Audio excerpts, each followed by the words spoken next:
The character wonders what he will think about while drowning, choosing between good and bad memories. But he immediately decides that he will not remember either one, because he barely remembers even his own name. But suddenly he saw a bright light, and clearly felt as if his existence was being controlled like a puppet. Worlds rushed past him as if in a thick and impenetrable fog, and his soul plunged into countless lives. But each of these lives mercilessly rejected him, giving him neither peace nor shelter. This endless and painful cycle was repeated again and again without the slightest hope of salvation. He was a lost soul who was desperately searching for a suitable vessel for his existence. He was reborn again and again, going through the same suffering without end or edge. This continued until the character suddenly exclaimed that he had failed. He is very surprised by what is happening and does not understand at all what is happening around him. With great relief, he realizes that he is still alive and begins to laugh joyfully from the overwhelming feelings. He found himself in the body of a grown man, and his name was Noah. He suddenly remembered through the fog. He remembers individual fragments, the earth, the stars, some kind of impatience before something. Everything is mixed up in his head. It feels like he's been waiting for this moment for an incredibly long time, but it's completely unclear for what reason exactly. Then he laughed loudly again, realizing that these problems were solvable. The main thing was that he was alive now. He has no idea where he is or who he is, and this makes him angry and confused. There's a nasty taste in his mouth, as if this guy had just drunk a strong poison before dying. He at least understands that this man's name was Vermal, and now he is in his body. The healing potion Vermal drank killed him rather than cure him of any illness. Whoever this guy was in life, he definitely had enemies. But the character decides to think about that later. He notices that the local small creatures are not at all like the monkeys from his native Earth.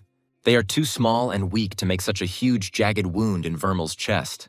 Whatever it was, he sincerely hopes that this terrible killer is already very far away from here. The main question the character asks himself is what strange world he has just been reborn into after all his wanderings. The hero suddenly takes off and starts running, barely moving his feet on the slippery, swampy ground. The huge creature behind him lets out a deep, dull roar that vibrates the air and makes his ears pop. The creature throws forward its clawed paw, trying to hit the hero and knock him to the ground with one blow. The hero miraculously dodges at the very last moment, feeling sharp claws flash past his back just a centimeter. He trips over a snag, but keeps his balance and continues running, breathing heavily and not looking back. The creature growled again, but the hero was already confidently running away from it. He swears and doesn't want to just run away from the battlefield like the last coward, cowardly saving his own skin. No, he makes a firm decision that he will fight desperately to the very end, no matter what the cost. But in the very first fight, he is grabbed by strong hands, and he again bursts into loud swearing and cursing. He was thrown with force straight into a dirty and cold swamp, from where it was almost impossible to escape. The character falls with a dull thud and mutters something unintelligible about magic. He ironically remarks that dying so quickly after a long-awaited rebirth is a real record. However, he adds that he did not expect that this life would be different from the previous one. Suddenly, he asks to wait and tries to remember what happened after his past life.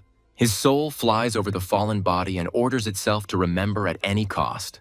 He always believed that there was something after death, but he never thought that he would have to stand in a long line for something unknown.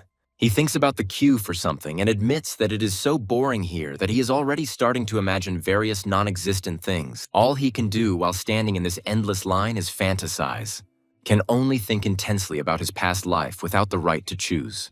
He says he never had children and bitterly admits that he was not a worthy man, because all he had was a useless education. Although he loves teaching music and there are moments that he never wants to forget, no matter what the obstacles. But fate irritates him so cruelly it is not fair to him. All because his beloved job forced his colleagues to give him their sick days, just so he wouldn't get fired. And in the end, it didn't make any difference and he lost everything he had, without any meaning or hope. Years, centuries, and even millennia passed while he stood in this line without moving forward. He completely lost track of time, and the only thing he did was take a step only when the line moved forward a little. Before him was endless monotony without the slightest ray of light or hope for change. This continued until he finally reached the very end of the line in front of something important. Some force or being greets him, as if checking him before the last stage of the journey. The tombstone name appears, Noah Vines. The exalting goddess spoke it. He died at the age of 26, cruelly torn from life. He is informed that he was an authority figure for his 84 students who respected and appreciated him. He has received many prayers from grateful students, and he feels great relief from this recognition. The hero understands that his life was not wasted, but on the contrary, he lived with great dignity and left an important mark on the hearts of people. The character, in amazement, asks the creature that appears before him if this is the god who controls his destiny. The creature replies that it is Rebirth, one of the many goddesses of reincarnation, who oversees the rebirth of souls. The goddess offers him to drink from the well of the water of life in order to continue his next life without memories of the current one. He asks in panic again, is it really true that he won't remember anything from his life, even his beloved students? The goddess confirms his fears, and he sees another crack in reality. The main character doesn't understand what the hell is going on around him. He wonders if something similar could happen in the afterlife, where everything should be arranged differently. Strange symbols appear, as if reality is beginning to falter and crack at the seams. A dark, formless creature appears out of nowhere in front of the hero, exuding cold and primal horror. The creature makes a blood-curdling sound and rushes at the hero, but at that moment, the goddess of rebirth stands between them with lightning speed. The goddess waves her hand, and a stream of luminous energy flares in the air. The creature growls and tries to counterattack, but the goddess is already next to it. She pushes the monster further and further away, giving the hero a chance to catch his breath and not allowing the creature to get any closer to him. The voice mockingly tells him that he is back again and seems to be enjoying playing over and over again without end. The dark creature gathers all of its black energy into one clot and, with a roar, brings it down on the goddess with monstrous force. The goddess instantly puts up a shimmering magical shield in front of her, which absorbs the full force of this attack. The monster's energy crashes against the shining barrier, and although the shield is covered with many thin cracks, the goddess manages to stand firm. The character finds himself in empty space again and exclaims in despair, unable to contain his annoyance. He asks himself a philosophical question about what will happen if he dies after death. Then he himself answers that he doesn't want to know the answer to this question at all. The world around him begins to fall apart before his eyes, and he realizes that he urgently needs to get out of here by any means necessary. The goddess addresses the creature with a demand to try harder and listen to the teacher, as if teaching him a lesson. She states that he must try harder if he wants her to start fighting truly seriously and without mercy. The creature accepts the challenge with a cold smile and says that if this is the wish, he will be happy to fulfill it. The hero understands that the only way out of here is to drink the very water from the well of life, despite the loss of memories. He screams that he can't just stand here and do nothing because it's driving him crazy with impotence. The character wearily admits that he is mortally tired of waiting and endlessly dragging out time without any result. He wants to live so that his real life can begin, and he can become better than he was before in his past incarnations. In a rage, he shouts that he is tired of waiting in this damn line that never ends and brings no relief. He exclaims that he has had enough of this endless hell without end or edge. The goddess, waiting for the moment when the shield absorbed the last echoes of the attack, sharply raised her hand and brought down a column of pure energy on the creature. The shockwave from this explosion was so powerful that it picked up the main character standing behind him and threw him far back. Emptiness unfolds before him, and he utters the words that this is it, drawing a line under endless suffering. He realizes that he too had to wait in that damn line, and wonders if it even exists after all. He comes to the conclusion that eternal death would be much better than being forced to wander here endlessly without hope. Suddenly he feels a sharp tug, a blow, marked as the sound of a chain which breaks him out of his stupor. He is surprised to realize that he is alive again, although he had just been on the verge of complete extinction and despair. The protagonist again asks the same question about what the hell is going on here. Sitting completely naked in his new body, he found no logical explanation for his torment. The character returns to the same nightmare again and again, muttering to himself about endless repetitions and dozens of deaths in a row. Everything around seemed to be in a thick fog, and each death was indistinguishable from the previous one, like a broken record with no beginning or end. Each time he returned and found himself at that very flask of water, which became a symbol of his torment and hopelessness. He was experiencing unbearable agony. But all this was better than that damned endless queue that had been driving him crazy for centuries. At some point, he managed to return Vermel's things, but the magic never returned to him, remaining unattainable and lost. He could still feel her inside him, hidden in the corners of his clouded mind. But he couldn't reach her no matter how hard he tried. He noticed that the monkeys always used the same attacks over and over again, repeating memorized movements without any variation. Well, he suggested trying again, because with each death he learned a little bit about how to fight them properly. He began to notice how exactly they prepared themselves before jumping, and how their eyes betrayed all their future movements without the slightest error. The hero understood how one could predict an attack in advance by the movement of the paws, because he was not stronger or faster than his opponents. But he was not going to waste these countless lives in vain, because he had been waiting in this line for millennia and his patience had finally snapped. He told his opponent that he was missing the point, and that they were not playing the same game at all, as it might seem from the outside. It didn't matter to him at all how many times he was killed, because the main thing was that he killed his enemy in return once. The protagonist turns sharply and delivers a powerful punch straight into the creature's dark, shapeless face. The creature howled in pain and tried to respond with a blow from its clawed paw, but the hero deftly dodged it. He drove his second fist into its solar plexus, and the creature staggered and lost its balance for a moment. The character immediately took advantage of the third crushing blow to the head. The creature tried to retreat and regroup, but the hero did not give it a second's respite and brought down a fourth and fifth blow in a row. A fair-haired guy flew by, thinking about his problems. Suddenly, he heard someone's desperate cries for help, where the person was begging to show him the way. The hero said that he was lost in these damned plains. The guy was surprised to see those who were moving on flying swords. The newcomer asked what happened to the unfortunate man. The character replied that he was wounded. He understood that he could not tell the truth, because he himself did not know who Vermal was and what he did in this world. He said he had been hit hard on the head by a giant ape, and all his memories had become jumbled into one meaningless mess. The savior offered him help and asked if he was a teacher in the arbitration. The character answered uncertainly, probably due to complete memory loss. They discussed how the monkey was quite strong, but not a fiend of hell, because the character remained alive and did not burn to ashes as expected. The savior assumed it was one of the thugs and remarked that it was a bad sign if they became strong enough to beat the teachers. The guy introduced himself as Frederick and offered the character a seat on the other side of the board, promising to take him all the way to the arbitration in one piece. The character asked if these flying things were safe, but Frederick told him not to be afraid and to come closer, assuring him that everything would be fine. He added that he didn't want to deal with a dead arbitration professor, so he told them to hold on tight and shouted forward. The character thought that if Vermal was a professor, then people should know who he was. He considered that his killer could even be one of his acquaintances. The guy realized that he needed to be more careful, because now he was in no less danger than in the forest, where wild creatures attacked him. Before him appeared the city of Arbitrage, which turned out to be home to one of the greatest runic academies on the entire continent. He admitted that now he didn't even know who his enemies were, and at that moment they arrived at their destination right at the gates of the academy. The character mentally noted that despite the desperation, this situation might be ideal. He realized that there was nothing better than a real academy, where he could blend in with the crowd and start studying magic under a false name. He just needs to avoid unnecessary attention, hiding behind complete amnesia and pretending that he doesn't remember anything about his past life. He heard someone say that Vermal had returned, and he realized that rumors were spreading throughout the academy faster than he expected.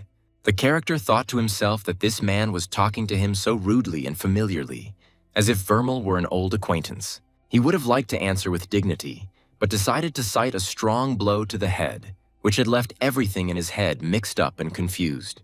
The interlocutor noticed that the character was indeed wounded and asked if he really didn't remember the person standing in front of him. The character cautiously asked if he was dealing with a healer, to which he received a mocking answer that he had terribly simplified his role.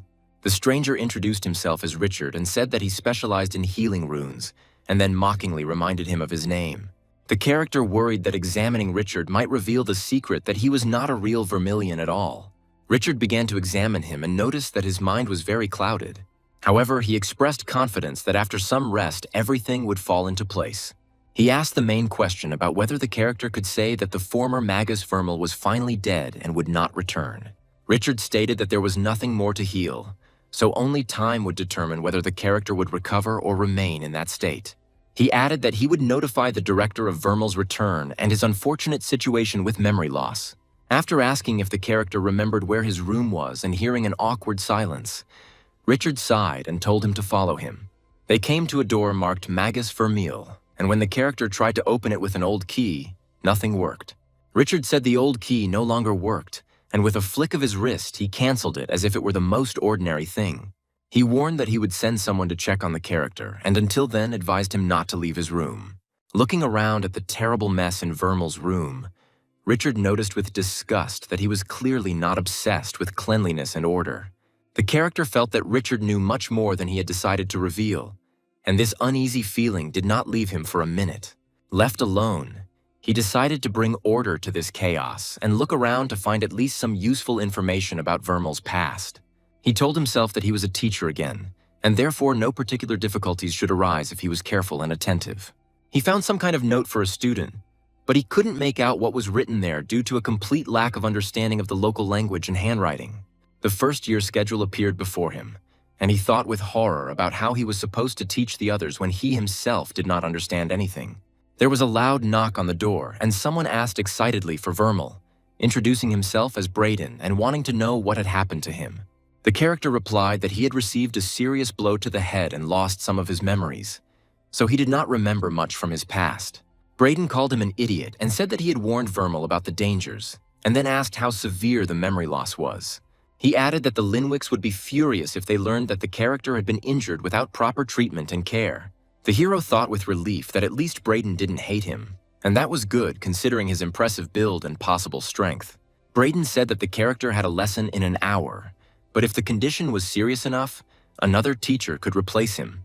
He suggested assigning someone to watch the character closely, but the hero refused, saying that he could handle it himself. Braden added sternly that under no circumstances should this man be let down for anything in the world, emphasizing the importance of the upcoming lessons. The character thanked him dryly for the information and help, after which he was left alone with a stack of incomprehensible papers and schedules.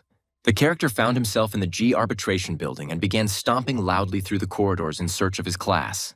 He cursed loudly, realizing that he was lost in this building, which resembled an endless and confusing labyrinth with no exit. He thought that the students had better not leave if he didn't arrive within the first 15 minutes. Turning into the room, he asked himself if this was where his class was. He noticed that no one had taught there for many years, and he was genuinely puzzled as to why his class was located in such an abandoned place. He exhaled heavily and told himself that he hadn't killed a single soul on the way here, which was already a good sign for starting classes. He wondered if there was anything useful here for him and his new role as a teacher in this strange academy. Suddenly, he felt someone walking down the corridor, and he could hear the quiet sound of hovering footsteps approaching him. He was asked what he was doing there, to which he replied that he believed he had come there to teach a lesson. Hearing someone ask who he was talking to named Isabel, the character was surprised and realized that two of his students were standing in front of him. He had never seen this man appear in class, and he wondered with bewilderment whether these two were really his real students. He expected to see small children, but these two turned out to be practically his age, which put him in an extremely awkward position. They whispered to each other about whether he had any idea that the lesson had already started 40 minutes ago and he was very late. One of them remarked with disdain that the character probably thought that he would be here completely alone and that no one would come to his lesson. The character tried to calm himself down and said that he had to deal with this couple and give a wonderful lesson no matter what. They asked him what he was trying to portray, to which he replied that he was not portraying anything, but simply came to conduct the lesson as usual. The students noticed that he was somehow different and a little strange today, not like usual, and this made them suspicious. He asked them for forgiveness for what seemed to them to be different from usual, and attributed it to a strong blow to the head and a slight loss of memory. He told them to sit down and said that although probably no one else would come, he was still obliged to teach them, and they would answer all his questions. They informed him that there was no one else and that he and Todd were the only class stuck there with him for this lesson. He replied that 2 was much better than 0, and again asked them to sit down to begin a full lesson. They were indignant and said that he was probably joking since they were of the same rank as him, and he had no right to teach them like little children. The students added that he only holds this position because he is a member of the Linwick family, and that is the only reason for his appointment. The character thought to himself that the name Linwick was coming up in conversation again. It seemed the Vermeil family was very powerful in these parts. The students suggested that he simply set up a machine gun for them during the exam and promised that they would not interfere with him if he agreed to their conditions. They said that everything should remain as it was before, and that there was no need to change anything or complicate their calm and carefree life. The character responded that he was afraid that it wouldn't work out that way, and while he might not be as talented as others, he had experience that they didn't. They said no briefly and didn't think about the fact that he might have something important for them on his mind. He said that he had until the end of the lesson, and whether they liked it or not, he would still teach them against their will. The boy barked for silence and said that he was their teacher and they were not obliged to love him, but they were obliged to treat him with due respect. He cleared his throat and asked the simplest question about what runes are in their essence, and not in their external functions. The students were indignant, asking whether he was serious in addressing them as little children who did not know the basics of magic and runic writing. The hero explained that they had given a definition of what the runes do, not what they are as an independent entity. The student said that only one rune could be used at a time, and it could not resurrect the dead, no matter what the legend said. The character was delighted with this answer and realized that magic does have certain limits and restrictions that cannot be crossed. He explained that the beginning of any understanding comes from knowing the most fundamental elements and simple truths without complex theories. He added that runes can definitely bring a person back to life, but no one really knows their true nature and deep meaning.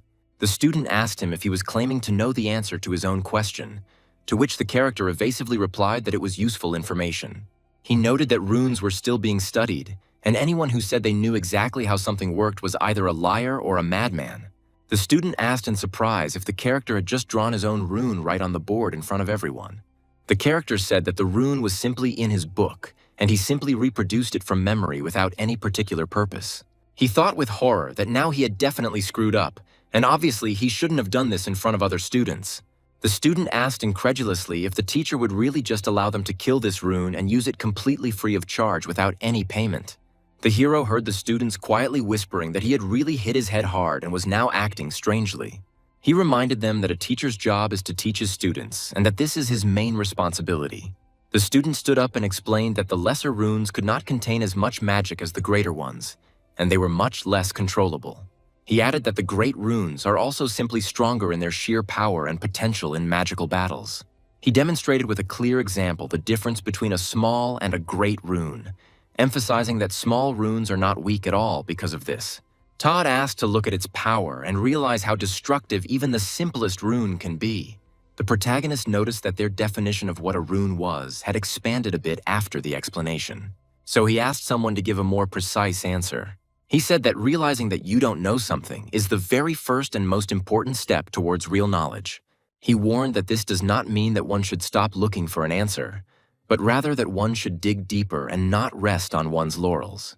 The hero suggested that if they had no ideas, then they should just guess something and think about what else the rune does and why it is needed in magic at all.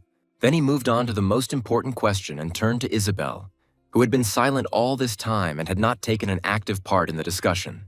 He asked her how exactly she activated her runes and what she felt the moment the magic began to flow through her body. She hesitantly replied that you need to imagine yourself diving inside yourself, and perhaps this helps to focus on the magical flow. The teacher suggested that they find out everything in practice and said that if they were not sure of their answers, then were they even sure of what they were talking about? He told me to look at my runes again and tell him what would happen when they finished activating and released the accumulated energy. The hero said that he would do the same with them to show a clear example of the correct activation and control of magic. He began to talk about how it takes time to feel the magic within oneself and to properly tune into its unstable flows. The guy mentally wondered where exactly the runes could be located inside the human body and how to find them. He assumed that the runes were inside his soul, as he had a lot of experience over the years of wandering between lives and deaths. The hero compared activating magic to medicine, but immediately admitted that it was not as if he had ever practiced full-fledged meditation. Suddenly, he saw the 8th rune in front of him, completely different from all the previous ones in its shape, color, and energetic glow. She reminded him of something very important from his past life, but the memories slipped away from him like water through his fingers. A few hours after the lesson, Noah sat in his room and tried to concentrate, imagining the rune and the magic inside him. Suddenly, the alarm clock rang, and the guy happily realized that he had managed to activate his magical abilities. His runes started working again, and the mage felt a huge relief that he hadn't lost his magic forever after the blow to the head. However, the energy around him began to waver and tremble, and the poor fellow realized that even magic had its limits and could not be infinite. He walked out of the room and noticed the library, which looked much better than his abandoned classroom, and wondered why there was such a disparity. The character thought that this place looked exactly like what he needed to find useful information about runes and magic. He wondered if they would give him free coffee, and after saying hello politely, he said he was looking for some books. The librarian replied that she would be happy to help and asked what books he needed. The guy replied that he thought it was books on runes. He then clarified that he needed some basics and a beginner level, to which the stranger said with a grin that he must be joking. She added that the Linwick family had fallen much lower than she thought, since the professor was looking for such primitive books for beginning magicians.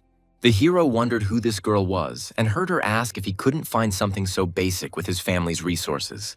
He replied that using the Linwick family's resources for such a trifle would be wasteful and disrespectful to their ancestors. The girl said that it was unexpected to hear this from him, but asked why he should waste their time if everything could be found here in the library. She noted that it was still stupid, but even a warrior wasn't so stupid as to continue banging his head against the wall in his search. She added that the fact that he is a first-rank professor is a pitiful sight for the entire academy and its students.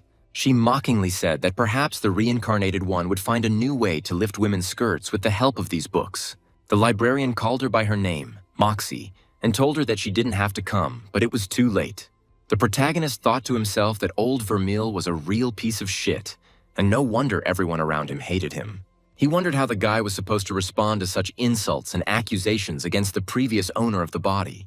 The girl called him his old bad hobby and said that he was a disgrace to his family, but perhaps he fits in perfectly with their overall image. The character noticed that this girl clearly didn't like him and that she had an interest in face snatchers. He read the title of the reference book and remembered that her name was Moxie and thought that she might be one of those who tried to kill Vermeil. Noah returned to the conversation about books and again asked for help in finding the necessary literature on runes. He told himself that he needed to better understand how his runes worked and how to properly control their energy without mistakes. The boy felt that the huge hand he saw during the lesson had something to do with his past and the nature of magic. But the professor decided that drawing attention to her would be foolish and dangerous, at least until he figured out his own strengths. The boy wondered why Vermeil had so many crappy small wind runes, since he came from an influential family of mages. He supposed the real Vermeil must have had better runes, unless he only needed them for lifting up skirts. The poor guy counted his runes again and was convinced that, if you don't take that giant into account, he had 5 wind runes and 2 loop runes. The hero noticed that, despite the fact that these 2 runes are both wind runes, they feel different when touched and activated. One of them was not heard and behaved differently, as if each of them was either a fan or a separate source of energy with a different structure. The hero realized that the more energy the runes were filled with, the stronger and more effective they were in combat and in everyday use. He compared it to killing monsters, which makes a bucket bigger and fills it with water to the brim. This is probably what he felt in the forest when he finally killed that giant ape after several unsuccessful attempts. The warrior realized that even though the energy of the loop runes was almost at 0, it was still more powerful than the almost fully charged wind runes.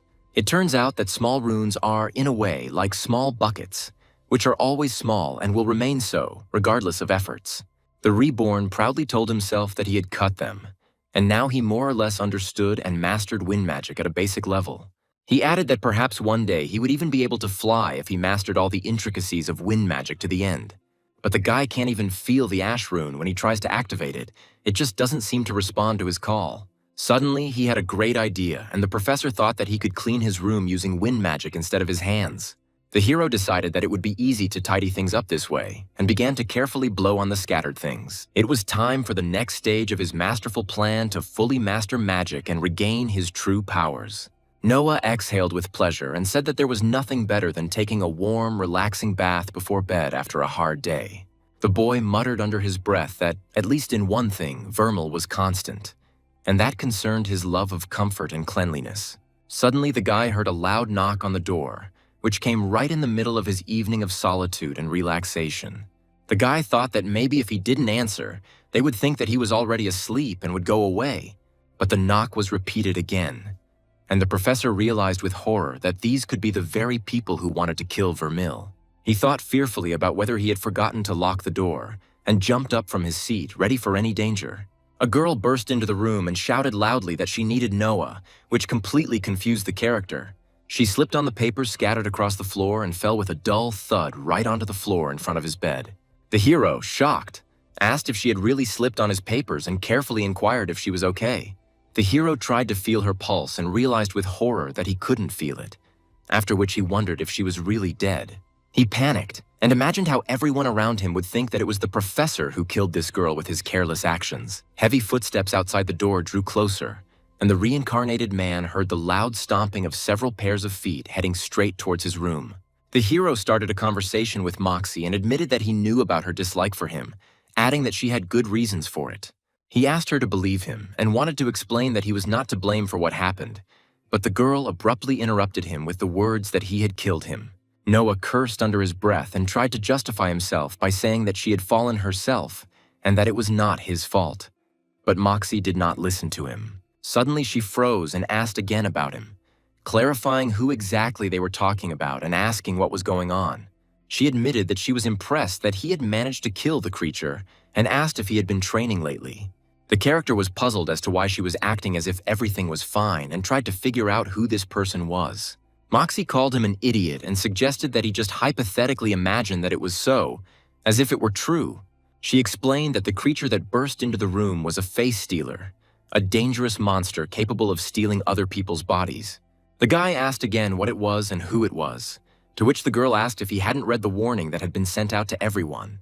He remembered exactly and admitted that he had completely forgotten about the existence of such creatures in this world and their abilities. Moxie asked how he even knew that the creature should be killed, since he had no idea it was a face stealer. She noticed that he clearly felt at home and confirmed that if he was a face snatcher, he had stolen someone's body. Noah said that meant they could only capture dead bodies and thought he should be more careful with the bodies. Moxie added that although it was not some important person, but some poor maid, even so it was a tragedy for the academy. The hero asked if there was a chance that she had survived, but the girl replied that there was no chance because she had already been dead before the creature possessed her. Moxie wondered why the face stealer had come here in the first place, since they were usually attracted to magic. She said that you could accidentally destroy everything around you, and the guy spoke sheepishly, realizing that his training was dangerous. The girl asked him to keep what happened a secret only between them, because otherwise she would be reminded of this mistake for the rest of her life. She said not for free, to which Noah asked in bewilderment and tried to explain that he didn't mean anything like that. Moxie called him disgusting, but agreed to answer a few questions that had been plaguing him lately. The reincarnated man explained that he had recently received a blow to the head and his memory had become jumbled, leaving gaps in even the most basic knowledge. He asked to give him just 10 minutes, and the girl reluctantly agreed to listen to his stupid questions. He asked why there were monsters at school, shouldn't it be safe? To which she replied that it was safer, but not secure.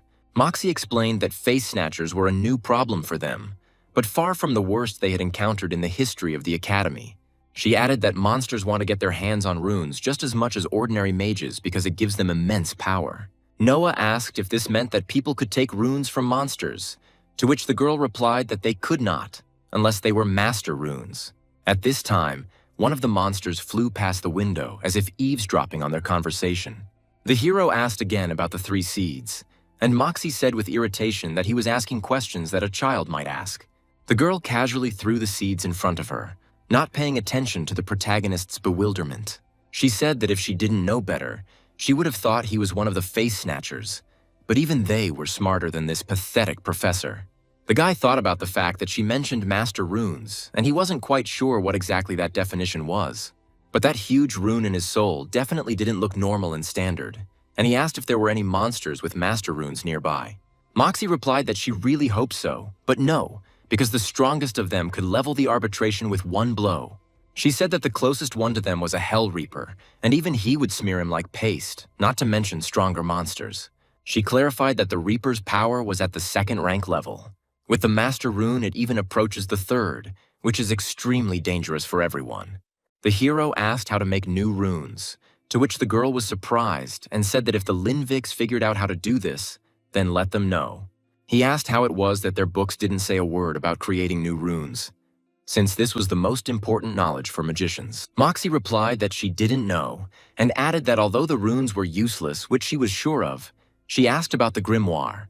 The boy realized that he needed to study it more closely, and asked if it was possible to simply learn the runes by drawing them and memorizing the drawing. The girl explained that if you have a drawing of a rune without a grain of power in it, then it is just an ordinary drawing and that's all. She compared the runes to vessels, and the power to what these vessels store, and said that in order for the runes to store power, power is needed. Noah understood the problem and said that it was like a starting impulse, because it is impossible to start moving without using energy from outside. The character said that it was clear and good, and asked the last question about who exactly among the people around him did not like him. Moxie replied with a grin that it would be much easier to list those who liked him, since such people practically didn't exist. The reincarnated man exclaimed ironically that this was simply wonderful, and realized that he would have many enemies among the teachers and students. The character said he knew it and stated that he had no more questions, promising to leave the little incident between the two of them. The girl reminded him not to say a word to anyone about the face snatchers and left, slamming the door. Noah looked around and asked if this was the same transport cannon that he had heard about from other teachers at the academy. He said it was not at all what he expected when he heard teachers talk about magical public transport in their lectures. The guy sighed and told himself that if he sat and waited, he wouldn't become stronger, so he needed to act despite his fear. He thought with despair that even in another life he would have to stand in another endless line, just like before in the afterlife. A gun operator approached him and politely asked where to send the esteemed teacher on this beautiful sunny morning. The hero sarcastically remarked that this looked like the most unsafe way to get anywhere in the world. He said he was hoping to go to Scorched Acres, and the operator asked him, surprised, why he wanted to go there, to teach or something else. The reborn replied that yes, for some reason, and the operator remarked that it was good that this time he was using a cannon and not walking through the lands. The guy heard the operator say that the previous passenger had been shaken to death by the ride, and he wondered what he had been doing there. The operator cheerfully asked if the professor was ready to leave, and the professor anxiously asked if it was even safe. The operator assured him that it was, of course, safe, and added that he had never had any problems with it during the entire time he had been using it. He urged Noah on, saying, "Come on, get in," and explained that although he liked to talk, it was usually boring here. The boy asked what would happen now and heard the door slam behind him with a loud bang, leaving him in complete darkness. He felt the cannon fire with great force, and a loud roar and the whistle of cutting air echoed around him. The poor guy screamed in panic that he didn't think it was safe and begged to be let out immediately. The operator was surprised and said that the professor always liked this part of the flight and did not understand why he suddenly became so nervous. The guy tried to calm himself with the thought that even if this thing killed him, he would at least be resurrected just like before. In the Linwick estate, which looked gloomy and majestic, it was already dark, but the moonlight was creeping into the room. Inside the estate, Braden reported to his father that Vermal had been acting strangely since his return to the academy. The father noticed that this was an improvement over how he usually behaved and shook his head in annoyance. Braden suggested that perhaps Vermal was simply nearing the end of his mission. Father said he strongly doubted it. The boy said coldly that Vermal would serve his purpose both in life and in death. He said he left no doubt about his intentions. Meanwhile, the protagonist found himself in the Scorched Acres and landed with a crash on the scorched earth. He was surprised that he had stopped moving and remarked sarcastically that there was no way in hell that Gunn was safe. The landing was not the most pleasant. The ground felt like just stone. He looked around and said it was nice to see that the place was still as charred as when he left it. He told himself that he had nothing to fear and that he could endure the pain because the gun would return him back in 24 hours. He promised that by the time he was done here, these monsters would learn to fear him and respect his strength. He realized that he could practice here without any fear. The main thing was to go a little deeper into the forest, because this place was essentially abandoned. The character jumped up and tried to climb onto the hill, but fell with a crash and fell to the ground. The guy breathed a sigh of relief and said it was a good thing there was no one there to witness his pathetic athletic abilities. Noah decided to see if Vermal had anything more interesting than the wind among all his books and notes. The guy said that if he was going to charge his runes, he needed to charge them correctly, because Vermal had amassed an impressive collection. The hero began to consider his options and rejected the plant rune, saying that he did not want to kill the succulent that his students had given him. The reborn rejected the rune of darkness, calling it too pretentious for his style and character. The poor guy tried water, light, electricity, and metal, but rejected all these options one after another. The hero exclaimed that he was a music teacher, and this thought struck him like lightning from a clear sky. The guy began frantically searching for that very rune that was associated with sound and vibration, and he had definitely seen it somewhere in Vermel's books. The character finally found it and read the description of the first rank minor vibration rune, which Vermel had long written off as useless. The guy said that Vermel had written off this rune too early, because with a strong enough vibration, earthquakes could be created. Noah added that it was possible to create resonant concepts, and the phrase "raised to the ground" took on a whole new meaning for him. The hero said contentedly that he seemed to have found his style, and began to think about which of his old runes he should replace with a new vibration rune. The reborn realized that his loop runes were much more powerful than the other runes, but he still didn't even know how to use them properly. He decided to start by replacing one of the 5 wind runes with a new vibration rune. This teacher broke the old rune and told himself that now the hardest part was behind him, and he needed to rebuild it into something better. With concentration and effort, the warrior was almost finished and felt that he was succeeding. Then he exclaimed that he had succeeded and he had created his own unique vibration rune. The guy proudly added that he had made a hand, meaning that he had successfully replaced one rune with another in his soul. The new rune fell to the ground with a dull thud, and the character noticed that it had practically no energy. The guy said that for now, we'll have to rely on his good old wind runes in combat and defense. Noah announced that it was time to look for some monkeys in the nearby forest, and this would be his little revenge for all the past humiliations. The hero prepared for a long hunt in the scorched acres. A disgruntled growl was heard in the distance, and the reborn realized that his goal was already close and the real battle would soon begin. The boy noted with annoyance that the energy of this killed monkey had hardly replenished the charges of his runes after the tough battle. He said he really hoped it wasn't an endangered species because he planned to exterminate a significant number of them in the near future. The warrior looked around and asked where his next victim was, and immediately noticed a new target in the distance. He told himself that there was, and admitted that he had never had to fight a whole group of monsters at once. The guy pointed to one of them and said that that one looked like one of those individuals that killed him last time. The character said that the time had come for a real test of his strength and skills in combat without outside help. The guy wondered whether these creatures were intelligent. This is because it almost looked like they were communicating with each other through signs and gestures. Noah said that was a rather unpleasant thought and that he might need a minute to get his head around it. The hero cast aside his doubts and said, "Okay, that's enough," because those bastards were the first to kill him in his past life. He decided to go out to his 2 opponents without waiting for them to see him. The reborn had already seen how he could kill 2 monsters in a row, remembering how he had already dealt with the previous ones. So he apologized with a grin, asking if these 2 were their friends or if he was just going to eat them. The poor guy tried to hit a moving target and admitted with irritation that it was much more difficult than shooting at stationary targets.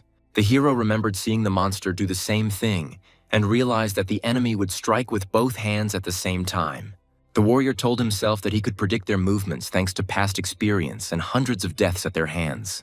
He confidently added that he could defeat him in a fair fight if he was attentive and quick enough. The guy failed the dodge and, cursing, admitted that he knew what he was going to do, but he simply didn't have enough speed, so he died again. One of the monsters jumped on him and tried to bite his face, and the hero, in horror, prayed that the monster would not eat his face. The hero already knew that after each death his head would begin to split, and until the headache went away, he would not be able to use magic.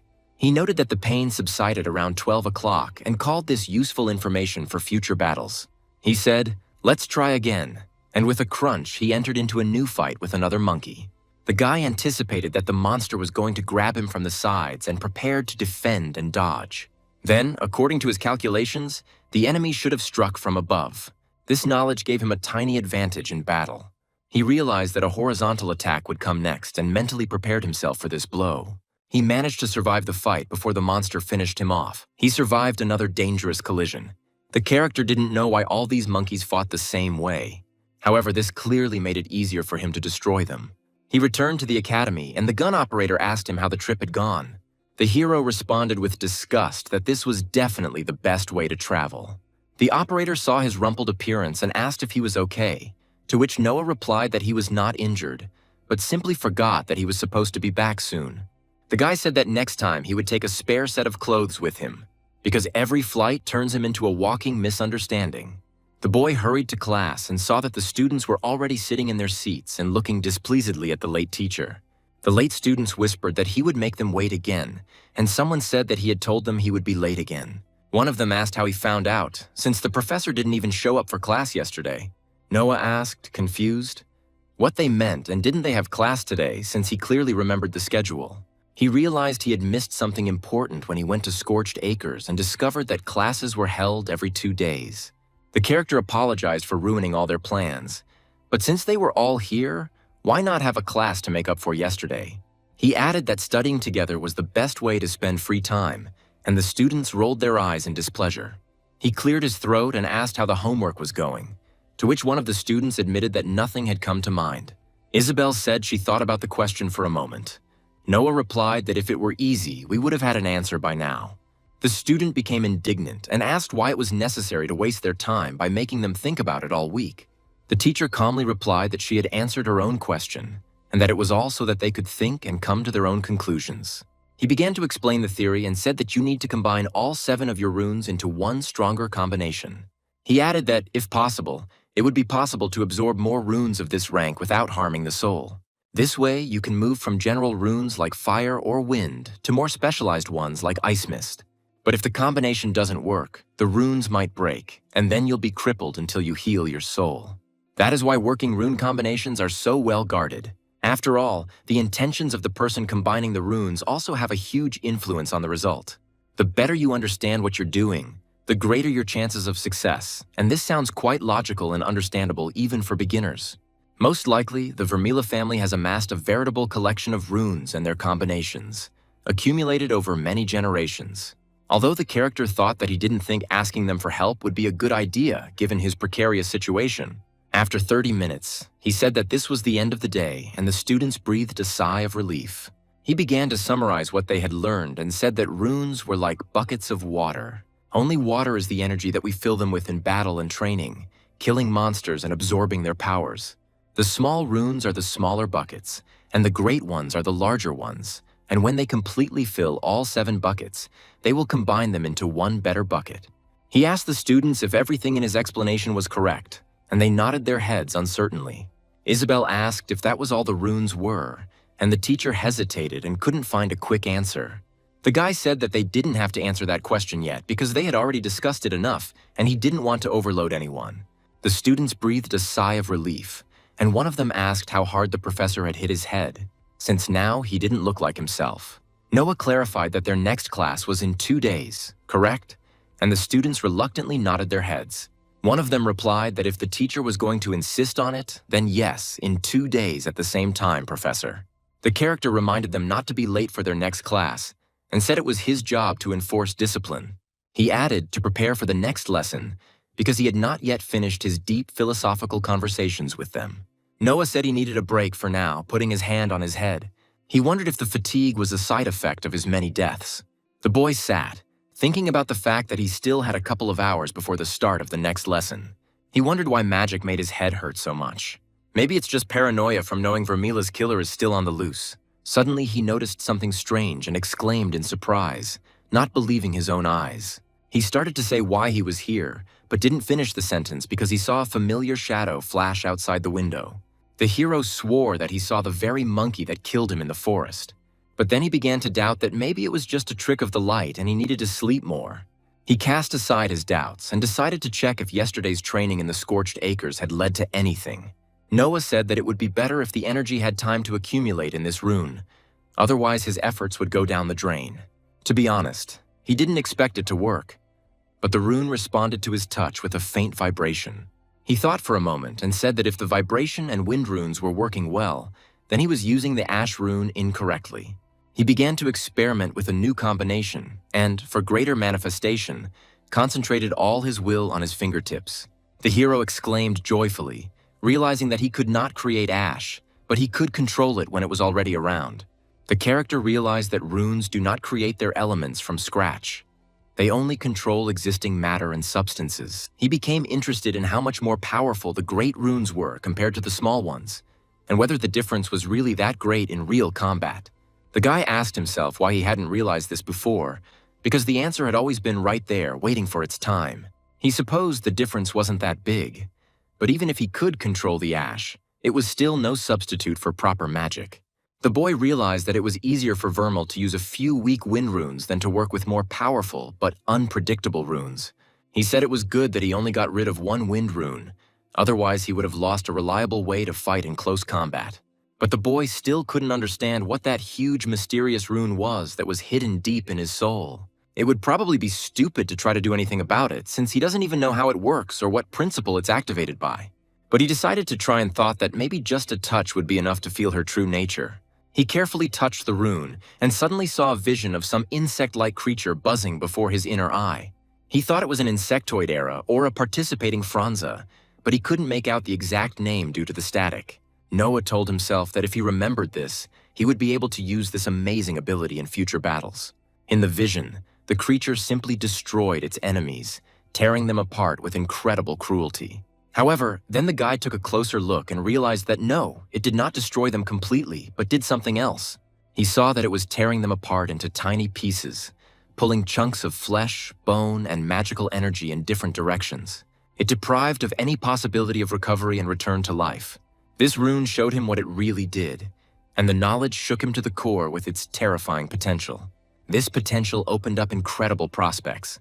He realized that the rune could separate any matter and energy, and did so with frightening ease and grace.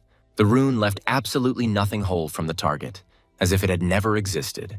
She reduced the monster to its constituent atoms, as if disassembling a complex magical mechanism into its smallest parts. I did this without any regret and without the possibility of reassembly. Not only the monster, the guy realized, she could separate the runes themselves into their basic components and primordial energy. From this, they were once created by ancient magicians. The boy realized with horror that he could now separate the runes of his enemies. However, he immediately began to wonder whether he could do this without harming his own soul, which was already covered in cracks.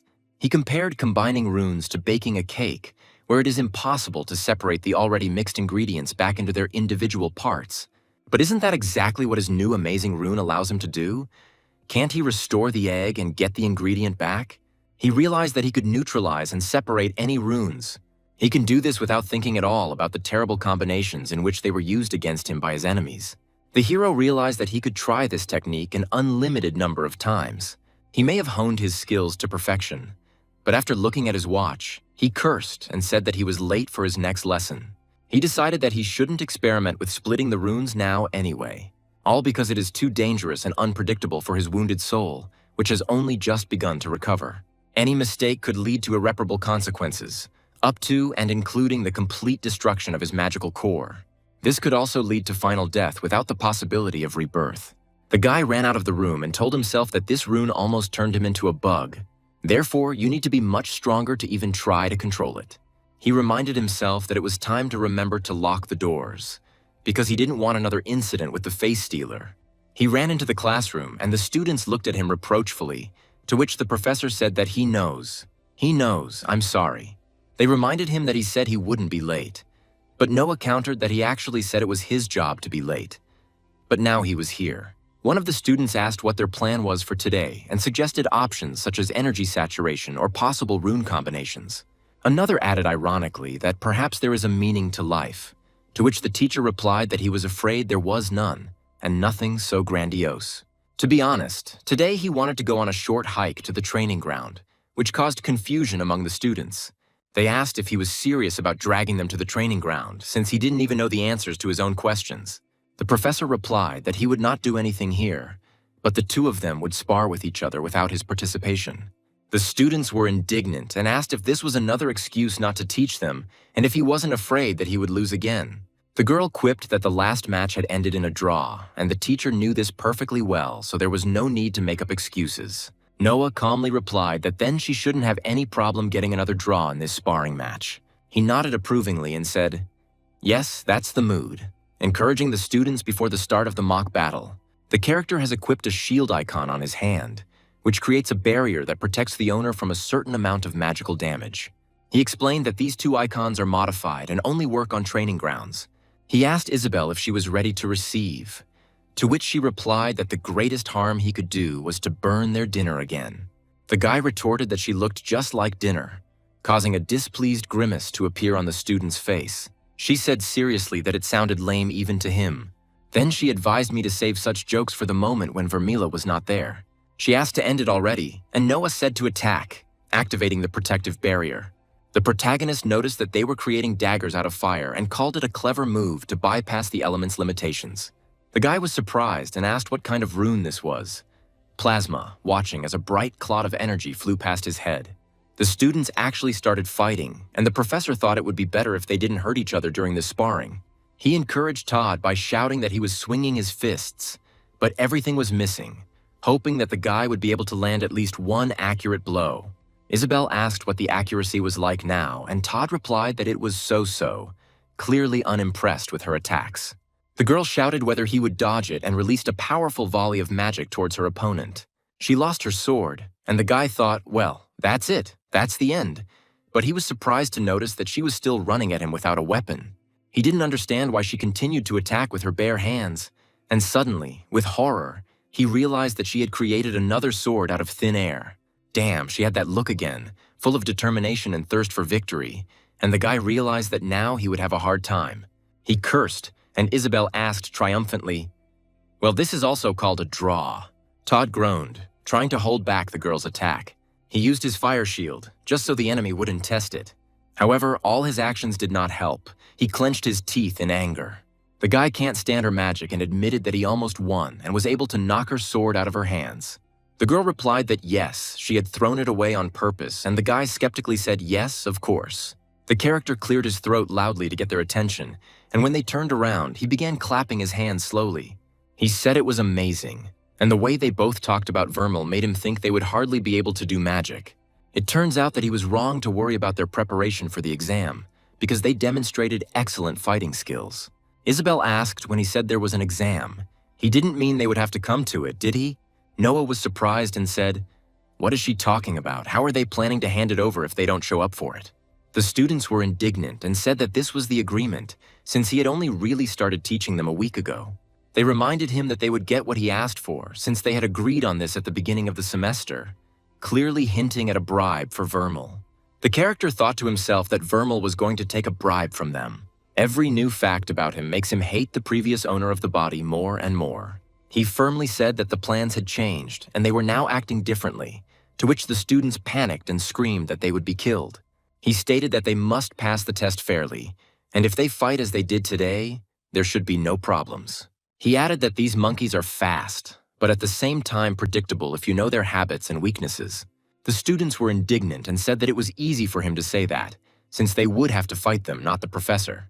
Todd quipped that when the teacher took the exam, he probably bribed someone, just like they were now bribing him. Noah calmly replied that he had killed slashers, and quite a lot of them in fact, which caused the students to laugh incredulously. They said the only reason he would have encountered them was if his family had kept them on a leash.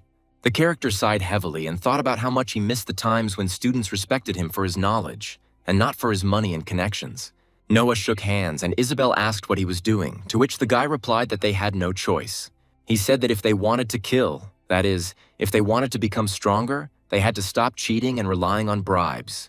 The girl turned to the teacher and said that he had time before the exam, and if he did not convince them by then, the deal was off forever. Isabel said goodbye so that he wouldn't flatter himself because he was still a terrible professor, and the guy couldn't help but agree with her. He sparred 3 times in a row and found out that he could use magic without showing his runes, just by imagining them in his head. He said that it was very convenient, and if he could kill special worms so easily, then the students really had nothing to worry about. Once you've fully mastered their attack style, the monkeys have nothing to surprise you with, and the fight becomes predictable and controllable. He suggested that maybe there was a monkey sergeant around here somewhere who was commanding everyone else and teaching them the same techniques.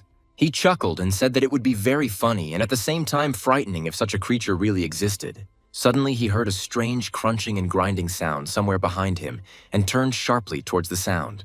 He froze and wondered what was happening, because the air around him began to thicken and darken, as if before a thunderstorm.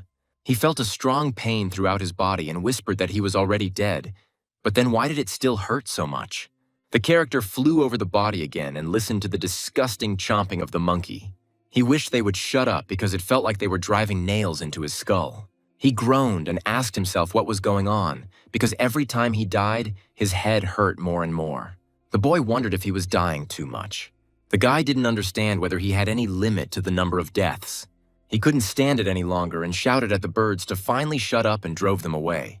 He cried out in pain and said that he seemed to have become overconfident after several victories over weak monkeys. The birds still wouldn't stop, so the hero leaned out the window and yelled at them. The bright sunlight burned his face, causing him to quickly move away from the window. Predictable or not, he admitted, the monkeys were still stronger than him and would kill at the slightest mistake. And while he has endless chances to be reborn, Todd and Isabel do not. If they go after monkeys that throw stones like the one that killed him, the boys won't survive. Runes, rolling monkey blood, keeping his students alive, he thought. There was so much to keep in mind. He cursed why he couldn't just be reborn as a slime or some other creature without all this trouble. Suddenly he saw a silhouette in the distance and whispered "Slasher," realizing with horror who was standing in front of him. He felt his mind begin to cloud over and said that he felt like he was going crazy from the constant fighting and death. He decided that he needed a drink to calm his nerves a little and get his thoughts in order. Having dealt with that, he said, it was time to move on to the next item on his endless to-do list. But which one exactly? Because they are all important and require an immediate solution, the guy thought. He sighed and said that adding the vermal killer item to the end of the to-do list was probably not the best idea. He waved his hand, saying it didn't matter, and started with the headache that tormented him after each revival. The hero wondered whether pain could be somehow connected to the state of his soul after numerous deaths. After he died for the last time, strange cracks appeared in his soul hands, and this greatly disturbed him.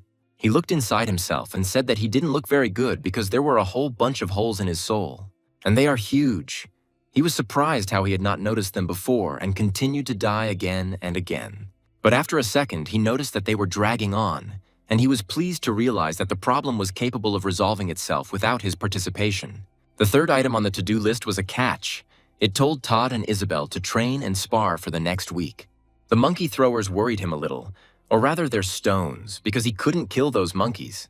And besides, at the moment when they were killing him, he was able to notice them only 2 times out of 4. They were so fast. Luckily, he'd only seen throwers deep in the burnt acres, so as long as he kept the boys trained, everything should be fine. With each death, he learned a little more about how to fight the throwers, but at the same time, the headache grew worse. But he could have dealt with them if it weren't for the risk to his students and the damage to his own soul. With the exam just around the corner, he couldn't afford to relax and waste time on empty worries. His students needed him, and he wasn't going to let them down like old Vermal had with his dirty habits. He ran into the training ground and asked, "Damn, he was late again," to which the students replied that they didn't expect anything else from him. Isabel asked if he thought this was all a bad idea and whether he had decided to cancel the agreement to study for the exam. Noah said no and asked if they were ready to train because they had a long and busy day ahead of them. Todd asked why he had suddenly decided to worry about their training and what had changed in his attitude towards them. The guy thought for a moment and, to tell the truth, didn't say much. He then admitted that he simply didn't have the opportunity to see how they would achieve everything. Noah said he was worried because it was his job, and the guys looked at him blankly. The hero added that now it was time to go and explore many places. He walked up to the transport gun, and an operator named Tim waved at him. Tim said he was glad to see the professor in good health again. Tim noticed that the professor had brought some young people with him and asked if they were going on a hike to the scorched acres for training. The guy answered something like that and said that he was conducting training for the students before the survival exam. The operator said it didn't sound too bad and added that the gun was set up and they could go in as soon as everyone was ready. The character thanked him and told the students to enter immediately after him and not to linger, so as not to waste precious time. Todd muttered that he was going to throw up from fear of another jump through magical space. Noah replied with a smile that their love of learning and self-improvement inspired them to take risks. He added that they would also find opportunities to become better versions of themselves, to which Todd countered that the teacher was simply blackmailing them. The students reluctantly answered, "Yes, yes, Professor," and with a dull thud, the cannon door slammed behind them. The hero pointed forward with his hand and said loudly that the target was there, drawing the students' attention to the vague silhouette in the distance. He reminded the girl that she herself boasted of her victories in battles and asked her to prove her words in action in the face of danger.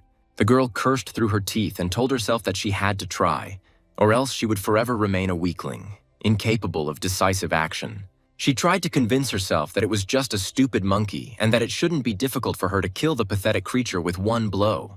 But deep down, she knew that if not, the consequences could be fatal for her and the entire group. The monster let out a piercing screech and rushed to attack, but missed its target, and the boy breathed a sigh of relief. The teacher noted ironically that perhaps next time the student would be able to react to the attack faster and more accurately than now. The girl was indignant and asked if he was making fun of her, because this monster almost killed her with its sudden jump. Noah calmly replied that she was unsure of her abilities. If she fought as fiercely as she did in the arena, she wouldn't have any problems. She snapped back that it was easy for him to say, standing aside and watching her fight with a dangerous monster. The girl added that they couldn't afford shields like kids from rich families, and that they were nothing like the professor. The guy asked again about the shields and clarified whether she meant the ones on the training ground to protect against magical attacks. The students asked doubtfully if the teacher really thought they had this fancy shield, since he was Linvik and should have access. Noah sarcastically replied that yes, of course, it was a small shield that didn't really protect anything from strong blows. He asked them then to tell him where he was, and honestly admitted that he simply did not have it, contrary to their expectations and assumptions. Todd said mockingly that it meant he was wearing his pants, and added that the professor shouldn't even think about taking them off in front of strangers. The character replied that he hadn't thought about it, to which the student remarked that he was much more stupid than they had originally imagined. They asked why he even decided to come here without a shield, since he was only a first rank and didn't have much survivability. The girl asked what would happen if the monkey tried to kill them, to which the teacher replied that that was the whole point of the training. The student said that with this damned shield, he would at least have had a chance to save himself in a critical situation. She added that now, if they came across a slasher, he would simply kill them all here with one blow of his clawed paw. The girl understood the teacher's intention and asked if they thought it would be safer this way, because if he had a shield, he would have bought them time to escape. The character confirmed with a grin that, of course, the students also realized with horror the full depth of his reckless plan. They screamed in panic that it was a slasher and that now it was all over for them and no one would get out of this forest alive. Noah announced that it was time for their first field lesson and told both students to watch his every move very carefully. He said that this fight would be on the exam, and if they didn't remember everything now, they would later regret their inattention. The professor began to explain that slashers, like all the other monsters in the forest, attack in the same memorized ways. If they can anticipate them and prepare in advance, they will be able to defeat even the strongest opponent without much difficulty. The students stared in disbelief as the teacher single-handedly charged at the massive slasher. The girl whispered in shock that he had actually killed the slasher, cutting him in half with one precise blow. Todd smugly noted that he had said so, and that the professor had known what he was doing all along. Noah explained that they didn't need a shield unless they were getting hit, and that dodging and anticipating attacks was far more important than passive defense. He said it was now his turn to show his class and prepared for the next attack. The girl became indignant and shouted that no, she had to restore her reputation after her shameful blunder. She added that she was not inferior to Vermal, and that she could deal with any monster on her own without his help or protection. The protagonist said that right now he is teaching them a slasher attack pattern that is repeated over and over again. Noah added that if they learned to see this pattern, then they would not need a shield as support at all in future battles. He ended with the phrase that life is not a single race, and that mistakes need to be analyzed and conclusions drawn for the future. The character said that the key to success is repetition, and told the students to keep training in the same spirit. Todd noted that he understood what the teacher was talking about, but asked if this was really what the professor was spending the money the Linwick family gave him on. The hero was surprised and asked again if his family really was giving him any money for training and equipment.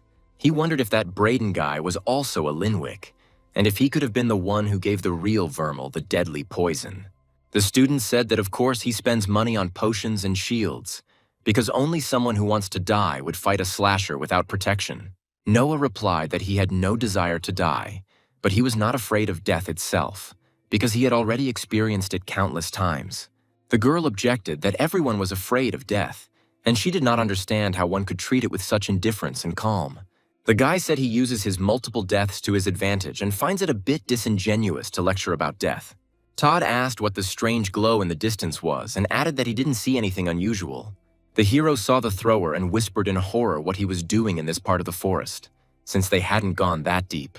He ordered the disciples to leave immediately and told them to go back the way they had come and not to return under any circumstances.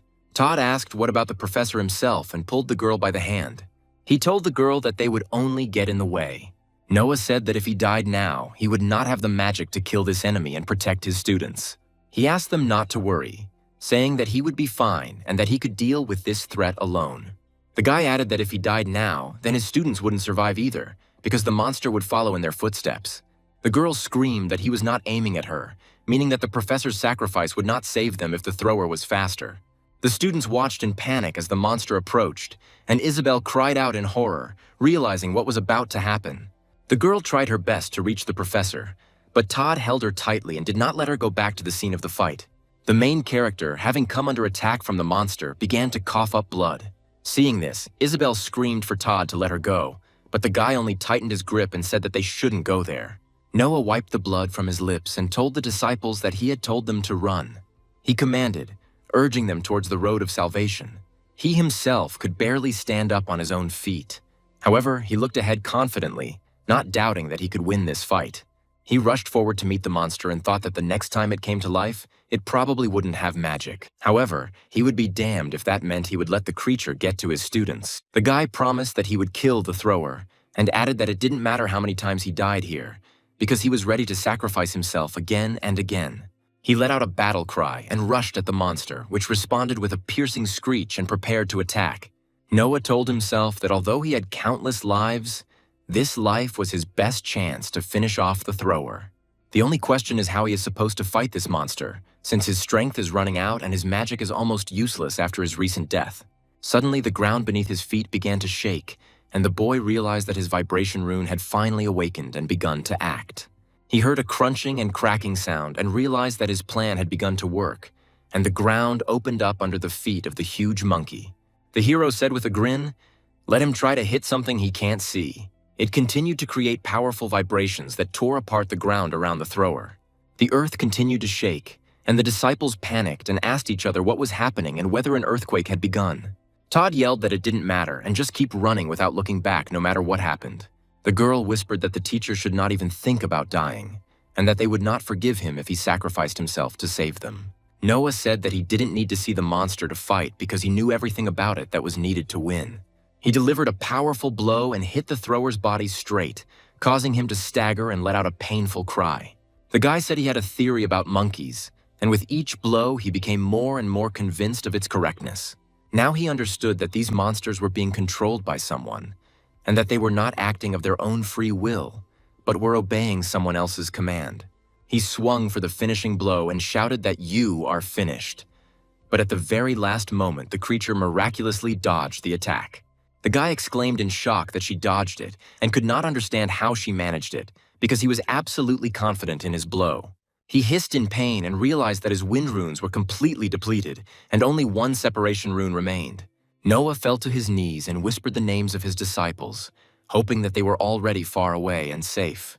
He told himself that he hoped he had bought them enough time to escape from this terrible monster. The boy began to think that maybe when he killed this thrower this time, the monster would finally stop haunting his students. He noticed that the monkey's movements changed just before that dodge and counterattack, as if it had become a completely different creature. It was as if someone else had taken control of the monkey and started to manipulate it like a puppet in order to save it from certain death. The hero realized that behind all these creatures there was something more than just wild instincts and animal rage. The boy heard an icy voice in his head, which said that he would never be able to be reborn again, and these words made his blood run cold. Noah replied mentally that he still had one rune that could save him and destroy the enemy in a last desperate battle. He concentrated all his remaining energy into his fingertips and prepared for the final blow. Numbers and indicators flashed around him, as if reality itself was failing and trying to recalculate his fading strength. The hero recognized this voice and whispered in horror, "Could it really be the Hellish Reaper, the very monster that Moxie warned about?" Everything around froze, and the boy realized that now his fate and the fate of his students would be decided in this final battle. Noah heard a chilling voice in his head that told him he would never be reborn again, and those words made his blood run cold. He felt a sharp pain run through his body and heard strange sounds, after which he fell into darkness, but then opened his eyes again. The guy breathed a sigh of relief and told himself that he had done it, and that he had managed to kill the thrower at the cost of incredible effort and the last drop of magic. Now he had to find the students who had fled deep into the forest to escape the enraged monkeys, but he believed that they were alive. He took out the spare clothes from the hiding place, which he had prudently hidden here during previous training, and quickly changed. Noah looked around and realized that the rest of the monsters had been torn to shreds by his vibration attack, and now there was dead silence all around.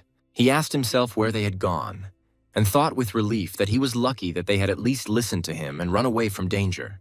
The boy told himself that God forbid anyone should see him die and be resurrected, because it would draw unnecessary attention to his personality.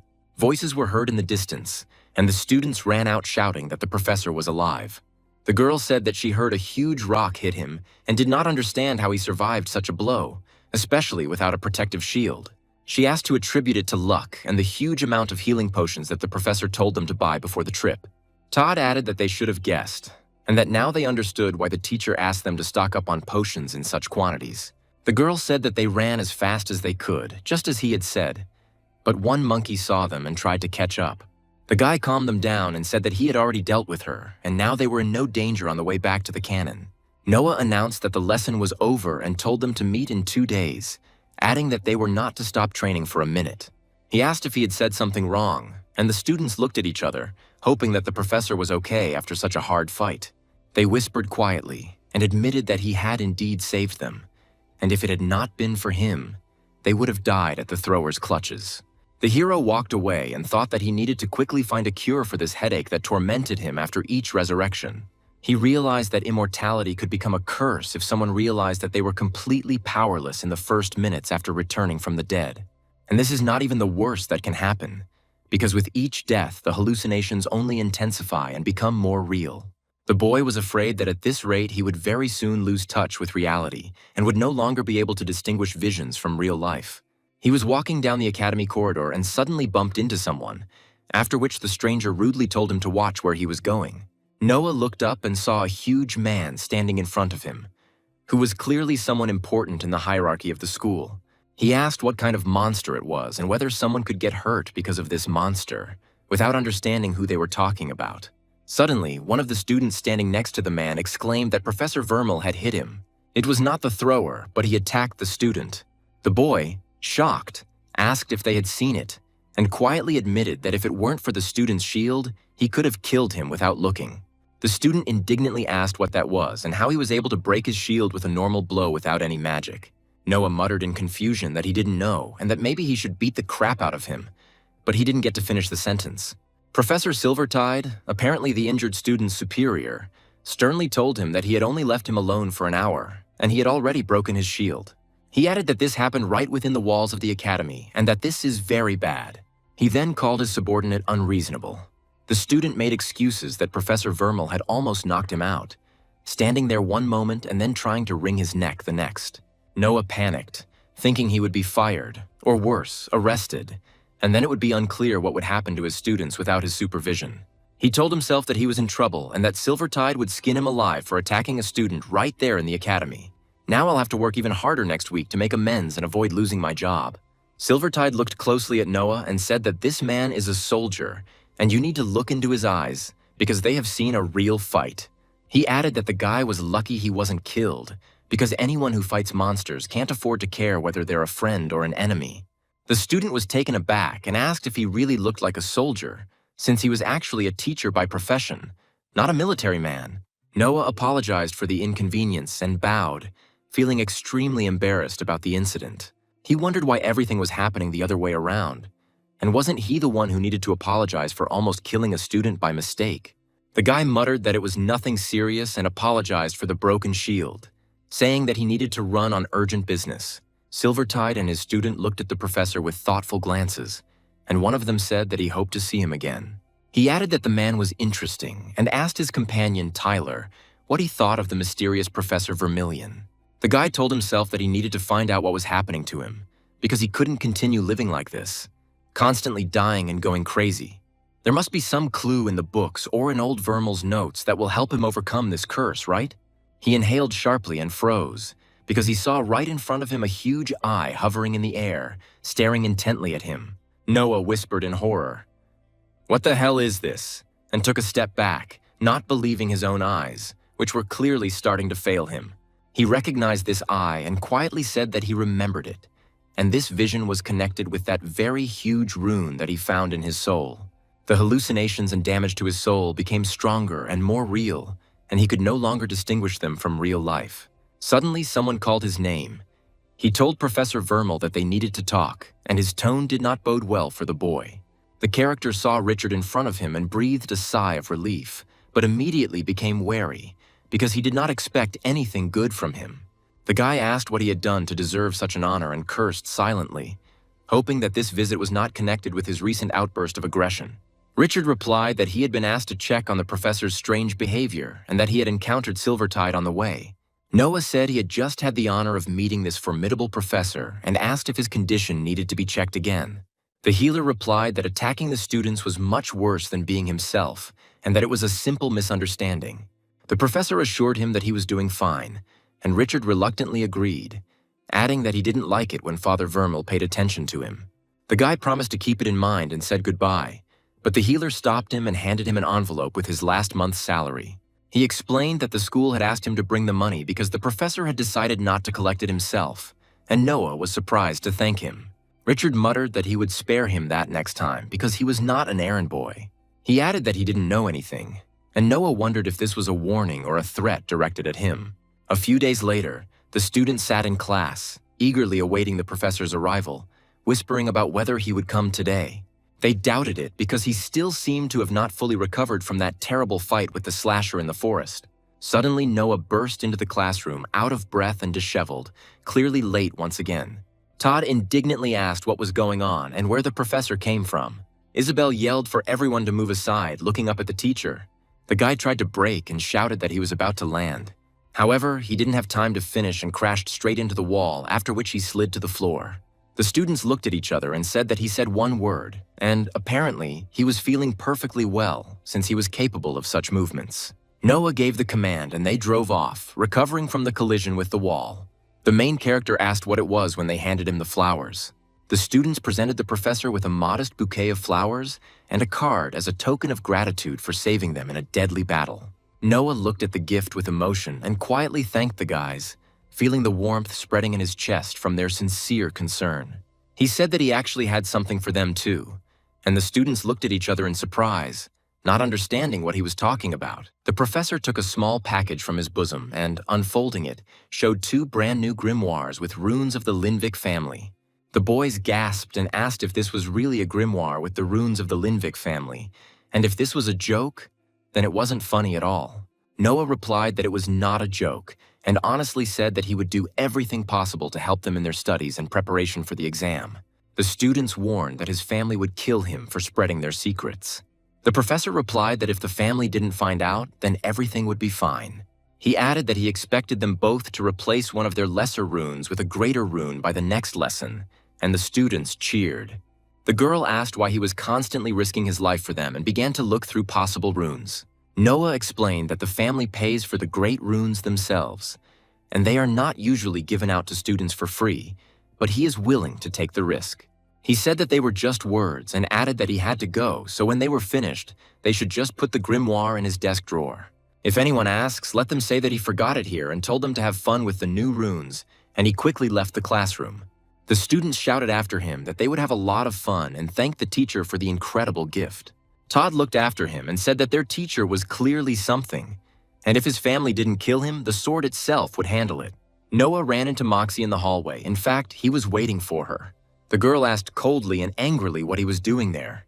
The boy replied that he was there to watch the professor teach, and crossed his arms over his chest, clearly intending to watch. The hero said he wanted to study with the professor, and Moxie was surprised, asking why he wanted to do that. He explained that he had been slacking off from work too much, and now it was time to study the necessary materials so that he could also teach his students. The girl had heard that Vermal had gone crazy, but it seemed that the word crazy wasn't even close to describing what was happening. Moxie called over a student named Emily and told her to sit down, asking her to ignore the guest who would only be sitting in for one lesson. The girl asked if they would study runes again, to which the professor replied no. They need to discuss her latest written exam. She said the painting wasn't the best, and she has a duty to the Torin family. Emily sighed heavily and muttered that the test was too hard, and she had studied for it all night without sleep. Moxie explained that understanding others is what allows one to properly behave as a nobleman, and this is very important for her future. She asked her to try harder and said that the first question was an essay on who can use runes, and she wrote one sentence. But even that was better than the answer to the second question, the answer to which she left completely blank. Emily justified herself by saying that the second question was about combining runes, and if she needed a new one, she would just ask her grandmother. The professor said that it was possible, but it couldn't be the answer on the exam, and that one needed to study the theory and not rely on relatives.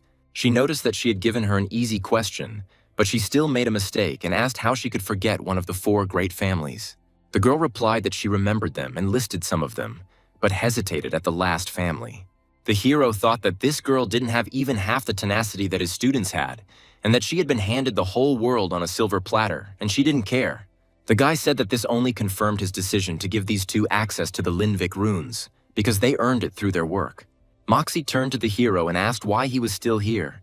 The guy replied, "Thank you for letting me sit in, and it was educational."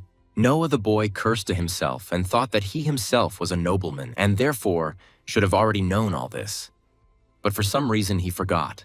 The character heard Moxie say that she was probably happy to help, but there was a hint of doubt in her voice. She admitted that she may have used the wrong word earlier when she called the professor crazy. The girl added that perhaps she should have said that he had become better than he was before. She wanted to add something, but she hesitated and did not finish the sentence, thinking about her words. The boy left the classroom and went to his room when he suddenly ran into important people. He immediately apologized, but people didn't care and decided not to waste their time on him. It seems that the Torin family knew Vermal, and now he can't hold out any longer and needs to find out the connections of the body's previous owner, until one of them stabs him in the back because enemies surround him on all sides. The professor stood on the training ground and watched as the students fought with dummies. He noted with satisfaction that the most interesting part was beginning. He yelled at Todd to take his training more seriously. This is all because the exam is just around the corner and you can't lose concentration for a second. The boy clapped his hands and said that both students were making incredible progress. He is very proud of their progress over the past few weeks. He added that he was confident that soon they would be able to kill slashers without each other's help, and each would become an independent fighter. Noah noticed that it had been a long time since he had last died, and his soul had finally recovered from the series of deaths. The hallucinations became fewer, and he felt much better than in the first days after being reborn in Vermeil's body. With this flying sword, he will be able to spot the thrower long before they get close to him, and this will give him a huge advantage in combat. The boy thought that whatever the hellish Reaper had planned, he would not allow him to harm his students again and would protect them to the last. Noah suggested continuing their training while it was still light, if their runes still had energy left after the tough fight. Todd said he was still full of energy, and the girl added that her magic was using almost no energy and she was ready to continue. The guy then gave the order to go and said that they had to kill many more slashers before dark. They returned to the transport gun, and the operator asked how it went and whether they had shown those monkeys where the crayfish hibernate. The hero replied that the 2 had done a great job, and he was very pleased with their success in destroying the monsters. Todd bragged about destroying those nasty creatures, and the cameraman said to keep it up and hope to see them back here soon with the head of the Hell Reaper. Noah noted that then it would only be a matter of time and hard training for which of them would get the main rune. The guy remembered that Moxie said something about one such rune belonging to a hellish Reaper whose power was very great. He wondered if this had anything to do with the Hell Reaper being able to control other monkeys, and if so, that was another reason to kill him. The professor ordered them to continue in the same spirit and said that he would see the students in the next lesson, after which he headed to the library. Todd noticed that his girlfriend looked a little downcast, so he asked if everything was okay, looking at her with fear. The girl replied that yes, and asked him not to worry, angrily brushing his hand away. He sighed and thought that all this was becoming too much for her, and she didn't know how to cope with her emotions. The girl said that before she could just brush it off as a pipe dream, but now she is actually getting stronger. She cursed and said, "Damn it, Professor, why did he end up being a member of that family?" After all, it makes her life difficult and makes her feel obligated. Tears welled up in her eyes, and she was no longer able to hold them back.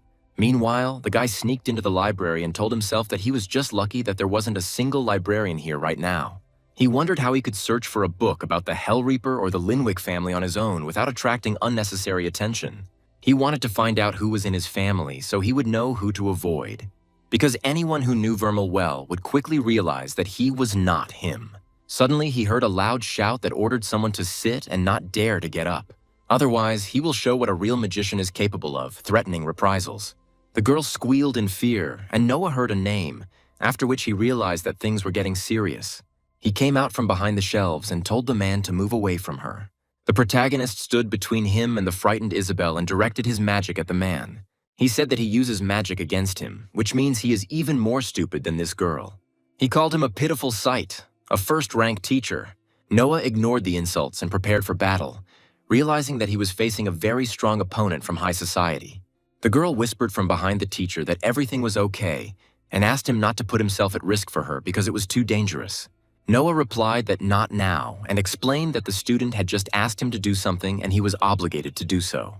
The guy added that he was therefore obliged to shove his head so deep that he would never see the sunlight again. He shattered the shield with one blow and said with a grin that it was an excellent shield and that he had clearly overestimated his strength. The enemy whined and muttered that he couldn't believe he had just done that. Even though he was lying on the floor with blood dripping from his mouth and nose, he still did not stop talking. Rubbing his fingers in fear, he said that the hero would regret his actions. The protagonist said he had no idea who she was, which meant he could just chalk it all up to a misunderstanding.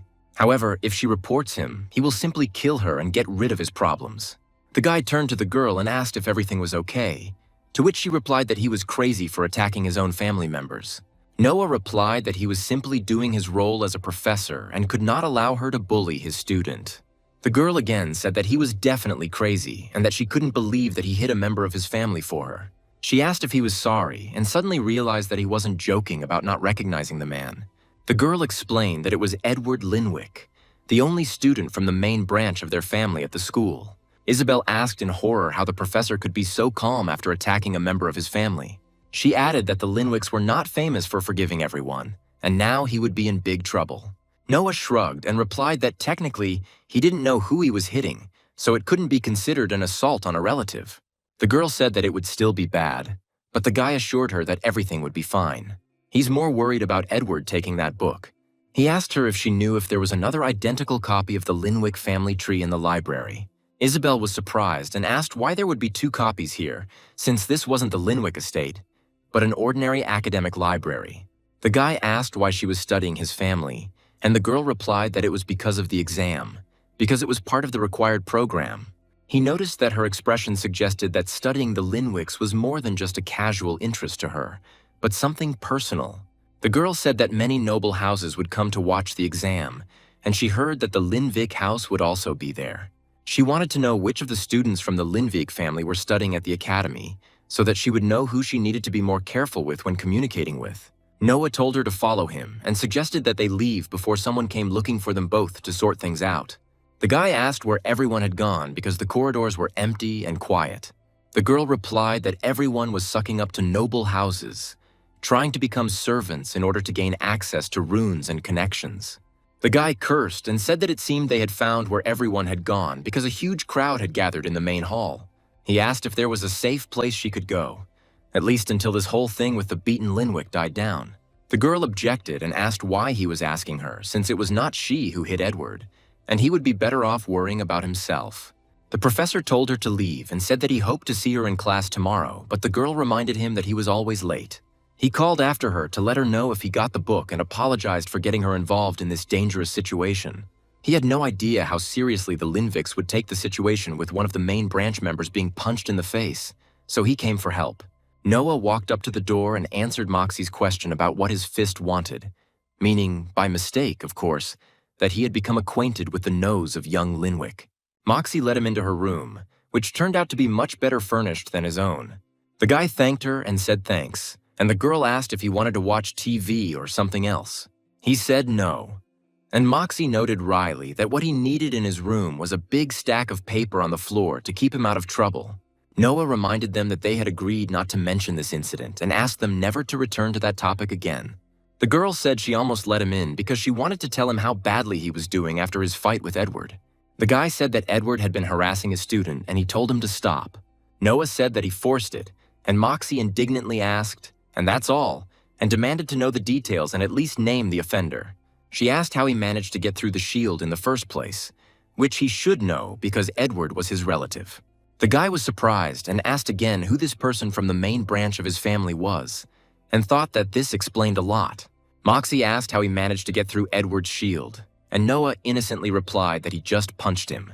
The girl asked him again what he had done, and the guy repeated that he had hit her like this, and showed a movement with his fist in the air. Moxie said she knew what a punch was, but how it hit through the shield, and Noah hesitated, not knowing what to answer. She suggested trying to hit her to understand the mechanism, to which the professor asked fearfully, "What if he hurt her?" The girl replied that he was first rank, so she would be fine, and told him to try hitting her with full force. The guy said, "Well, since you're the one offering," and swung to hit. But Moxie stopped him by asking what he had just done.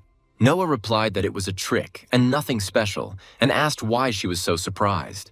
The girl said that no, it was not just a trick. Every bit of his punch came out of nowhere. She added that this was, of course, good, but should she prepare herself for a bunch of angry people? After all, they might pounce on him for teaching their child a lesson. Moxie assured him that his own family wouldn't kill him, and the worst they could do was force teacher Edward to challenge him to a competition. Noah said that it was nice to hear and that he could handle it because he wasn't afraid of any competition or fight. The girl said with disappointment that she had hoped that she would be able to participate and would try to beat him herself for everything he had done. She added that this would have been the highlight of her week, but apparently it wasn't meant to be, and she would have to settle for less. Moxie said that he helped his student like a real teacher, and not the pathetic person she previously considered him to be. The guy thanked her and asked if this meant that we were now friends, to which the girl replied with horror that no. She threatened him not to dare say such things again, otherwise she would smash his head through the wall. The girl pretended to vomit and told them to get out of her room. Noah quickly left, while the operator greeted the guest with a question. It was Magus Allen talking to the operator and asking if Vermal came here often. The operator hesitated and didn't know what to answer, and he said that they were going to set up a small meeting for him. He demanded that the operator tell him when the professor would be heading back to the academy after his latest expedition. After some time, the main character came with his students. Tim looked at him with fear as he realized that he was heading towards him. He looked thoughtfully at his map, not knowing what the right thing to do now was. The important man asked Tim if he had met Vermal, and he promised to tell him the exact time the professor would leave. Noah went up to the cannon and told it to send him to the same place as usual, and Tim said that he always traveled to the same place. Tim added that he had already set everything up and asked if this wasn't the best time of his day when he went out into dangerous lands to hunt monsters. The guy thanked him in confusion, and the operator said that he still hadn't realized how predictable and vulnerable he was to ambushes. Noah noticed Tim's warning and asked if it meant someone was watching him and planning an attack. He thought that if he changed his plans now, they would understand that Tim had warned him, and he didn't want to put the cameraman in danger. The professor replied that yes, he was coming, and apologized for dragging Tim into his problems with the Linwick family. Tim wished him to be careful and not to return tired.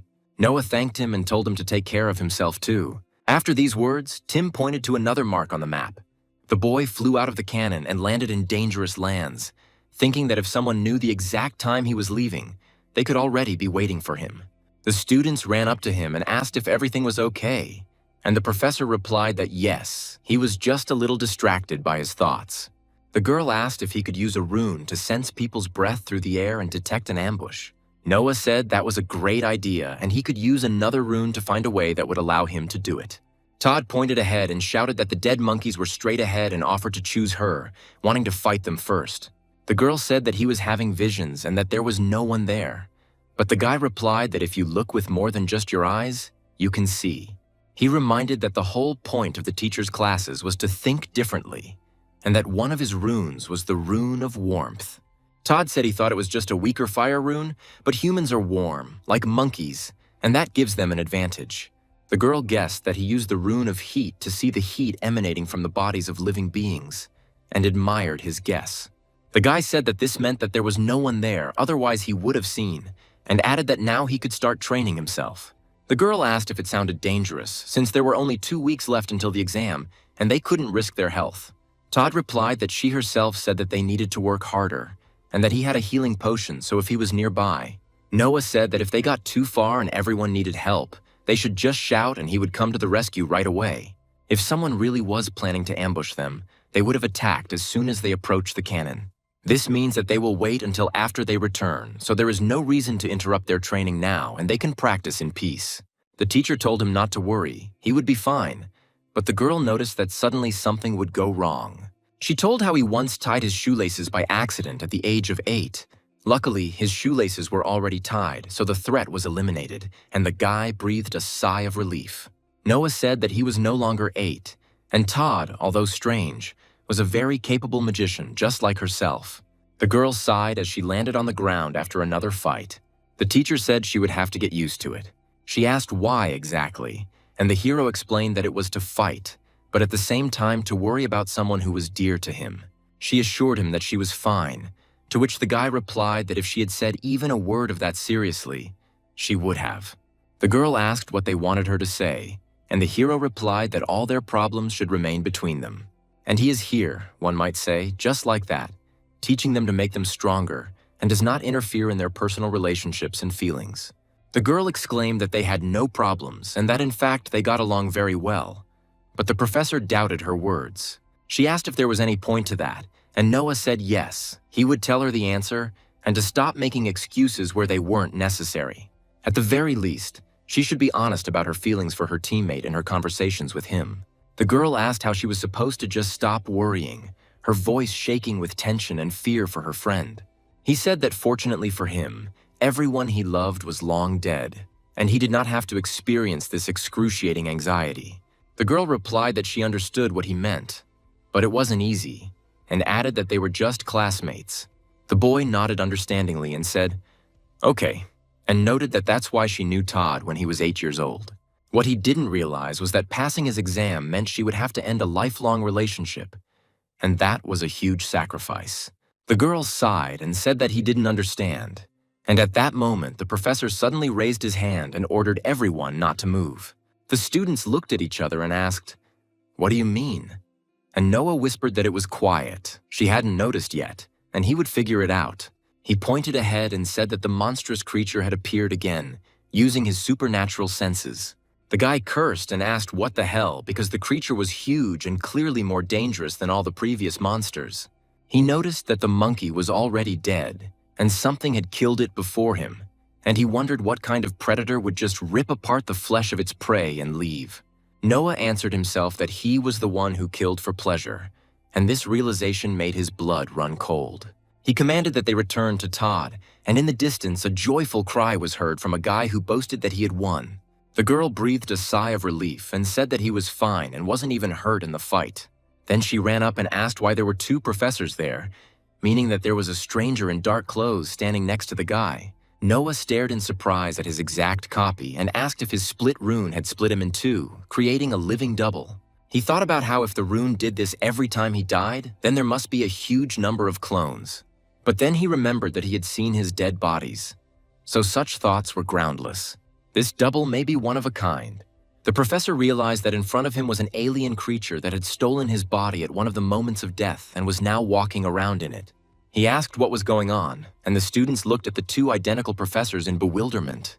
The guy said that he would like to know the answer to this question too, and that it was a little awkward. He asked Todd to step back a little so he could explain the situation without putting the students in danger. Noah told the students that this was actually a special project he had been working on, and it had a unique combination of runes. He added that this was why he was so confident when he left Todd alone, because the doppelganger was watching over him. The girl didn't believe it and asked if he had created a copy of himself, and in general, if such a thing was possible in principle. The young man was delighted and asked to be shown how it was done. But the professor said he was afraid. No, it was his secret. The students asked which of them was the real Vermal. The guy explained that the plan was to keep it a secret, but now that they know, he wants to keep it between them. Noah said that he would go talk to his double for a moment, and they went behind a tree. He pounced on the double and asked what the hell it was doing in his body. After all, this is impossible because he must be dead. The creature replied that it had one of Vermal's bodies, and he raised his hands up. Then Noah threatened that if he killed him, the disciples would wonder what had happened. The guy said he wouldn't let a stranger walk around in his body and kill people. It's all because his reputation is bad enough without this. The double replied that they did not need to eat people, and they could eat other meat, such as regular food, which was much tastier. Noah asked why they hunt people if they don't eat them. He said that the taste was very good and he wouldn't know until he tried it. The professor asked why he should trust the creature and what would stop it from leaving with his body as soon as he turned away. The double suggested that he could change his form into something else, for example, an animal or a bird. The boy said that this did not inspire confidence and asked if the creature could be at least a little intelligent. He said that where he came from, it was mostly just endless waiting, again suggesting a change of form. Noah said it wasn't that bad, and unless the creature gave him a good reason, he wasn't going anywhere as long as he still had his body. The double hesitated and couldn't think of anything. The guy said that, as strange as it may sound, the bloodthirsty creature seems quite good. He offered to swear by his runes that he would not hunt or eat people. Then they will work together until they reach an agreement. The protagonist was surprised and asked if the best he could come up with was a promise. But the double said that this was not a promise, but a runic oath. If he broke it, his runes would be destroyed, and he asked if the oath was supposed to be self-fulfilling. He replied that of course she obliged him to do so, and Noah offered to check it out. The guy swore on the runes that if he didn't do what he said within the next minute, he would kill him. The creature froze in fear, and Noah dictated the terms, his eyes lighting up with a bright light. They will not hunt or eat people and will work together. He added that during this time he would work in the common interest, and in exchange the double would help him collect runes. The professor asked if this was acceptable, and the creature replied that as far as it could tell, it sounded good enough and there were no obvious loopholes. The double said he thought that was enough. Noah replied that who knows, maybe this will develop into a fruitful collaboration. They shook hands, and the guy added that it was better than death, because killing your own double would be stupid and wasteful. The student said they had been talking while he was gone and suddenly noticed that the double had disappeared. The girl asked what happened to his double, and the professor replied that he had sent him to check on the mutilated body they had found. He added that she had spoken of it and asked if she thought it had been killed by another monkey or perhaps an alien creature. The boy told the students that he wasn't sure who exactly it was, but he hoped his double would be able to figure something out before they returned. He told them to get ready because it was only a short time before they would be transported back to the academy. Isabel asked why the teacher sounded worried about it, and Noah replied that there was reason to believe they were in for an unpleasant encounter. It's all because of the incident with that man who now wants revenge for the public humiliation and broken nose. Meanwhile, at the academy, the man said to remain calm because the professor would be here soon. The operator promised so, and one of those present noticed that wasn't this the girl who walked past with an important air. Professor Allen chuckled and said, turning to Vermal, clearly anticipating the opportunity to humiliate him in front of his students. He said that he had heard about the quarrel with his student, to which Noah replied that he did not understand what was being discussed. Allen told Edward to shut up and said that for someone who wasn't even part of the main branch of the family, he was getting too carried away. The guy objected that the only one who had gotten out of hand here was his student, who had pestered his student. He added that he never thought he would sit idly by while one of his students was attacked, even if Edward hadn't done it. From his point of view, he spared Allen the humiliation of having to apologize for his student's behavior in front of the entire academy. Edward said indignantly that the professor could not leave him unpunished, and that Vermal had broken his nose. He demanded that something be done about this disgrace, and Allen ordered him to hold his tongue, promising to discuss it later. The teacher said that the insult to Edward's honor could not go unnoticed, and Vermal should not have interfered in their affairs. Noah asked what he wanted, and Allen suggested a duel between the students. But the guy said that a fight was too much for that level of insult. The professor demanded that Vermal's student be brought in, since an incident had occurred between her and Edward. However, Noah immediately and firmly answered no. He said that he would not bring her, and that Edward himself was the reason he got hit, and he got what he deserved. Allen asked if he was refusing to obey a direct order, and the boy confirmed that yes, he was. Then the professor suggested solving this problem on an exam by organizing a competition where the one who is stronger would win. He said that the student who defeats more enemies during the exam will win. When Edward emerges victorious, Vermila's apprentice will apologize. Noah thought and said, okay, they agree. However, when his student wins, Allen will give her a great rune from his collection. After these words and conditions, the main character raised his finger up. Edward was indignant, saying that this deal was not worth the great rune.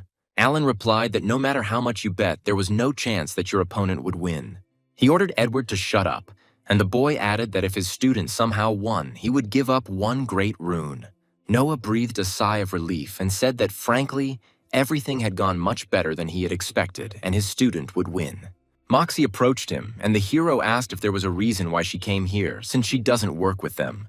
The girl replied that there was no way she would deal with these people, and frankly, she was hoping to see Vermal get the living daylights out of him. She added that it would be the most interesting day of the week, but she had to go, and wished her luck on the exam. Moxie told him to try not to hurt himself, and Noah thought he didn't understand this woman and her strange sense of humor. The main character had a terrible nightmare in which his bed suddenly burst into flames on all sides. He felt an unbearable heat, as if the very air around him began to burn and melt his skin. Tongues of fire shot up and he tried to scream, but his voice was stuck in his dry throat. He woke up in a cold sweat, unable for a long time to understand where reality was and where a nightmare was. The guy groaned heavily and asked himself what it was, because he hadn't died for a long time, and his visions should be getting better. He saw a hellish reaper in front of him, and realized that this was the very same terrible monster that had been tormenting him for the past few weeks. Noah promised that as soon as the exam was over, he would kill him, no matter what the cost. For a long time, the image of the hellish reaper who laughed with a terrible voice remained in my head. The hero tried to control the flying sword and said that he seemed to be starting to figure out how to use this flying thing. But a second later, the guy said with disappointment, or maybe not, and called the sword a useless thing. The protagonist lay flat on the ground, thinking that he first needed to learn how to control it well. He looked around and said it was good that no one saw it, to which the double replied that he shouldn't complain and just do his body replacement. Noah said that anything was better than watching him control his body, but the double countered that he didn't control anything. He spent weeks absorbing Vermal's body, memorizing every detail so he could recreate it perfectly. It's even better than just controlling the body. The guy wasn't sure why, but he asked, "Is this what you chose for me?" And the double replied, surprised, "Seriously." The double said, "Stop being picky. He got everything he could, and Noah would rather not think about how he got them in the first place." The guy couldn't shake the feeling that this was no ordinary creature, so he asked what kind of body he wanted to wear instead. The double replied that everything was within reason and that it didn't really matter to him, to which the professor asked his name.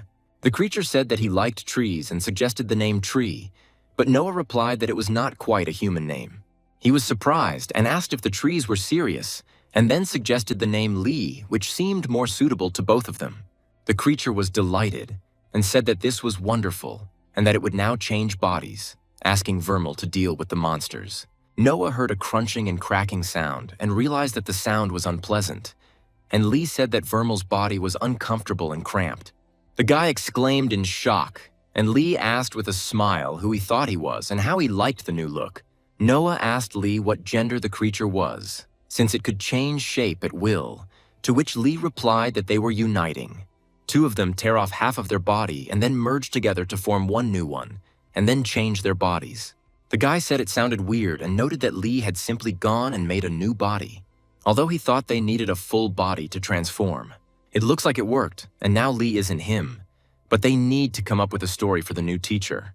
The guy asked if he had any ideas, and Lee said that he was a teacher. Then she too can be one, although she has not done this before.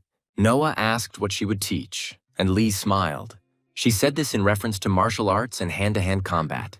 She quickly transformed, and then the main character lost sight of her. Finding herself on top of the guy, she asked him what he thought, to which the professor replied that he barely saw her because of the speed. He asked why other such creatures could not change as quickly, as if they were completely different creatures. Lee replied that she was not human, but faster and stronger than him, and that this made her the best in her field.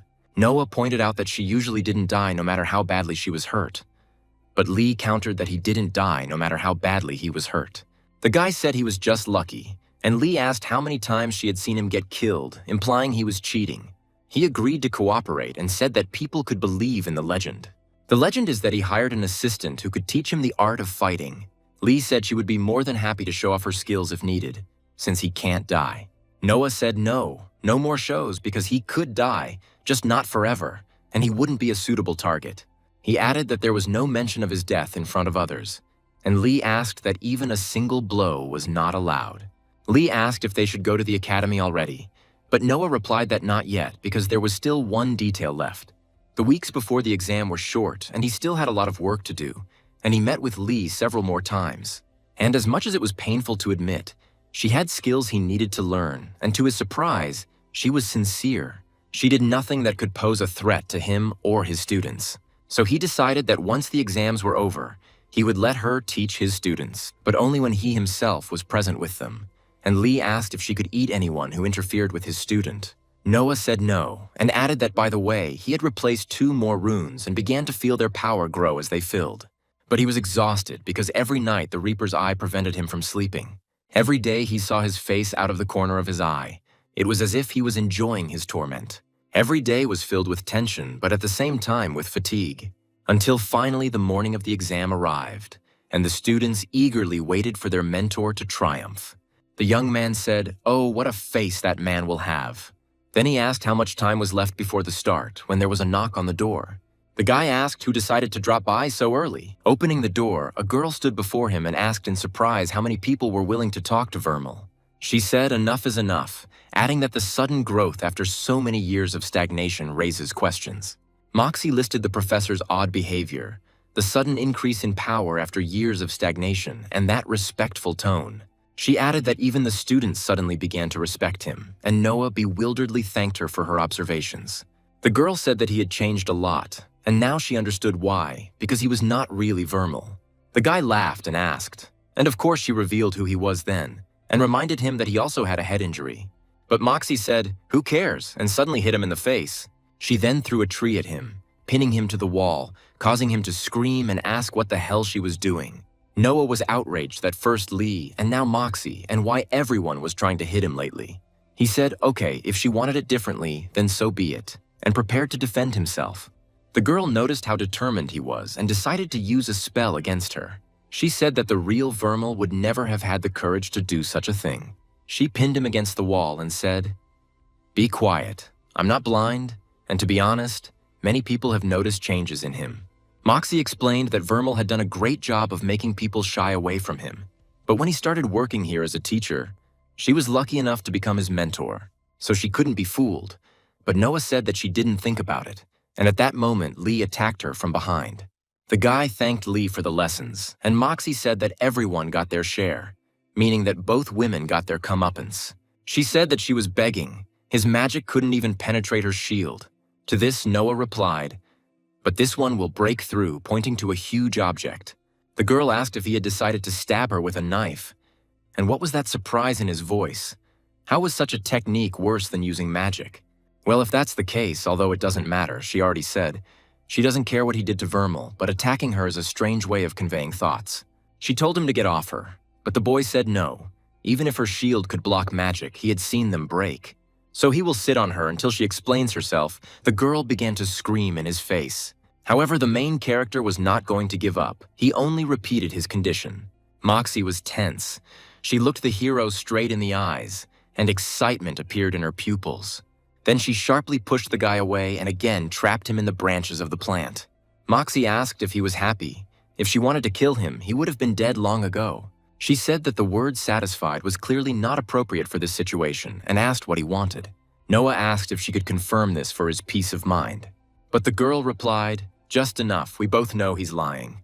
He's not vermilion," but the guy said, "Weird, then why does he have vermilion on his badge?" And Moxie sighed and said, "Oh my God." She agreed and said that there was something more important than her curiosity. Moxie said that after meeting Alan, she decided to check out his students. He believed in them so much that she almost believed he could win. Noah said it was kind of her, and Moxie replied, "Not to mince words." The guy asked what kind of papers these were, and the girl replied that the girl's family was blacklisted from all noble families. Both of his students were the same in this regard, and when she tried to find out why exactly, she found nothing. This means that someone powerful decided to cover everything up, and they were sent to him for training because they were destined to fail. Noah thought about how there were a lot of things he didn't know much about, including which of the Linwick family Vermal was subordinate to. The girl asked if he could imagine how powerful the person behind all this was. Noah chuckled and told Moxie that his students were being set up, adding that she thought he hadn't thought of that. She was surprised and asked what, and then sharply asked how he knew about the blacklist. The guy replied that this Edward was an idiot and that the setup was just like him. Moxie then asked if he thought he could stop what they had prepared. He wondered how much they would have to prepare, as his disciples were only first rank, and this was worrying. Noah said he needed to prepare anyway, and he appreciated that the girl cared enough about him to come and warn him, especially considering how much she hates him, to which Moxie replied that she doesn't hate him because he's not vermilion. She added that she could even help him if he admitted the truth, and the guy asked to be allowed to ask something. Noah asked her to imagine a ship, and the girl reluctantly agreed, saying that she did not understand why but would play along. He said to imagine that the ship was going on an adventure to fight pirates, and suddenly a storm started. The ship crashes into the rocks, and they have to rebuild it piece by piece, replacing the old broken parts with new ones, until finally every part of the ship became different, and he asked if it was still the same ship or not. Moxie replied that of course, although perhaps not. Noah said that this is something that people have been arguing about for a very long time. He added that he thought he agreed with her, smiling slyly. The girl asked what happened to the old ship and whether it mattered. The guy replied that no, it didn't matter, and said that now he needed help. If she suddenly wants to help, she can give him his pants. He said he didn't want to be late, and Moxie remarked that maybe it was time for him to restore his reputation. Tim burst into the room and said he was there to pick them up for today's exam, but caught the professor at an awkward moment. The girl blushed, and the guy hesitated and could not utter a word from embarrassment. Tim realized his mistake and said, "Oops, guess he can't keep his mouth shut?" Noah confirmed that he was the biggest talker on campus. Moxie sighed and said that she could forget about restoring her reputation for now after everyone saw this embarrassment. A proctor named Megas 10/4 announced that they had combed the scorched acres to ensure there was nothing more dangerous than a slasher. He added that if anyone were to slip past, it would be the responsibility of the nearby professors to ensure that it was postponed until he arrived. 10/4 said everyone was assigned to groups to participate in the exam and asked them to stay in their groups for the entire duration. He noticed that almost everyone except Todd and Isabel had shields, and the students were eagerly awaiting the start. The proctor declared the exam open and wished everyone good luck, and Alan asked Vermal if he was nervous and wanted to admit defeat. Noah replied that he didn't, and said he was just wondering if Edward was going to use his shield as a crutch instead of his own powers.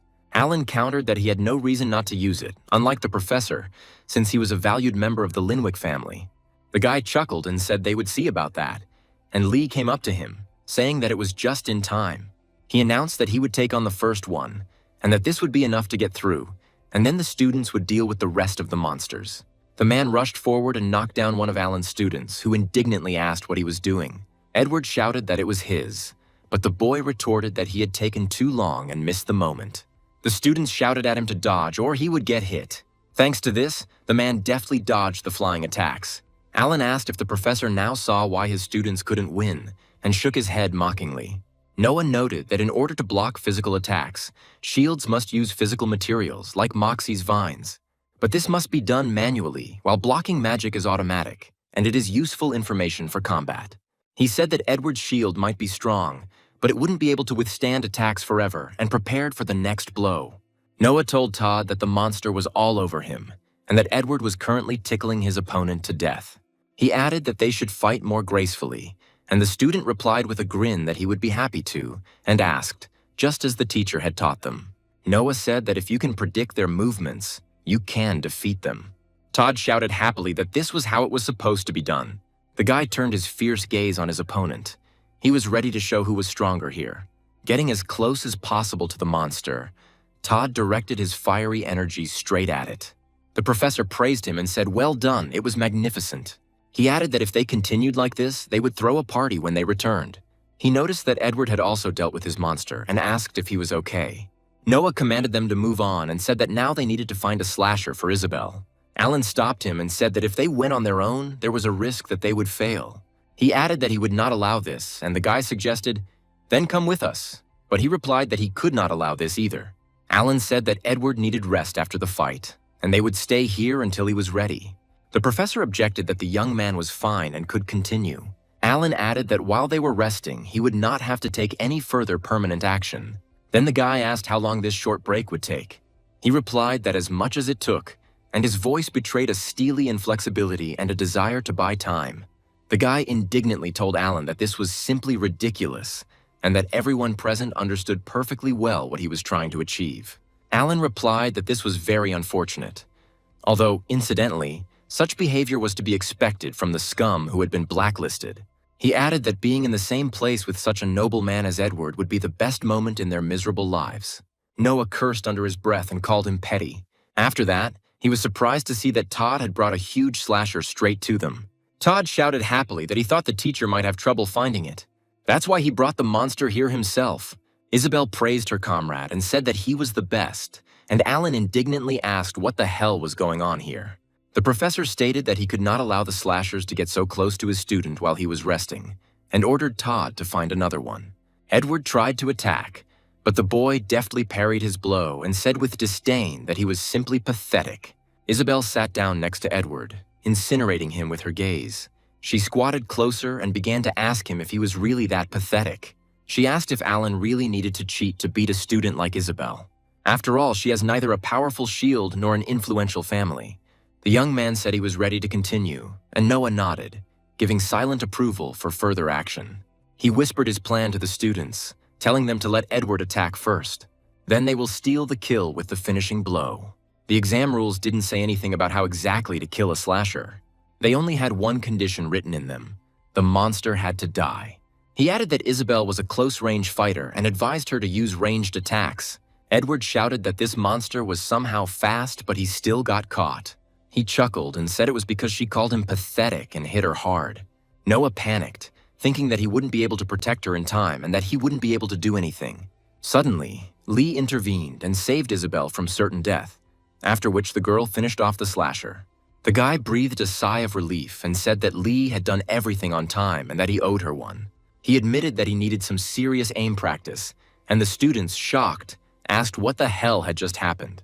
The professor said it wasn't his fault and that the stupid student shouldn't have jumped in front of the attacks. Alan countered that the little worm had done it on purpose and sternly told him to watch his words. He said that, teacher or not, Noah was deliberately provoking conflict and demanded an apology. The guy asked if he really wanted an apology. Alan noted with a sneer that the first-rank professor had finally gotten angry. He asked what this family scandal would lead to. Noah tried to hold out until the last, but the man was clearly provoking him. He continued to say hurtful things to him and irritate the hero. Noah couldn't hold back any longer and suddenly hit him in the face. Then he asked if he was okay and apologized, saying that there was a big mosquito right on his interlocutor's nose. He said that he couldn't be blamed for that, and after that the score between them became 1-1, and he suggested moving on. He added that it would be very unpleasant if Edward had fewer kills than Isabel, and sincerely praised the student. The girl thanked him shyly and said that she herself didn't know how she managed it and that she was probably just lucky. Alan told Edward that they needed to kill more slashers and asked if he was ready, to which the boy hesitantly replied that of course he was. Noah remarked that he didn't plan on losing, and the student asked why Magus Allen was bleeding. The boy replied that there was a big mosquito there and commanded his students that they now had to hurry. The kill count was 1-1, and the professor said that there should be another slasher around somewhere, but he didn't see it. Noah said he thought a deal was a deal and reminded them that Alan had cheated on the exam. He indignantly asked if that was really true, and the guy asked Edward to tell him exactly what techniques he used. Noah added, "Would you mind telling me exactly when in the exam he did this?" And the young man hesitated and could not answer. The professor said his students had names and asked them to use them, calling them Isabel and Todd. Alan replied that the two were blacklisted trash, and that one decent rune wouldn't fix their shoddy foundation and lack of talent. Noah sarcastically thanked him, saying he was so kind, and offered Isabel to tear out any page from the grimoire she wanted. He added that he would not stand there for hours for her to learn it, and said that she should use it well, because it's the last good rune she'll ever get. The boy led the students away and told Edward that he needed to train to make up for everything. He praised his guys and said that they both could be proud of themselves, and promised to throw a party at the next lesson. Noah announced that they were free for now and asked with a smile which rune she had ultimately chosen. The girl thanked the teacher again and added, "For everything," and he himself knows what she means. The guy clarified that she meant thank you for everything else too, but he added that not for everything, because before that he was a loser, so thanks only for the last month. Noah replied that yes, mostly over the last month, and sheepishly said, "You're welcome." He added that she didn't need to thank him, It was all thanks to her own hard work. He asked if they could continue that conversation now, referring to his secret conversation with Moxie alone. The girl replied that she didn't need it, since stealing his food was much more convenient, and Noah called her lazy. She replied that she was progressive and agreed to help him, promising to answer question after question, and told him to begin. Noah said he was ready, and Moxie asked if he wouldn't admit he wasn't Vermilion, then at least explain why he decided to change. He replied that it was a waste of a question because he had already spoken self-improvement, and he himself asked where he could get the information. The girl said that right now the only book they needed from the library was on loan to someone. She doesn't think that its current owner will agree to give it to him voluntarily, but if he was in such a hurry, then he should just take the book from the Linvik estate, and the guy was surprised, asking how he would get there. She said no, it was her turn to ask, and asked how this change had happened, to which Noah chose to remain silent. He apologized and said that he was afraid he couldn't answer that question and asked me to ask something else. To this, the girl replied that this was expected. Moxie then asked him why he knew so little about everything, and the guy replied that improvement itself is a difficult path. He said he needed to go back to the things the old him once knew and determine whether he really knew them or not. The girl noted that it looked more like he had serious brain damage and asked if he had seen a healer. Noah replied that he had asked, but they hadn't found anything strange, and that there was no point in treating him. Moxie said it was weird and his mind was clouded. She added that she would not count this question against him, and the boy countered that ordinary healers could not detect damage. Moxie exclaimed that this was what he really was, and Noah realized that she had guessed his true nature. He thought to himself, "This girl is good at finding connections." He said out loud that he didn't think they had understood each other correctly just now. He's talking about self-improvement, not murder. And the girl said it was her turn to ask anyway, and it was time to change the subject. The boy asked how rare the Great Wind runes were because he needed one. Moxie replied that compared to other great runes, they were not very rare, and she could get one for him. He asked if maybe they could make a deal then, and she said it wasn't exactly a deal, but okay. The girl asked if he was so determined to pursue the path of self-improvement, then why did he decide to continue his business? Noah answered because he was a teacher and he could not abandon his students to their fate. Improvement does not mean renouncing previous decisions. Moxie suggested continuing their conversation outside because she still had a lot to do, and the guy agreed. He warned that it counted as a question and added, returning to his family, that she could tell about her. The girl asked him if he was asking such questions and still insisting that he was Vermal and told him to give her a break. Noah told her to just answer, and Moxie said that as much as she hated to admit it, his family was really powerful. She added that the Linviks were one of the most influential noble families in the Empire, and they were the ones no one wanted to cross. The guy said that was clear and added that it was nice to chat, but they had already approached his room, and a monster stuck its head out of there. At this moment, the protagonist began to have visions again, causing him to clutch his head and curse them. Lee stood in front of the main character. She was glad that he returned. Moxie asked who it was, but the guy replied that he would explain later. Noah quickly ran into the room and slammed the door, leaving the woman in the hallway. She shouted indignantly at him to wait because she had not finished. Inside the room, Noah bumped into Lee and screamed, mistaking her for a slasher, but immediately realized it was her. The girl said she thought she smelled him, and Moxie, outside the door, asked who it was. The guy shouted that not now and asked Lee how she even got into his room. He asked what she was doing there, and Lee looked at him in bewilderment, not understanding what they wanted from her. The hero stared at Lee and asked if she had flattened herself and if all face stealers could do that. She replied that she had no idea how it was for others, but she personally could. Noah asked for a second, but Moxie was indignant. The hero told Lee to stop touching things and asked how old he was, since she was acting like a teenager. Lee said she didn't know, and the guy asked why she came to his room in case someone saw her, but she objected that they wouldn't see her. Lee said a little later that she wanted to tell him about the Hellish Reaper. She added that he had been muttering loudly about it in his sleep, so she thought it was important. The girl added that he was tossing and turning on the pillow, and she was wondering if he would be able to defeat him at all. And she had an idea. Noah said he was listening carefully, and Moxie began to explain that a Reaper usually had a huge ring of fire raging around it. The guy confirmed that yes, although to be honest, he had never seen it up close, and the girl added that sometimes this aura fades for some reason. She assumed it was due to the passive effect of his master rune, and Noah asked what that passive effect was. She said that this is one of the main differences between regular and master runes, and that it always exists in the owner of such a rune. Noah ignored her and said that this was exactly what he had been missing all this time, and that to divide meant to split and tear into pieces. He added that he was tied to the very flask that killed Vermal, and Moxie, shocked, asked what the hell was going on. Noah introduced the women and told them that Lee was a face stealer, and she waved happily. Moxie sternly demanded that Vermal explain himself. Then the guy calmly replied that everything was fine, and that she had taken a runic oath to work with him. The girl asked again with disbelief, and added that he had found a face stealer who had agreed to the runic oath. So she asked how, why, and called him crazy. Noah replied that none of this concerned her, but Lee interrupted and said that it did. He asked her to talk to Moxie without those weird antics. The hero added that he needed her help and asked if she couldn't break the rune oath since it took something from both sides. The girl explained that they literally link their runes to each other. If this face stealer dies, his rune will also be damaged. Lee wearily said that it was so boring to sit and do nothing, and that she was tired, and the guy said that she was on their side. Moxie admitted that her speech and movements were much more animated than those of other face thieves she studied. She begins to believe the hero. Noah said that all this is unjustifiably dangerous. Noah said the idea was justified in the first place, and now he thinks Lee can help her. The protagonist looked at Moxie and Lee and smirked at his thoughts. The girl looked at the character and angrily asked him how exactly to help. 2 days later, Noah gathered the disciples and thanked everyone who had decided to come. He said he knew they didn't usually gather here, but he had special plans. Noah announced that he wanted to introduce his assistant professor and called loudly for Lee, who came running around the corner with a joyful cry. Emily asked skeptically if she could be a professor. The guy said that he understood her doubts.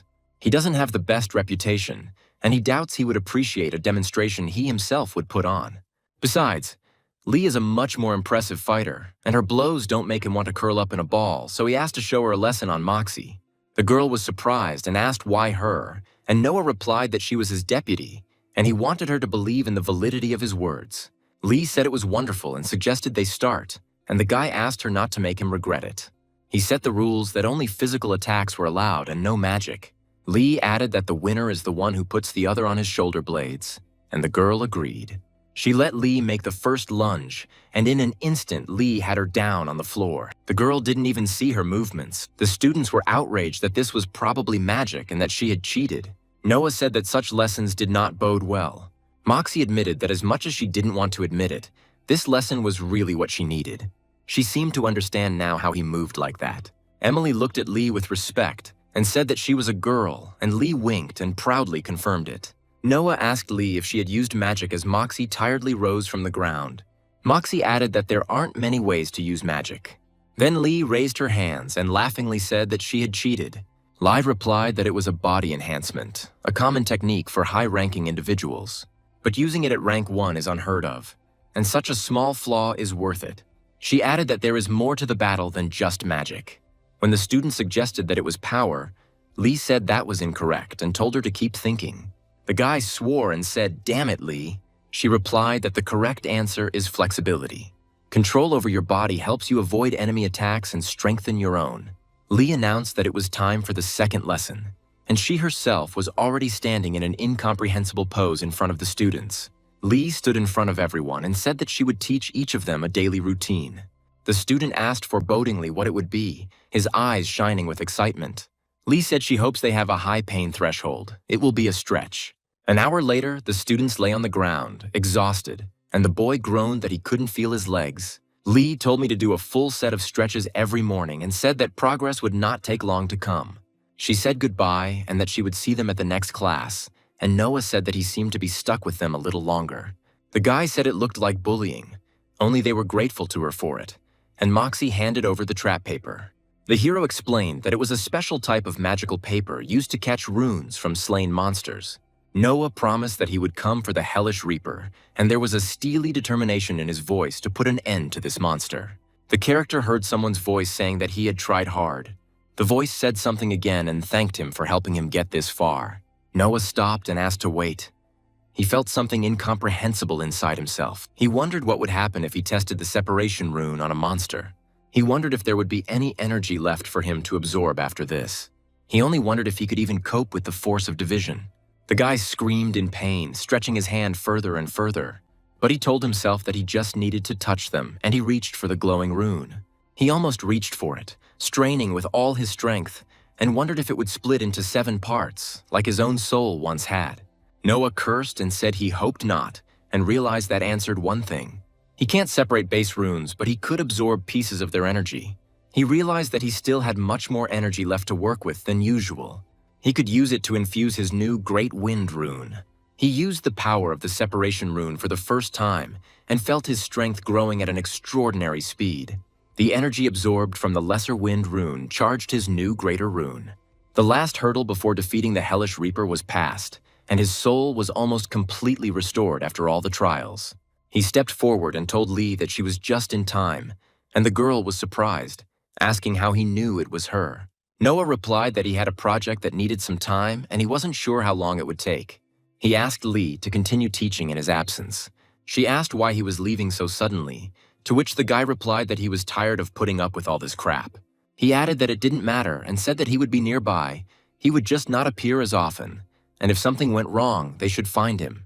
The girl said that if he was so confident, then fine, and she and Moxie would sort out the classes. But she had an idea of what he was trying to do. Noah chuckled and said, "Really?" And Lee said yes, and that she didn't think he could do it.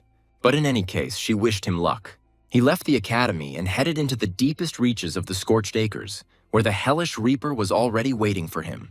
The monster was huge, no smaller than a 3-story house. His body was made of solid muscle and dark scales that shimmered with a crimson light. Dozens of bone spikes protruded from the monster's back, and it had huge horns on its head. A ring of fiery aura swirled around the Hellish Reaper, which would sometimes flare up with a blinding flame, then almost completely die out. Its clawed paws were the size of a human body, and every step the monster took caused the ground to shake and crack. Noah said he believed the monster had been waiting to see him, and the Hellish Reaper replied that it was time to put an end to it. The boy repeated the word end, and the monster growled that it would not end until his soul was shattered into tiny pieces. Noah rushed forward with a scream and ran straight towards the Hellish Reaper, breathing heavily from the tension and fear. He hit the monster with a dull thud that shook the ground and was thrown back, but immediately rose. The boy screamed in pain and asked the monster if it felt the difference between him and itself, and the monster replied that yes, it did. The Hell Reaper growled that the only difference was that he was just a cockroach, and you could play with him as much as you wanted. On the first day of the fight, the boy rushed at the Hellish Reaper with a scream, hoping to inflict at least some damage on him. He resurrected a few hours later and went on the attack again, but the Hellish Reaper met him with a wall of fire that burned out his lungs. On the second day, he tried to use the vibration rune to collapse the ground beneath the monster's feet, but the Reaper leaped forward. Before dying, the hero whispered that he felt the difference between them, to which the monster coldly replied that he felt it too, but it didn't change anything. On the third day, exhausted and weakened, Noah still rose and rushed into battle again. But the Reaper met him with a powerful blow from his tail, which broke his ribs and punctured his lung. He fell to his knees trying to breathe, but instead of air, only wheezing and bloody bubbles came out of his chest. The boy tried to use the rune of separation in a last desperate hope, but he didn't have enough strength to even touch the enemy. He lay on the ground, gasping for air, but his lungs refused to work, and every movement caused unbearable pain. The Hellish Reaper approached him and placed his paw on his chest, slowly squeezing it until the last remnants of air left the hero's body. Noah tried to scream, but only a silent wheeze came out of his throat, and he realized that he had lost for the 3rd time in a row. He died a long and painful death, looking into the faceless mask of the monster, and felt how life left him cell by cell. At the last moment, the faces of the students flashed before my eyes, but then they faded, giving way to blackness and suffocation. The hero was once again unable to breathe, and his body went limp, becoming another victim in an endless series of deaths. He lost because the monster turned out to be faster, stronger, and more resilient, despite all his knowledge and predicted techniques. Even knowing all the Reaper's movements, the boy couldn't keep up with his monstrous speed and found himself trapped every time. 3 days, 3 deaths, and not a single step towards victory. Only endless agony and the inability to take a simple breath. When consciousness finally faded, Noah fell into darkness with the only thought that he had failed to win again. Lee asked how he was doing, and Noah replied that she knew, judging by the fact that he had been doing this for several days in a row. The monster chuckled and said that, judging by everything, it looked rather pathetic. Lee intervened and said that he understood that she couldn't keep making up excuses for his students forever. Noah replied that he was not going to stop and that he was too close to victory to give up. He explained that the Hell Reaper was somehow connected to him because he could see his eyes in his soul. It might be because the monster killed him so many times. The guy added that the Reaper can create visions in his head, and he poses a threat to everyone until he kills him and breaks this connection. Lee asked if he was sure he was okay, adding that he smelled strange and asking how many times he had died. Noah yelled that he was okay and asked if she wanted him to tell him to stop. He replied that he wouldn't stop, and Lee said that watching him die over and over was pretty funny, but maybe he should slow down. The girl said she didn't know how his resurrection worked, but nothing was limitless. She doesn't want him to know his limit while her runes are linked to his. She admitted that she didn't always make the smartest decisions, but she couldn't sit back. Lee noticed that he seemed to tell himself that every time, and there was a weariness in her voice from the endless deaths. Noah replied that now he knew all the Reaper's tricks, and it was like fighting small monkeys. The girl said it was almost the same thing and asked what if the monster had other tricks he didn't know about. The boy replied that he would then die and try again, adding that the Reaper couldn't have that many tricks up his sleeve. He said that when he found out about them all, then it would be his turn, and he would finally be able to end this nightmare. Noah told himself that this time everything would work out, clutching the pen in his hand as he wrote on the paper. He shouted at the monster to try to hit him with fire this time, hoping that the Reaper would make a mistake and miss the target. The monster only growled loudly in response and released another fireball, which flew a centimeter from the guy's head. Noah cursed under his breath and said that he just kept dying over and over again without end, and that this endless cycle was driving him crazy. He added that with each new time, he understands more and more, and he is already very close to finally seeing the Reaper's weak spot. But as he spoke these words, the boy felt how his wounded soul was barely holding on inside his body. He understood that his patience and resources were not limitless, and that if he did not finish off the monster soon, he himself would crumble to dust. Noah said that there was one thing he had been keeping secret in reserve, and that the Hell Reaper could not possibly be prepared for it. He clutched a small piece of fur in his hand, torn from the monster's body during one of the previous fights. The monster noticed this movement and in an icy voice asked how much longer his fragile soul could endure before crumbling into tiny fragments. The guy only spat out blood in response and yelled at the monster to shut up and just die. He declared that this fight would be his last, and it simply had to be his last, because his soul physically could not bear it any longer. Noah understood that behind him stood his past life, his disciples, his new goal, and he had absolutely nowhere to retreat. He said that this small hair was all he needed to finally defeat the monster and sever the cursed connection between them forever. The boy brought the wool to his lips and whispered an ancient spell that he found in Moxie's grimoire. The hair flashed with a bright light, and Noah felt an invisible thread stretch between him and the Reaper, connecting their souls together. The monster roared in rage and tried to retreat, but the boy did not give it a second's respite, rushing forward with a cry of despair and hope. He knew he had only one chance, and that if he missed or hesitated, he would lose everything he had achieved in the last months. Noah thrust his hand straight into the Reaper's chest, where his fiery heart beat, and activated the separation rune at full power. The monster began to convulse, trying to throw the man off, but the guy held on with a death grip, gritting his teeth from inhuman pain. His own soul was bursting at the seams, and he felt how every movement caused him agony. Noah whispered that he would not stop even if it killed him completely. From the very beginning, when he entered the afterlife, he always clung to his humanity. But now, as his soul is crumbling, he feels it leaving him and his consciousness begins to cloud over. The Hell Reaper still stood before him, his faceless mask expressionless. Its body was made of solid muscle and dark scales, and dozens of bony spikes protruded from its back. A ring of fiery aura swirled around the monster, flaring up and then fading away. Noah rushed forward, dodging the fireball, and shouted at the monster that it was afraid because it knew it was about to die. The monster froze and asked what he was, and the guy replied that he had finally won and ordered the creature to get away. Thanks to his magic, the protagonist was able to easily cut this monster in half. The character turned to him and began to laugh ominously into his lifeless face. The monster fell with a crash onto the stone ground, its whole body glowing, divided into two parts. Noah exhaled and said that that energy was definitely enough to raise him to the next rank. Lee looked around Devil's Acres and said that he had managed to defeat the Hell Reaper. She sat on a tree and smiled evilly at what was happening in front of her. The guy asked what it was and felt the ground beneath his feet shake from approaching steps, and an incomprehensible portal opened. The one who came out of there said that apparently someone had just killed their hellish reaper. The elder added that this meant that the arbitration was under threat. The guard added that if it was not there and he killed one attacker, it meant he had an accomplice who stole the rune. Nier swore and said it was penetration. He asked why anyone would want to attack the arbitration, as it was an act of war. The old man looked at the fallen reaper for a while, wondering what could be done. However, his attention was also drawn to the body of the protagonist, which was burning on the ground. The man decided to lift his body and, using magic, dragged him along with him. Lee was right, and the boy thought he was an idiot, and why didn't he think that the Hell Reaper could be guarded? He thought that killing him was a good thing, but the school put him there for a reason, but to protect the borders. Noah asked the security guard who approached him if he could help with anything, and he replied that he probably could.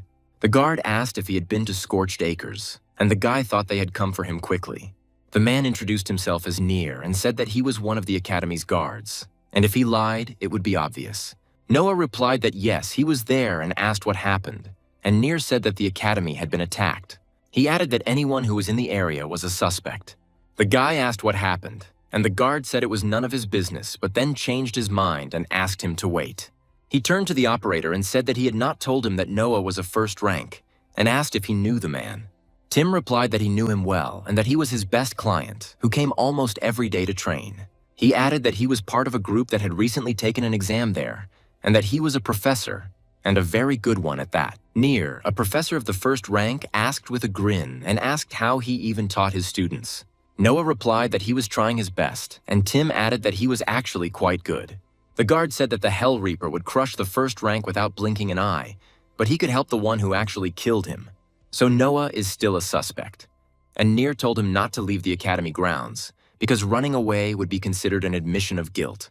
Noah swore and said he was such an idiot, and Lee asked if he wanted someone to insult him. He could have just asked. He asked Lee if she had seen it, and she replied that it was him getting trashed or him getting everyone in trouble. The guy said they were going to find his body, and Lee said they had already found it fried to a crisp and it had his badge on it.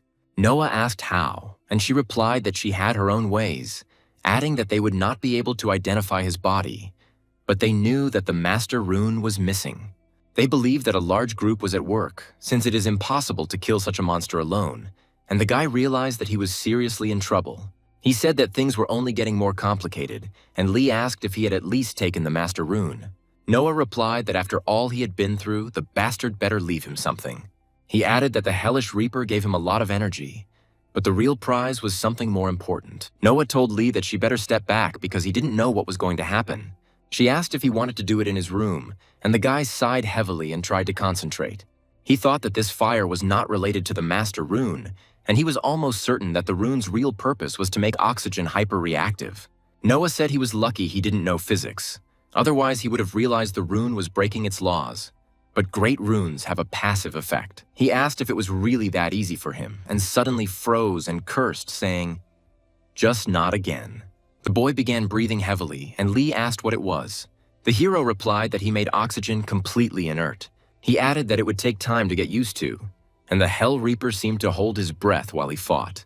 The main character sat on the floor for a while, trying to come to his senses. He started to act the fool and shout something, but Lee stopped him and said that someone was coming.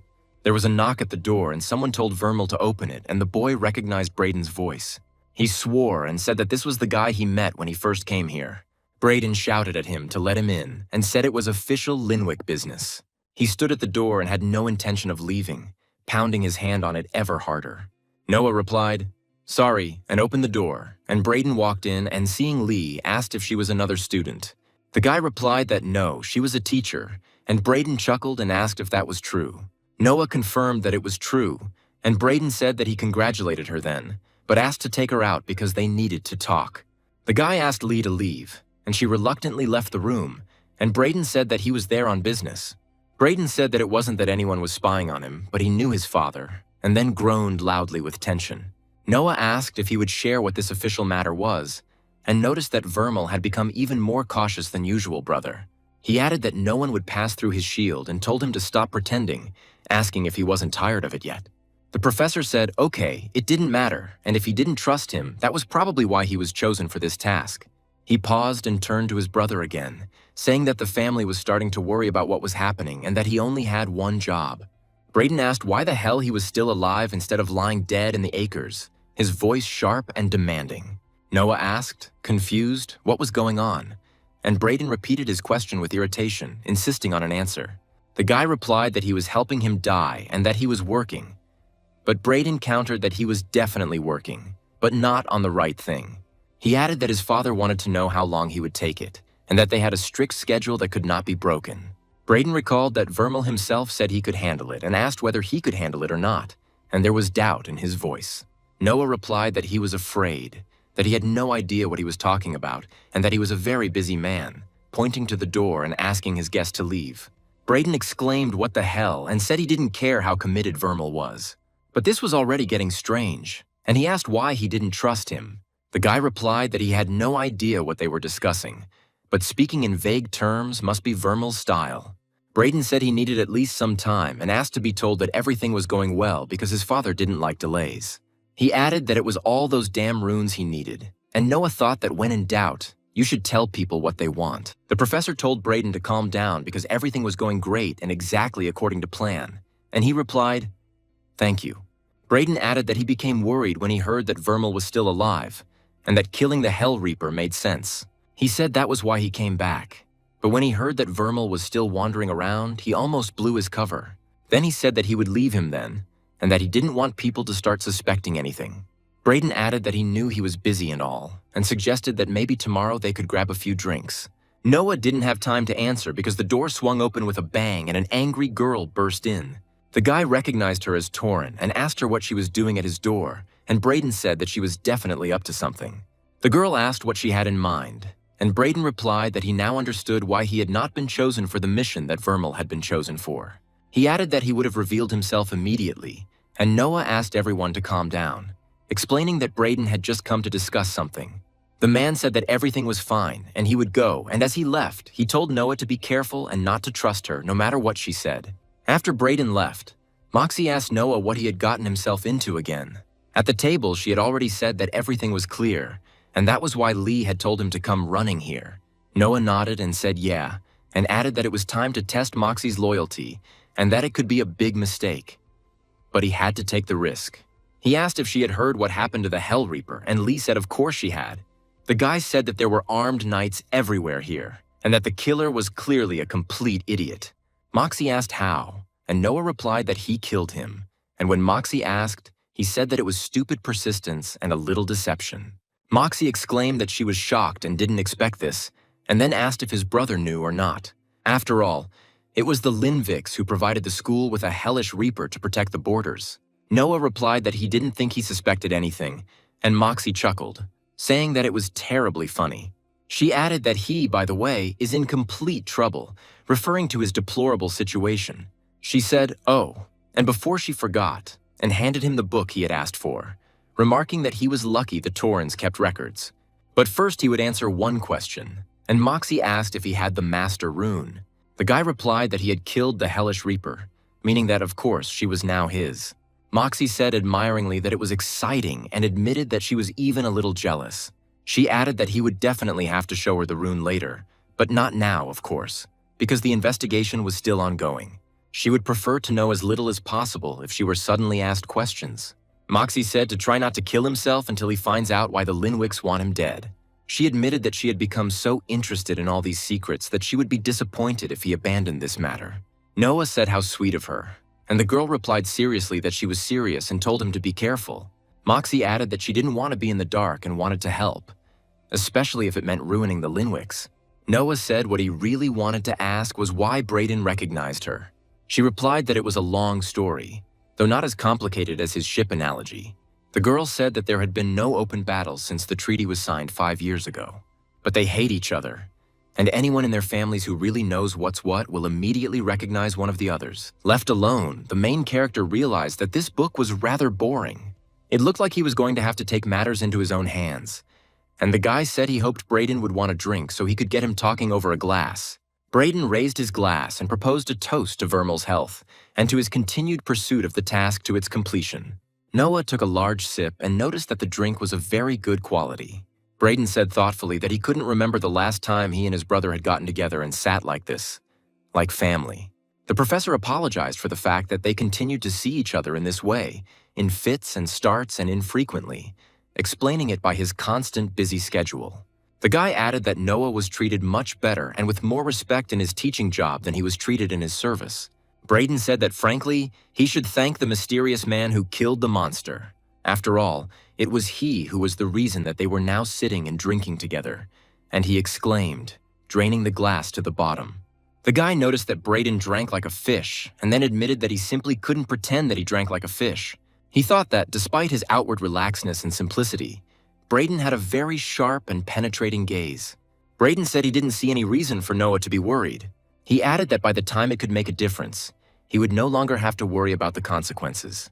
Noah replied that yes, he knew, and that he was just curious, and Braden remarked that he had never understood him in that regard.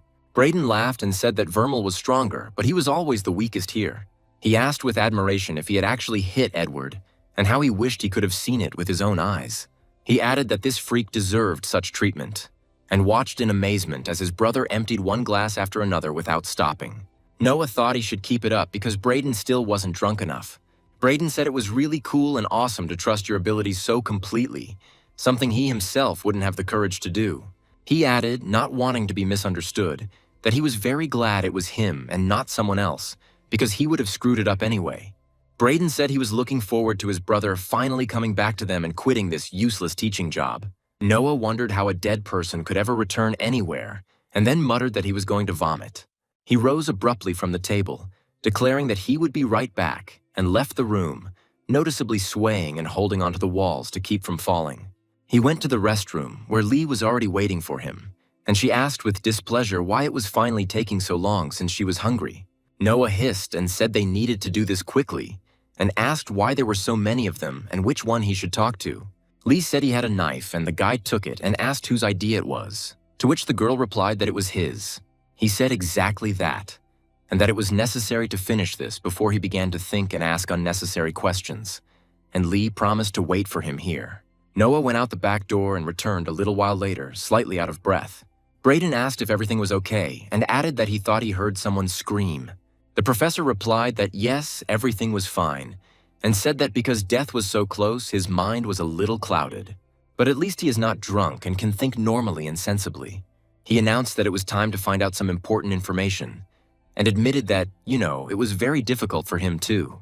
Braden noted that his father would never approve of such a thing, and that he would never have thought of it, since Noah had always been so confident and determined. The guy replied that it's easy to be confident when you don't have to worry about the consequences of your actions. He added that perhaps he had not yet fully grasped the seriousness of the situation. Braden said that he was apparently not really a brother, but just his father's sword in the hands of the family. He added that perhaps he had completely forgotten about his role in order to have a good conversation with him, but he had only come to tell him about the task. Braden said he wouldn't tell his father that Vermal was late due to stress. Noah replied that he wasn't worried at all, and Braden remarked that he knew his brother would never do something so bad to him. He asked him what he was going to do next, and warned him that if he didn't finish what he had started soon, his father would make him return everything. Braden asked rhetorically whether anyone else could even handle the task. He himself answered that this is precisely why his brother is doing this, because there are no more such crazy and reckless people. He said it was good that Noah was still human, and that it inspired him even more, and then he thanked him. The man asked if he knew if his father would be very concerned about delays after working on the draft for so long.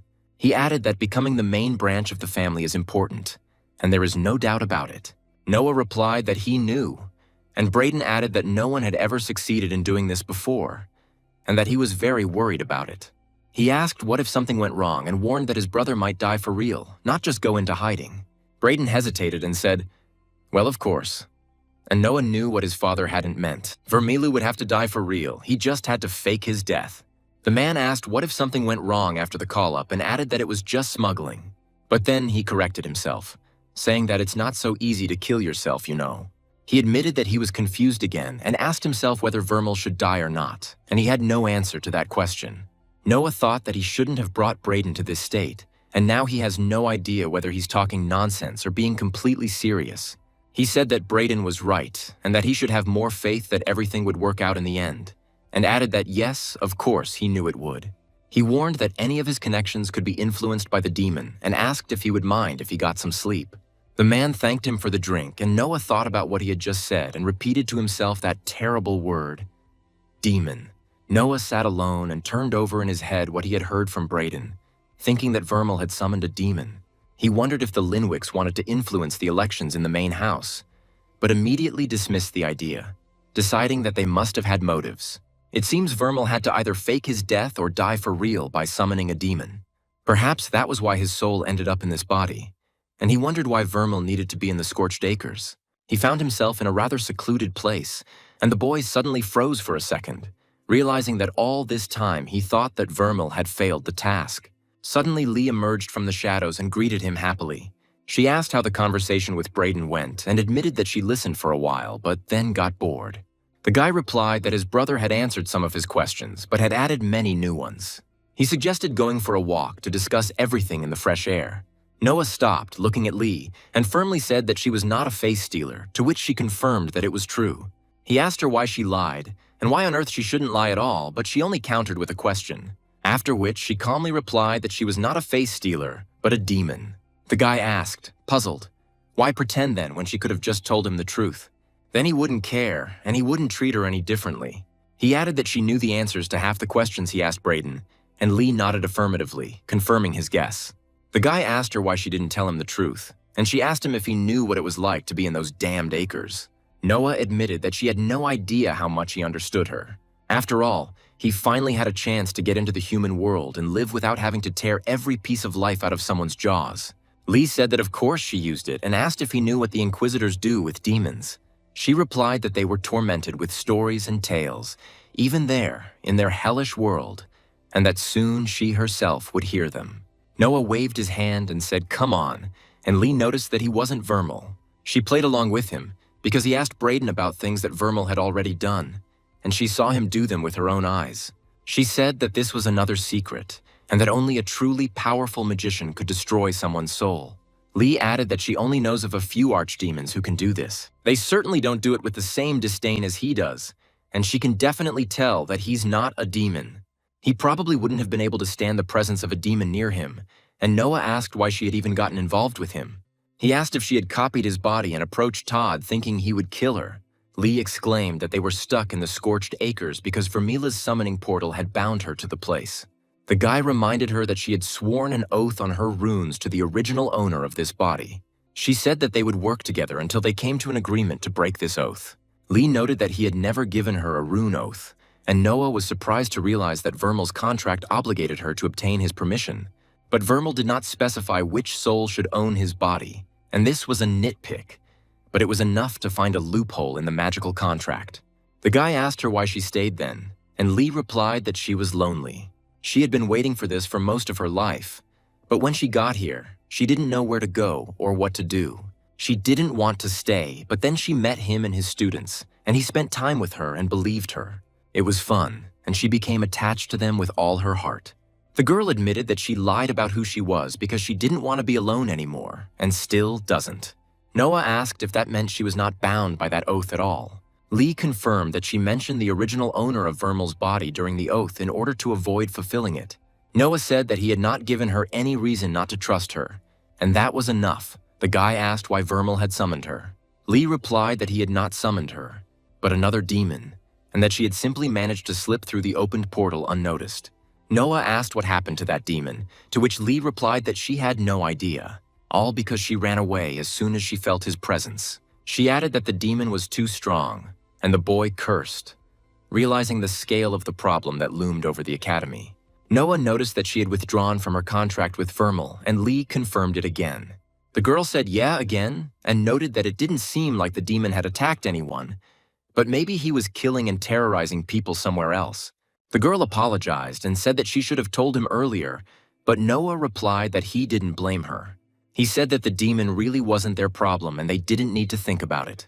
But he immediately added that he was close to the academy, which meant that his students were under threat. Noah noted that if he reported this, he felt that no one would believe him, Or even worse, they would start interrogating him. Lee noted that he was the one who did this whole thing with the hellish reaper, and the suspects could be guilty. However, the guy asked to forget about the demon for a while. He said that he had an idea and headed to Moxie's room. When he knocked on the door, the girl indignantly asked why he was knocking on her door at such a time. She reminded him that he was under active investigation for murder, to which Noah replied that he was aware. He just wanted to ask if she wanted to go on a little field trip. He asked what if he went with one of the investigators and reminded him that Brayden was his brother. If he accompanies him on his trip, the school will have nothing to worry about. Moxie asked why he would even go to the Linwick estate, and Noah replied that the chances of someone truly recognizing Vermal were much higher if he stayed here. The girl said that if he found an unclaimed rune, he should just throw it away because it was probably a fake. Noble houses make them to create artificial scarcity and keep prices high. She added that fakes are good only until you combine them. Otherwise, boom, at best the combination is ruined, and at worst, the soul will split. Noah said that if he told me that an incredibly powerful demon was walking around the school grounds, would anyone believe me? Moxie replied that there was no chance. The guy asked, "What if you report it?" And Moxie asked why he was asking about it. She added that it was a rather unpleasant series of questions. Noah asked Lee to bear with one more question and asked what was more dangerous, Linviki or the demon. But he added that this question only makes sense if he really is Vermal. The girl replied that she needed more context about this demon and asked irritably if he could ever say something meaningful. The guy shook his head and said that for the Linviks he was not Vermil. He told Moxie what he'd learned from Brayden, saying that if she told anyone else about the demon, it would blow his cover. The next morning, he met with the students for a lesson for the first time in a long time and apologized, saying that he had been a bad professor. He announced that they would not have a lesson today and that he simply needed to discuss something with them. They deserved to know the truth, at least part of it, and he told them about the hellish reaper, about the exit, and about the demon. Isabel noted with admiration that it turned out even better than she expected. Todd excitedly asked if the teacher had gotten the investigator drunk right during the murder investigation, calling him awesome. The girl corrected him, saying that awesome wasn't exactly the word she would have used, but she couldn't help but agree that the act was impressive. She asked why he told them all this without resorting to the rune oath. The guy said he had been thinking a lot about runic oaths and their usefulness. When Todd asked why they didn't make it, Noah replied because they were his students. Isabel assumed he wanted them to be able to wash their hands of it if anyone found out. Noah answered briefly and confirmed that he was their teacher and that this time was his responsibility. Todd firmly stated that he would not tell anyone anything because that was his life credo. He added that he doesn't help aristocrats and that good riddance to the hellish reaper. Noah said that he thought they had come to an agreement then. The hero added that now he wants them to think carefully about whether they want to go on this expedition or not. He warned that he could not guarantee their safety at the Linwick estate. The students assured that they would take this seriously, and they agreed to meet the next morning at the transport gun. 2 hours later, Noah was sitting in the academy library with Lee. He thoughtfully asked Lee if she was of the first rank, like himself. Lee replied that it was clear, and Noah asked what she had been teaching the students while he was away. She replied that it was the basics of filling things with mana. She then explained that Moxie and Emily already knew how to do it, but it was new to Todd and Isabel. At least it should have been new, and Noah was surprised, asking what it meant. Lee said that of course it wasn't there, and explained that Todd already knew how to fill things. When Noah asked why and if he had learned it on his own, she said no. The guy was surprised and asked again, Lee confirmed, explaining that filling a body part with a rune makes it better in aspect. It all depends on what kind of magic you fill it with, and that with heat his eyes feel the heat better. Noah asked if this meant he was filling his eyes to use the heat rune. The hero thought that these books contained an obvious diagram for the second-rank runes, but unfortunately, they simply listed the names of the runes. But it seemed that an extra word was added for each rank, and Noah wondered what the 5th-rank rune would be called. He chuckled and said that you can trick your opponent by saying it and then defeat him while he is confused. Noah asked what part of the rune she could fill, and Lee replied that she had only just reached the interesting part. She added as much as she wanted, I guess, but only an idiot would fill too much of his own rune at once. She continued her thought, explaining that his rune was like a lake, and by filling it, he created a river that drew water from the main rune. Lee added that even though there was energy in the river, he could only control the energy in the lake, not to mention the mental damage. Noah asked how much damage would be, and Lee replied that it depended on how attached she was to him. Then the girl asked why he was asking. The hero thought to himself, because if he keeps a large collection of runes, he will be able to mix and match them. He said that separation could separate them and he could keep them, untying them from the soul while he united them. Noah added dreamily that then he would be able to walk around with an army of perfect filled runes. Lee noticed that his mouth was watering, to which he replied that no, they were all perfect. Noah apologized and said that it was too exciting. The guy firmly said that it was time to move up to the second rank and prepared for a new stage of his development. The next day, a man worked peacefully, humming a song to himself. At that moment, Lee appeared from the roof and, using her long arm ability, grabbed him by the throat. She quickly and easily lifted him up and shoved him into the huge bag. He couldn't even resist. The protagonist sat near a tree and complained that he had no idea how Lee had jacked up the price of 10 gold coins for catching several monkeys. Noah indignantly said that the demoness was simply taking advantage of his eccentricity and the fact that he could not leave the academy grounds. 10 minutes later, Lee enthusiastically shouted in greeting to the protagonist. The guy indignantly asked what the hell, because the victim looked like an unfortunate person who had wandered into a trap. He decided to check who was inside first. Lee explained that they are face snatchers and they have a different smell, so they are not as difficult to find. She's 100% sure that some poor guy got there by accident. Noah still wanted to, but inside there was a terrible-looking monster, completely different from the person he was before. The main character, frightened by this sight, began to hit him with his sword. Lee noticed that if they were thrown around often and forcefully, they would forget whose guise they were assuming. The guy said that these monsters give even more energy than monkeys. It was a pity that they were so weak, and he added that he gave 10 coins for speed, and here is the speed for him. Lee reminded him that he was also complaining, to which Noah replied that it was okay, apologizing. He asked if he hoped that her concept of speed included disposal of corpses. The demoness grinned and said that of course, and asked who he thought she was, and the guy felt how power filled his runes. He said that it meant it was time to combine, and looked at the 7 runes in his soul, which were flickering with multicolored lights. Lee explained that it was easy, and that he just needed to relax and let the energy from the combination permeate his soul.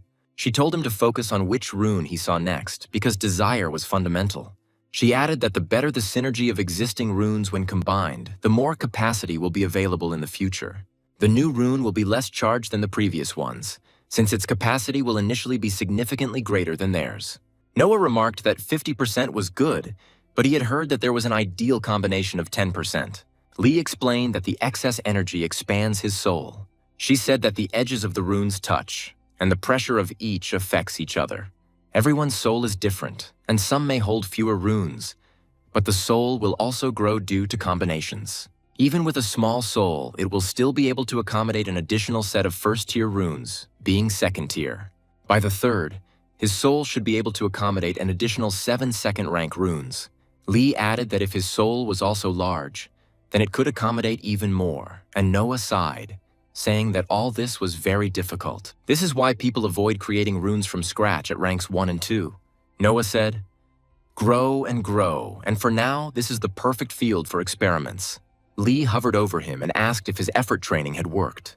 The boy replied that yes, he felt stronger and faster than ever before, and his body was filled with a power he had never experienced before. Lee explained that it was no accident that a ton of energy had gone into his soul, and that the combination was causing a release of power. For a couple of minutes after the reaction, he becomes stronger until the soul returns to normal. The guy said, "Okay," and asked her to move away, adding that it was time to do some experiments. He wanted to test the limits of his new abilities. The hero activated a new combination rune and let out an incredibly powerful whistle. It echoed throughout the area, and Lee remarked that it was impressive, and that it was the most terrifying whistle she could remember. At this time, Moxie worriedly thought about the fact that there was a demon in the academy, and there was no one to tell without blowing Vermal's cover. She immediately realized that she had accidentally mistaken Lee for a face stealer, and realized with horror that Lee was the very demon she had heard about. Noah took a drag from his pipe, which was filled with flaster leaves, and was pleased to notice that the thing was beautiful. It's also surprisingly cheap, as less than 10 gold pieces for a full tube is a real find. He explained that as long as it absorbed energy, the tube would continually regrow leaves. True, it does create a lot of smoke and foam, but now he doesn't even have to think about it because he can just use his rune. Suddenly there was a rustling sound from the pile of leaves, and Noah asked if Lee was still sleeping in that pile. Before he could finish his sentence, Moxie ran up out of breath and exclaimed that she had looked everywhere for him. Noah asked in surprise why she was there, to which the girl irritably replied that she had just said that she was looking for him. The idiot. She explained that he was not in his room, where he usually hides from problems, and Brayden was snoring too loudly and continued to sleep. Moxie brushed the matter aside, saying, well, it didn't matter, and that she'd found out something that meant he was in danger. Moxie then announced that Lee was not a face stealer at all and that she was actually a demon, and she had thought a lot about what he told her. She studied face snatchers for some time before coming to this conclusion. She then explained that at first she thought Lee was either very strong or a new variety. After all, they knew almost nothing about them, but then Moxie realized that the demon he told her about was not hiding, but was standing right in front of them. Noah asked if that was bad, and the girl indignantly replied that of course it was, because face snatchers are driven by hunger, but demons are not. Besides the fact that they were very dangerous, very little was known about demons, and she could believe that a face thief would work in concert with them. But she can't believe that the demon will be on their side, and it looks like Lee is waiting to make his move. Noah said thoughtfully that he didn't know, and that he personally didn't think Lee was all that devious, and added that Moxie had had a good time with her too. He asked her to give it all up and reminded her that demons were the most dangerous monsters. The girl exclaimed, "Damn it, Vermal," and told him to concentrate. She asked where Lee was because she couldn't be trusted, and that he wasn't just risking his own life, but the lives of his students were at stake as well. The guy replied that it was not a risk and that he trusted Lee, but Moxie interrupted him, asking just what, to which he had no answer, and then Noah asked if she had spoken to Lee. Moxie accused him of already knowing about it, and he confirmed that he had found out about it the day before and asked her to just talk to Lee. He said that they could not judge by the rumors she had read in books, and that she herself had said that they knew nothing about demons. But at the same time, she believes that each of them is the embodiment of evil, and Moxie apologized and said that she understands. He wants to see the best in Lee. However, it was beyond their power, and she came to warn him. But if he was not going to help, she would deal with everything herself. She added that she had read about demons and knew what they were, and that it was for the sake of their students and for his own sake. Moxie promised to do everything to protect the academy, but Noah desperately asked her not to, and in his voice there was a plea for mercy. Noah reminded Moxie of what happened in their last fight and said that it was then. But things change, and so do people. That's why she should give Lee a chance to explain her position before making any hasty decisions. He assured the woman that Lee would never do anything so stupid. Moxie replied that this was her last chance. She wanted to let him work with her and get rid of the demon slowly, so that no one would have time to understand that he had betrayed the Linviks. However, she said that she did not want to do this. If he was against her, then she would have no choice. She will have to call inquisitors who will comb the academy until there is no trace left of the demonic energy. The guy replied that only if she could get to them. Moxie told him to get out of the way because she didn't want to fight him, but he objected that if she wanted to go through him, she had no choice. Noah cursed under his breath and said that there were too many plants here that the girl had summoned. It was the worst place to fight Moxie, who controlled vines and weeds, and he asked if she had noticed that he had reached rank 2. He dodged another attack and exclaimed, "Damn." The girl used another of her moves and directed her power straight at the guy. Moxie saw that the main character couldn't get out of the vines, so she shouted, "Enough!" She apologized, turning her back to the hero. Moxie told him not to protect the demon, and Noah replied that he was not protecting the demon. He continued by saying that he was protecting a friend, after which a crushing blow followed. The ground beneath their feet shook, and a strange mechanical noise was heard from the dense foliage. The girl asked in shock, "What the hell?" The boy screamed for her to just listen to him and began to furiously fight off the vines entangling him. He said that if Lee had wanted to kill her, she would have already come out to fight her. Even though it was about her, she sat and did nothing, just watched from the side. Noah called loudly to Lee, telling her to come out of her hiding place, and asked the stunned woman if Lee was a self-centered monster. Did she think she would help him fight her? And Moxie muttered in confusion that she didn't understand. He asked what her plan was, and he himself answered that she herself went to look for him, and therefore came to him alone without witnesses or reinforcements. Moxie asked suspiciously if this was his plan, to trick her into doubting her. Noah. He reminded her that it was she who went to look for him, and not he who lured her into a trap, and the girl asked what if he was wrong.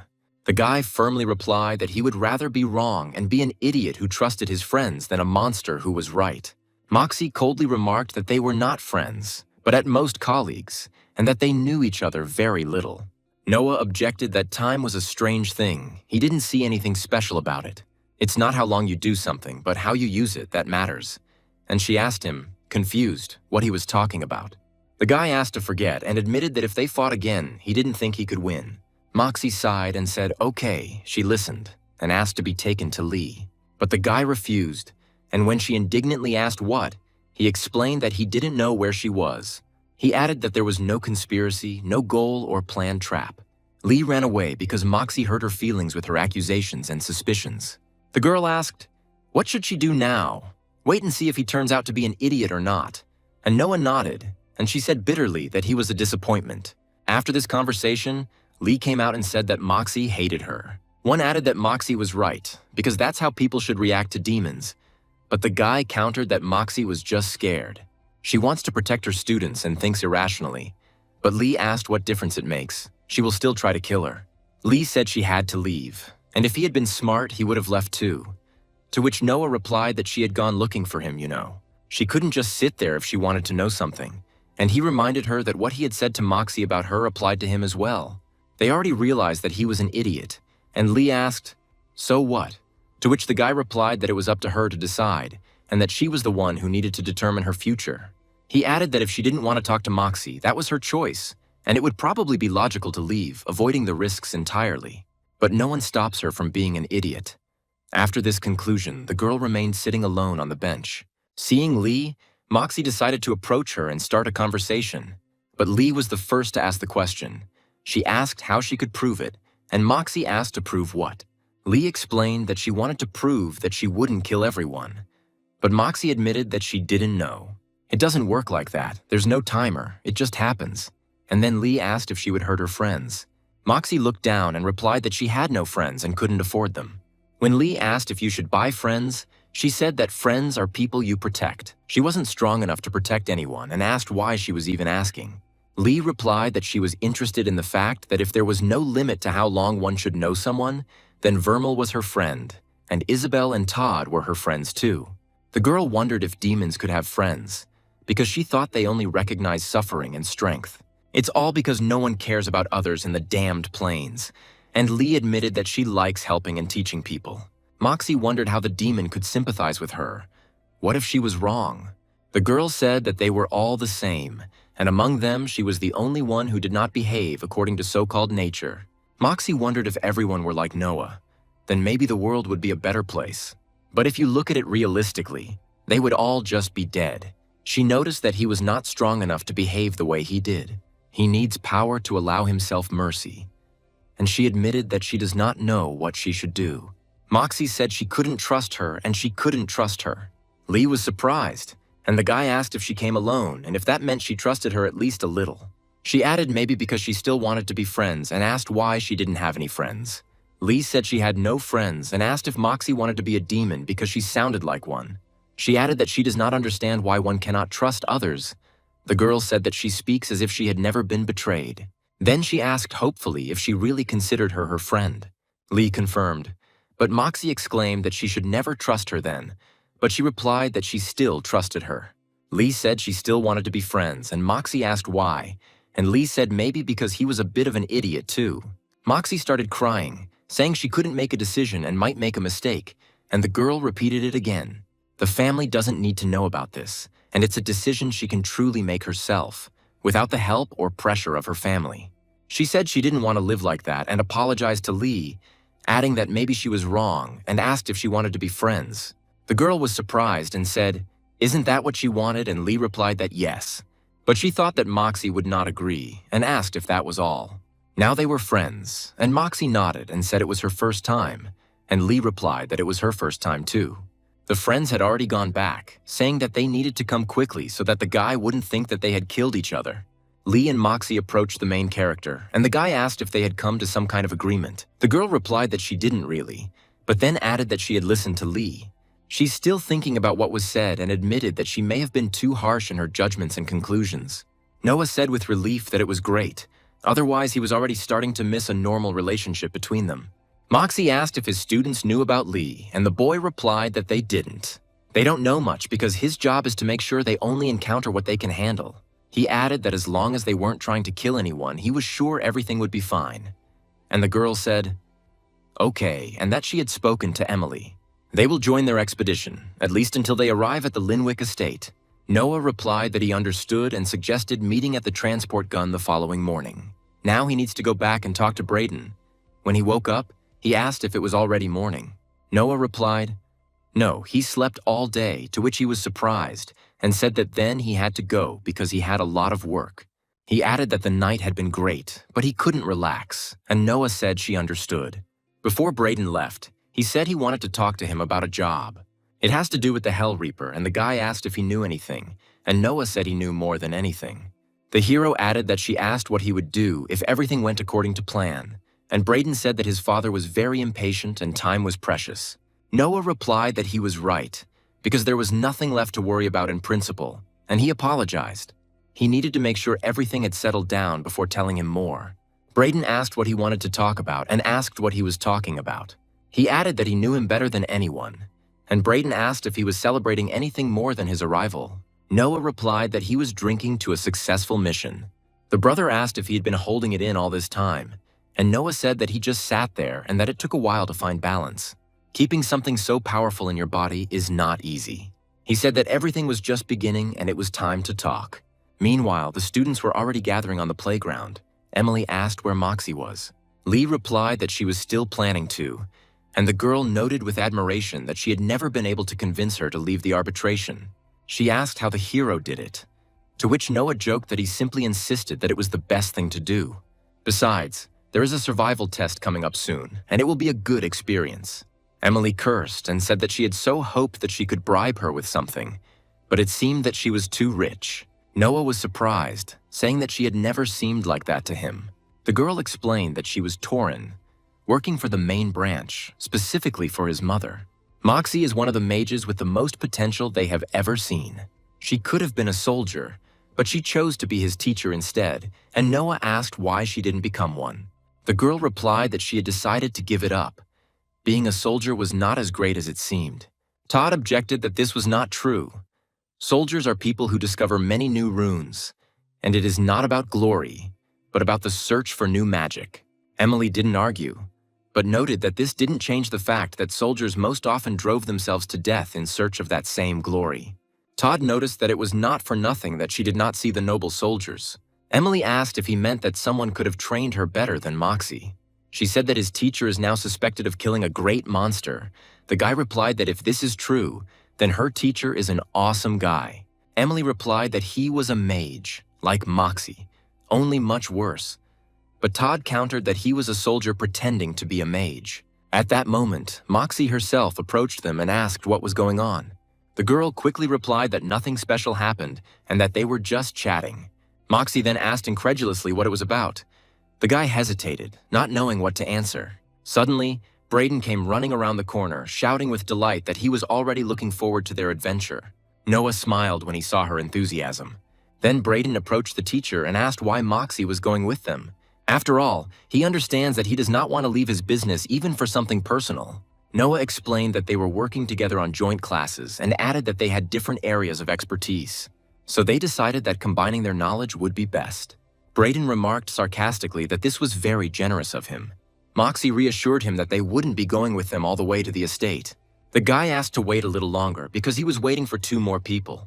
Braden explained that since they were going to the Linwick estate, he had made preparations to make the trip look more official. They were already here, and he called loudly for Magus, Allen, and Edward. Lee cursed under her breath, realizing exactly who he had invited on this trip. The rest of the team looked at this couple with the same distrust. Allen became indignant and asked what they were all doing here. Braden addressed them, saying that they both needed to be at the estate and asked if there were any problems.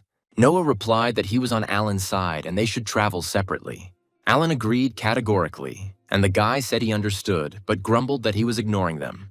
He doesn't intend to go through this journey twice, to which his opponent replied, "Oh well. As long as Magus Vermal keeps his distance from them, they won't bother him either." Noah agreed, saying that they would agree on this, and added that there would be enough dangers on the road as it was. The whole journey would take about 2 weeks, maybe a little less if everything went smoothly, but that almost never happened. And he explained that he didn't have a wind rune, so the flights were canceled. Even if there were, he doesn't intend to carry them on himself, so they go on foot. Noah asked if he should take the tent. Brayden replied that they would camp there for the night. He asked if anyone could make a fire, and the protagonist volunteered. Alan turned to Isabel and said that she had a rune stone, so let her build them a shelter. Because I don't want to sleep without a roof over my head. The girl was surprised how he knew her runes, but added that it was good practice for her. Although she doubts that what she creates will meet their high standards, and that he didn't want to disappoint Magus, and Alan looked at her work and said that it was passable work, even if his rune was spent on it. Noah added to himself that she was a clever girl, because the rune she took from his book was the Great Rune of the Stone. It turns out that after that bet, she took the stone rune from Alan. Noah turned to Lee and asked for enlightenment about the rune placement on the body, assuming that it was similar to a normal rune placement. Lee confirmed that it was true, but it was more difficult because you were working with a part of yourself. She explained that you need to start small, applying the rune to the chosen part of the body using a small portion of energy, and then repeat this process every day, and over time the rune and the body will begin to get used to each other, establishing a connection. Lee added that if you were good, you could do it much faster, and the guy agreed that this was logical. Emily asked Lee why she was so good at it, and Lee replied that she had a good teacher. Then she thought for a moment and added that she was thinking about her mistakes. Lee asked Emily how her rune casting was going, and she replied that it was going poorly. She can't get the ice rune to stick in her stomach area, it keeps disappearing. Alan added that implanting into the body is difficult, and using first-tier runes is also dangerous. Magus Allen asked Moxie why she was putting her student at such risk, and added that he could understand Vermilla. His students were rabble.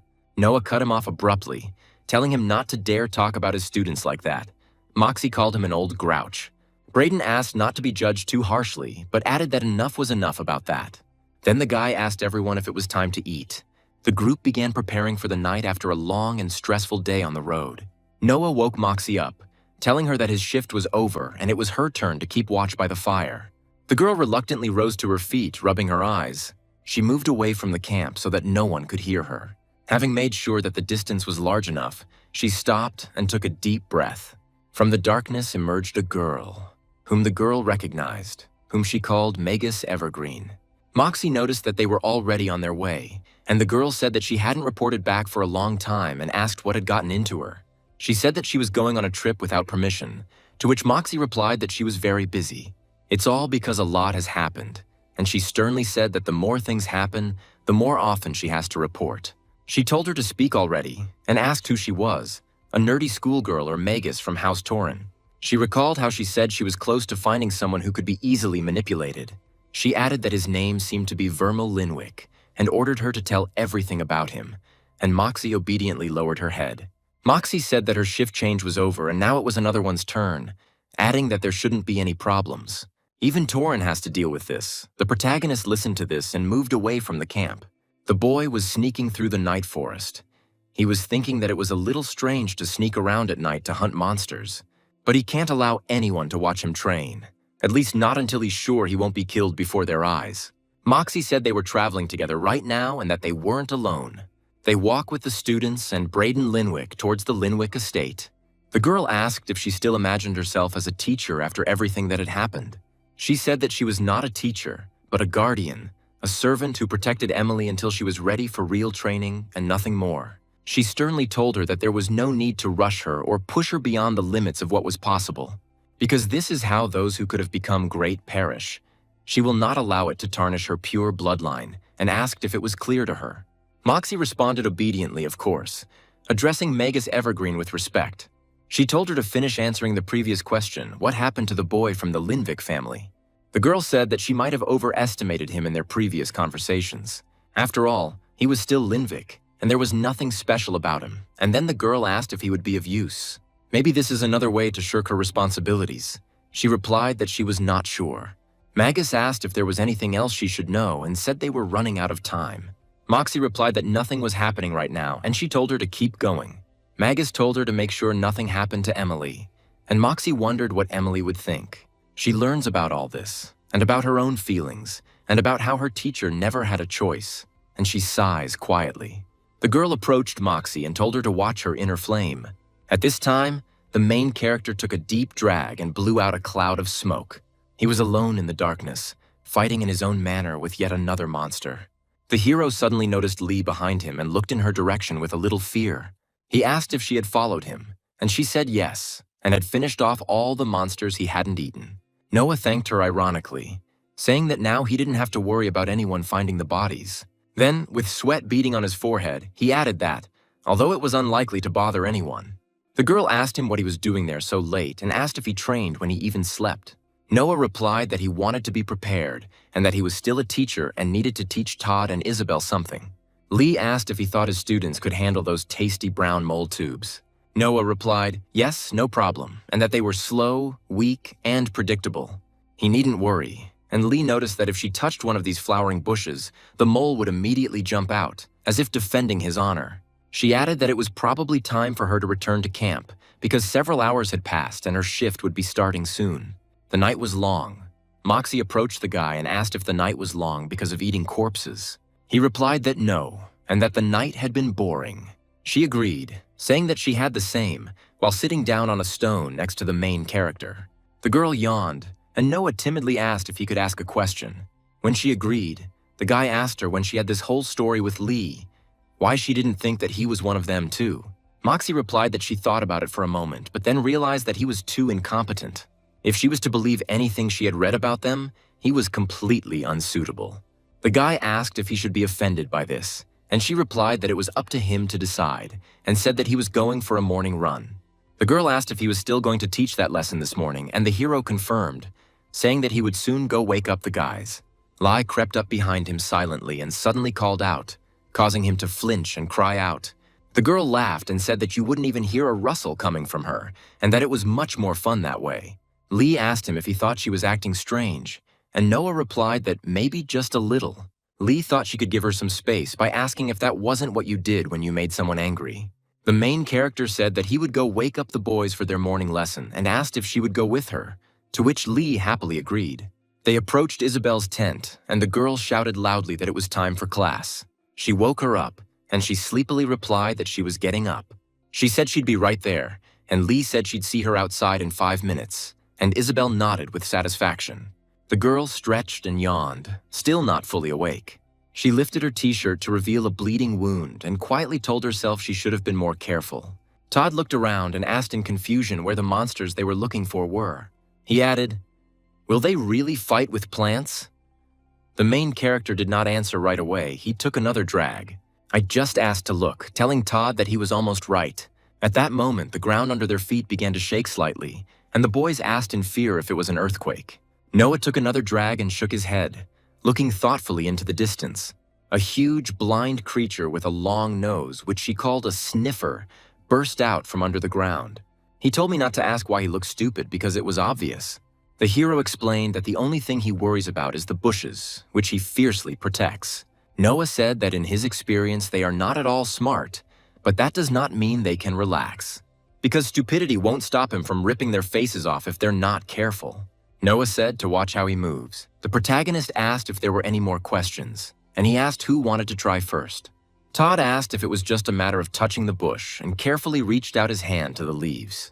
At that very moment, the ground beneath their feet shook, and a huge, blind sniffer burst out from under the roots. Todd leaped forward with lightning speed and released a powerful clot of magical fire at the monster. The flame illuminated the entire clearing with a bright orange light, and the monster began to convulse. Isabel noted that he should have been more patient. She also called it a preemptive strike. Sniffer let out a low death roar and fell to the side as Todd proudly delivered the finishing blow. Moxie admitted that Todd has talent. She doesn't think she would have mastered body filling as quickly even with great teachers. Lee asked what she was hinting at, and the girl reminded her that in the middle of the last lesson she had been distracted by a butterfly. She indignantly replied that it was flying right in front of her and that she really wanted to be eaten, and asked. The guy said Todd did a great job, even though he was a little impatient. However, Amelia noted that he could have tried harder and killed the monster faster. He's worth a 4 at most, and he was just showing off and could have killed him faster.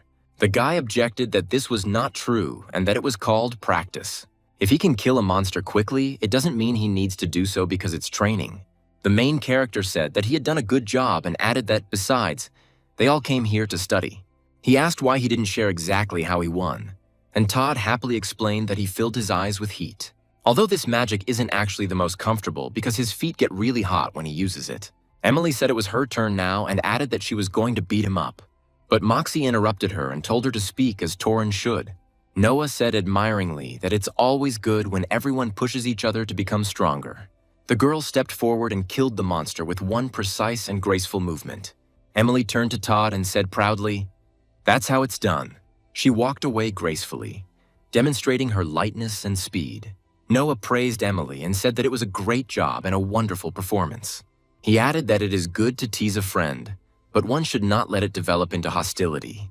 Moxie said that was good advice and announced that it was now Isabel's turn and asked if she was ready, to which she replied yes. Last night, Isabel said that her shift was over and it was his turn. Lee asked in confusion where she was going and where Vermal was heading, and realized that she was confused. The girl reminded them that they should not leave the camp at night, and asked what Isabel was planning and why she was secretly heading somewhere. She noticed that Isabel was holding pages from the book Vermal had given them to study the runes.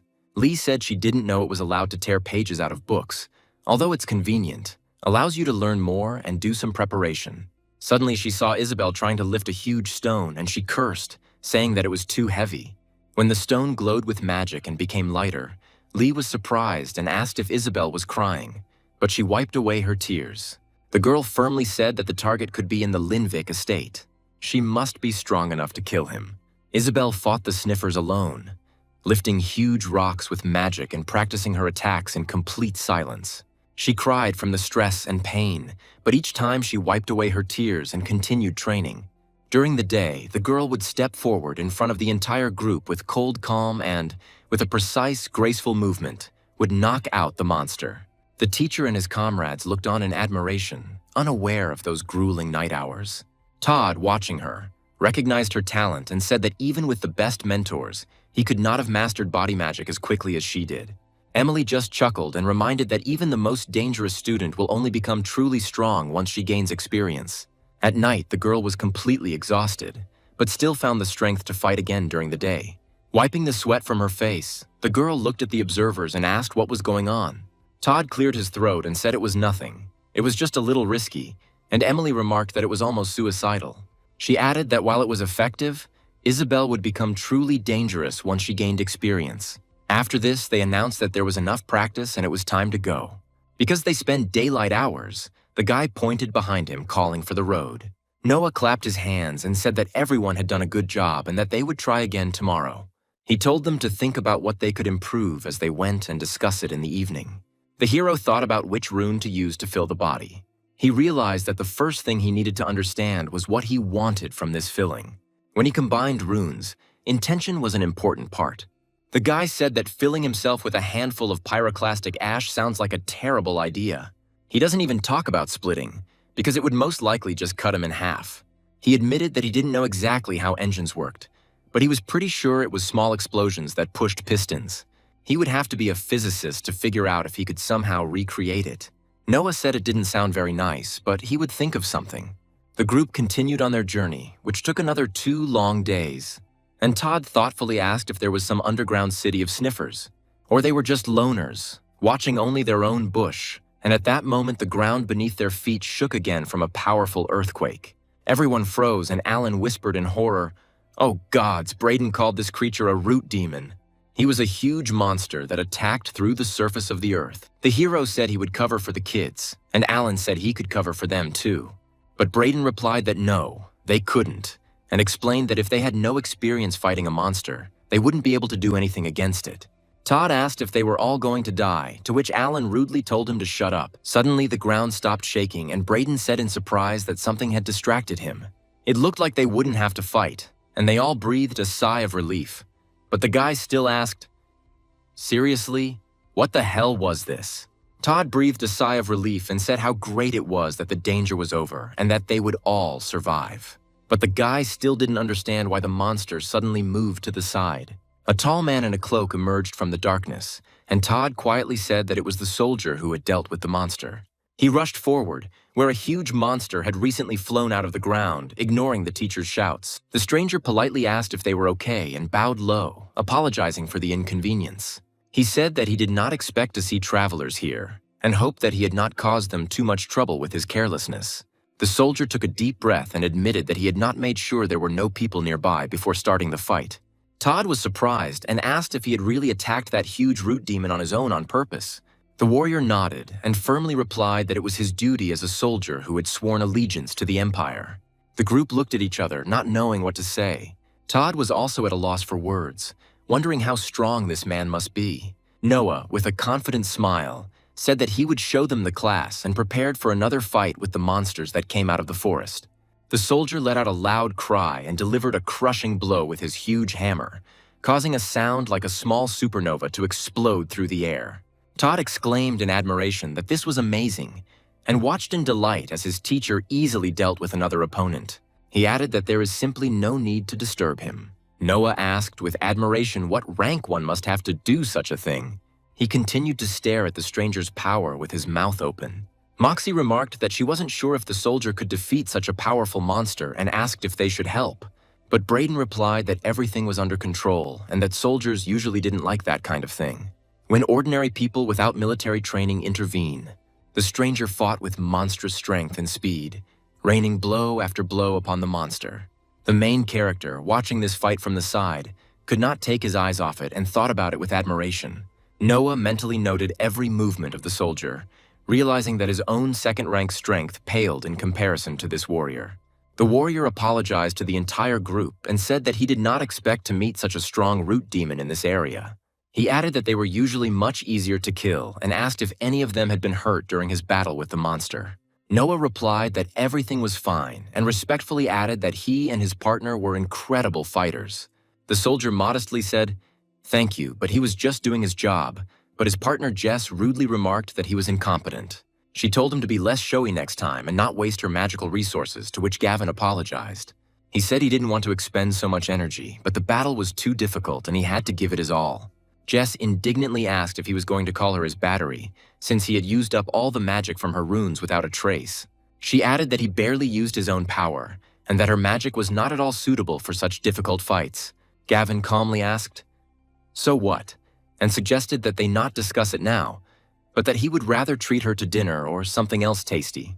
Jess agreed, and the soldier apologized again for the disturbance and said that he would not delay them any longer on the way. Noah commanded the group that it was time to move on and happily waved his hand at the soldiers, shouting goodbye for now. Todd, separated from the team, asked how many magically infused items they had. Gavin replied that it had saturated every part of his armor, every rivet and plate, and his heavy warhammer many times over. Jess explained that they are designed to use minimal energy while being worn. Gavin countered that he was trying and appreciated her work, but sometimes in a fight there was no time for savings when lives were on the line. Jess asked Todd if he was interested in being a superintendent, but the guy firmly replied that he wanted to become a soldier, not sit in the rear. He added that he knows that the overseers work quite closely with the soldiers, and he just enjoys fighting rather than supporting others. Gavin said he remembered being in a similar position to Todd now, but he couldn't do it without Jess, he admitted. The group prepared to move on, but suddenly Todd exclaimed, "What the hell?" as he was already flying from the impact.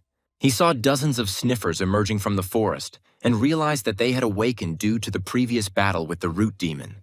Jess shouted at Gavin to get the civilians out of here before it was too late, but he said he couldn't.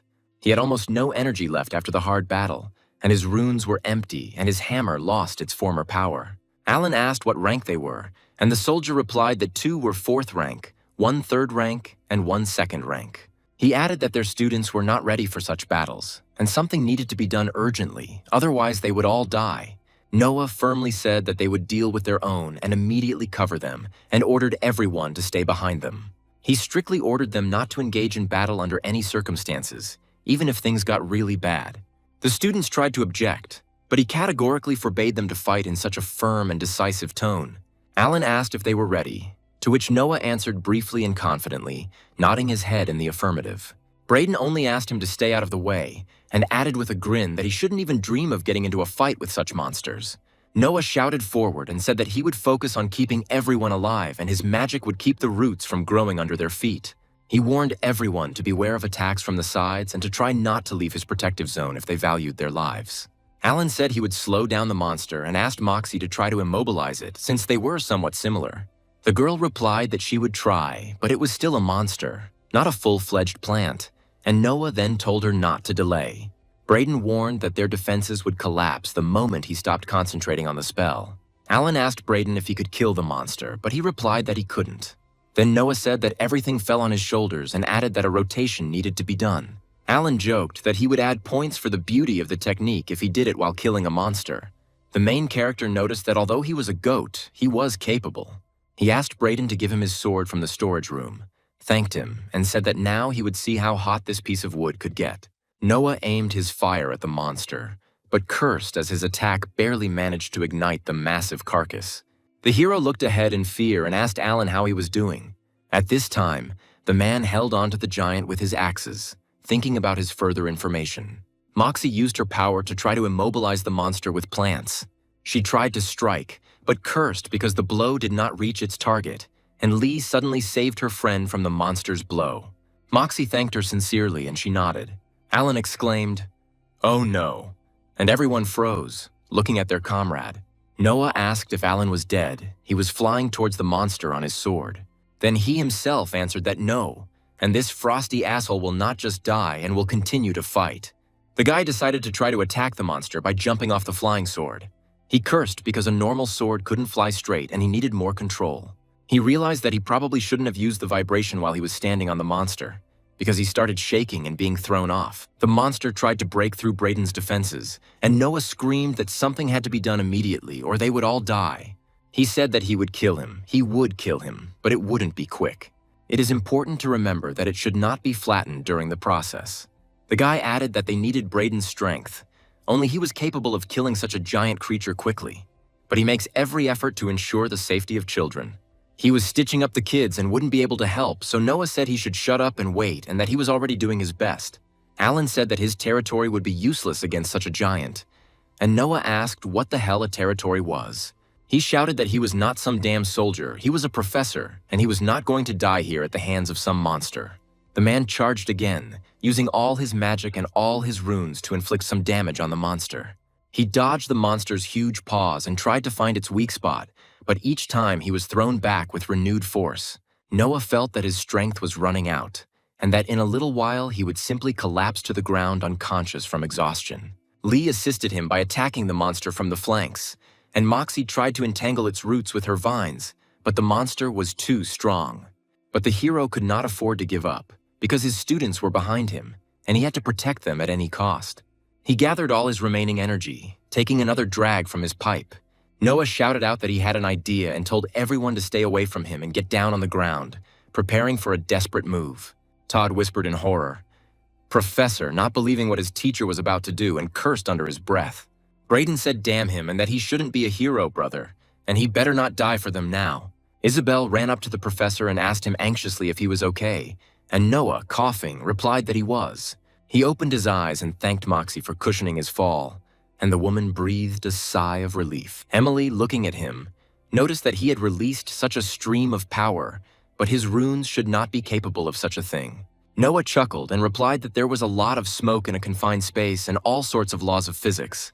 He also added that anti-smoking advertising worked brilliantly. Alan asked in surprise if this was some kind of joke, and why he was acting as if he himself was incapable of pulling off something like that. The boy replied that he didn't know what Professor Allen was capable of, but he had only performed such a trick to look at their faces. At this point, Jess intervened and said that she wanted to say that he looked more like a suicide. Noah objected, saying that he had not been through anything. The girl added that if he suddenly decides to change jobs, they will help. Brayden revealed that Noah Linwick was one of their family, but not from the main branch like himself. Jess nodded understandingly, and the other wondered why noble families had started sending their people to the slaughterhouse. Noah simply thanked them shyly for their help, saying that without them they wouldn't have been able to cope with these giants. Jess added that it was their duty to prevent civilians from getting involved in battles with monsters. But today, they had done the exact opposite. Brayden noted that all's well that ends well. Gavin said that was correct, and added that they would go then because they did not want to delay them any longer, and the group began to say their goodbyes. Now the boys set off on their journey together again. But Emily stopped and said that he never answered her how he did it, and Noah repeated again about a bunch of smoke. He added that it was unhealthy, so she should know. She said that especially if you blow it up, but she didn't mean magic and noticed that he was a second rank, but he rushed at the monster without thinking. The girl added that didn't he hear what Brayden said? Even for him, such a creature is a threat, but he didn't even blink an eye. Lee said that fear is a tool that sometimes allows you to know your limits, and sometimes only holds you back. Emily asked if the professor seemed to understand his limits, and Noah replied, something like that. He said that if Moxie and Alan weren't there, he would never have acted that way in a fight. He added that he didn't want to compliment Alan because he already had enough arrogance. However, he was skating in circles around the root monster. Emily cleared her throat and said that Alan was actually the head of the figure skating club and he had shown her a couple of moves. The girl said that she had been attending his classes for a whole year and he had a lot of tricks hidden away, and that this was part of the show. The main character muttered sheepishly that probably everyone has their own hobbies. The girl said that this is exactly why she wants to know what his hobbies are. Where did he learn to fight like that? And Todd replied that it was because all he knew how to do was fight. He has no other hobbies. He's like a soldier in a professor's skin. He's like a human teacher, and Noah asked not to tell anyone about this. The boys continued walking, discussing their problems, until it was already completely dark. Brayden decided to take everyone to the nearest eatery, which smelled deliciously of hedgehog and drinks. The group walked in, after which Brayden threw a bag of money on the table, ordering drinks, and added food too. Everyone laughed as they sat down at the table, listening to the guy's next story. When the food arrived, the guys were impressed by the amount, asking why the guy had ordered so much. Moxie said that Noah had done an impressive job in the battle, and that maybe defeating her in the garden wasn't a fluke at all. Noah thanked her and said that there was no point in putting himself down, and that he couldn't have done it without her help, and without Alan's help. Moxie admitted that if Lee hadn't arrived in time, her shield wouldn't have helped against such a monster, and she would have simply been crushed. The guy insisted that she was right and not joking, that the most important thing was that they had won, and everyone nodded in agreement, feeling relieved after a hard battle. The hero turned to Moxie and said that he had a question, and the woman looked at him questioningly, waiting for him to continue. When the boy started talking about the battle again, he asked what territory was. Moxie added angrily, wondering if he was interested in anything other than fighting. She explained that territory was the main reason why there was a huge gap in strength between the 3rd and 4th ranks. Moxie added that the territory allows one to keep other mages' magic away, but with one condition, if their power is weaker than his own. She said that at the 4th rank, he would receive an additional 50 years of life, and would receive even more at each rank. Noah asked in surprise if he would seriously live longer if he reached the 4th rank. Moxie confirmed, and the guy said with disgust that he didn't really want that. The protagonist joyfully exclaimed that this was incredible. Goodbye, death. Moxie explained that with each subsequent rank, lifespan will only increase. Lai enthusiastically asked for more bread. Noah reflected that old age was one of the few things where his ability to be immortal wouldn't help. Lee admitted that her runes don't fit together that well. Her people are usually not very fond of planning things in advance, but perhaps this is precisely why those who survive become so strong. The girl noted that this also had some difficulties. Moxie said it was hard to think through a strategy to rank up in advance, and guessing wasn't the best idea. Noah asked if her family provided her with rune combinations. The girl replied that no, she doesn't, and there was bitterness in her voice. The hero firmly thought that he could fix this for both of them. He could fix everything, and his eyes burned with determination to change his fate. The boy understood that reaching the 4th rank would open up new opportunities for him, but he also realized what price this might come at. Noah and his companions woke up early in the morning at the hotel, and the boy asked if they were leaving soon. Brayden replied that he needed to replenish his supplies and explained that the innkeeper had sent someone to bring him the necessary supplies. Moxie noted that she hadn't been outside the walls of the arbitration court for a long time, and there might be something interesting going on here. But Brayden asked skeptically, in this seedy hole, and told Torin to have mercy on herself. Brayden warned them not to walk for too long because they were leaving in an hour, and the group headed to the local market. Noah said with admiration that Moxie said this place was just a small market, but it was incredible. Suddenly he smelled something familiar. He noticed with surprise that one of the merchants was selling runes and came closer. The hero wanted to examine the goods, and his companion followed him. The seller greeted them warmly and said that he noticed their arbitrage uniform in the crowd, and immediately realized that they would be interested in his product. He offered them the Great Fire Rune for 10 gold, saying it was a wonderful offer. Moxie tried to take Noah away. However, the seller angrily shouted at them to take their hands off his customer and said that Noah had already wanted to buy some runes. The guy objected that no, he didn't want to, and Moxie sternly told him never to buy runes from strangers at the market. Noah noticed that the seller's runes looked different from those he had seen before, and Moxie explained that they were poor counterfeits. She asked how he thought the noble houses kept the prices of runes high. She said that they flood the market with fakes or skimp on the energy needed to fill the rune. Moxie added that the rune market is heavily regulated by politics and threats, and he must only buy from trusted people. Noah cursed and asked if the salesman had been deliberately trying to cheat him. Moxie replied that he was most likely just selling something he bought from someone else. Who bought it from someone else? The guy said that was clear, that was bad luck, and since we were on the subject, he asked if she knew why the noble houses were so keen to keep runes banned. He said he understood the whole point of power, but he felt like it was too much, and Moxie replied that there were many reasons for that, and power was the main one. Noah asked for more details, and the woman explained that there was no one above the 6th rank in the empire, and the emperor was no longer there, he had disappeared. She told me that many years ago, the Arbalest Empire was the arena of a great war. Many mages were killed, but there were too many casualties on both sides to continue it. This was unacceptable, Moxie concluded, and so a truce was called, and after that, all mages of the 7th rank or higher simply disappeared. Noah asked if they were 7th rank people and they were on the run, to which Moxie replied that it could be. Many people think that this is a fiction, and there is no record of a 7th rank mage ever existing. The hero asked what this had to do with controlling the rune market, and whether they were really that desperate to reach rank 7. Moxie said no, they were afraid that someone would reach rank 7 before them. Every family is desperate to rise in the ranks, but the combinations become incredibly difficult when you rise that high. If enough people tinker with runes, eventually someone will figure it out. They don't want that, she added. And Noah asked why not just combine several similar runes to reach rank 7. Moxie asked if he had seen what happened to those who used only one type of rune. Noah said no, and she said it wasn't the most beautiful sight, especially at the highest ranks. She explained that runes need balance, and different types prevent pressure on each other, but the same ones do not. If there is too much of one type and nothing to restrain it, the result is disastrous. Noah realized he would not have survived the experience and said that just like his other runes, they held back the separation.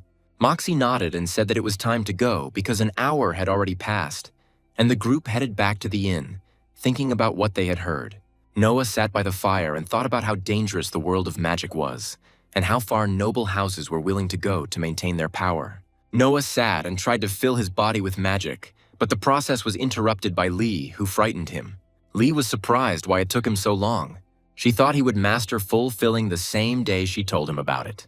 Lee asked if he was becoming more patient, but Noah replied that he wasn't quite. He explained that Moxie had told him that the body infusion was fairly easy to reverse, and that had gotten him thinking. The hero said that the Hell Reaper was only a 2nd rank like him now, but his control over the burning rune was much better than his. The boy wondered how, and more importantly, why, and realized that part of it had to do with the fact that the Reaper was a monster. He said that if he could also get closer to his burning rune, it would be a huge boost in strength. After this monologue, Lee admitted that she did not understand his thoughts. Noah asked what he had that stayed with him even after death, and Lee suggested his intemperance, but he replied that it was his soul. She asked if she could at least fill it up, and the guy said there was only one way to find out, and Lee told him to be careful. She explained that each master rune can only exist in a single copy. If he tried to fill her slowly, he would technically be splitting her, and he asked if that meant he had to fill her all at once. Lee confirmed it was all or nothing, and Noah said he hoped he was right, otherwise he would do himself irreparable damage. He said it was meant to be that way, and he just needed the right intention when filling it. Otherwise, he will end up with his own ring of fire following him forever. The guy decided that if he limited the amount of combustion power he spent and kept the rest in his soul, he should be able to do it. He screamed in pain, and Lee shouted at him to remember his intention. Noah whispered for the fire to enter his lungs and come out with his breath. He concentrated and directed all his will to ensure that the burning rune remained in his soul without causing him harm. The boy opened his eyes and said with relief that he had succeeded, and Lee smiled, watching his success. Noah felt like he was one step closer to his goal. He realized that his control over the fire was now much better. Lee said with surprise that it was somehow red, and the guy realized that his experiment with filling the soul had been a success. He said that he knew that it was possible to fill one's soul, and that not everyone would do this with a rune that they had already outgrown. Lee noted that he might be onto something, and Noah suggested finding a sniffer and demonstrating, asking if she was up for it. The girl replied that she was ready and hungry, and the monster jumped out to test his new power. The guy said he figured out how the Hell Reaper did all his tricks and that the breath flow was what mattered. It was he who made it possible to control everything so easily, including the air itself. He explained that the Reaper used the fire rune along with combustion. He absorbed embers from his ring of fire to use as fuel. But it doesn't need a ring of fire, and pyroclastic resonance can make things vibrate together. This resonance lasts until they burn out, and then it can burn everything to the ground. Lee said it was interesting, but there was a catch, and asked how he didn't set himself on fire in the process.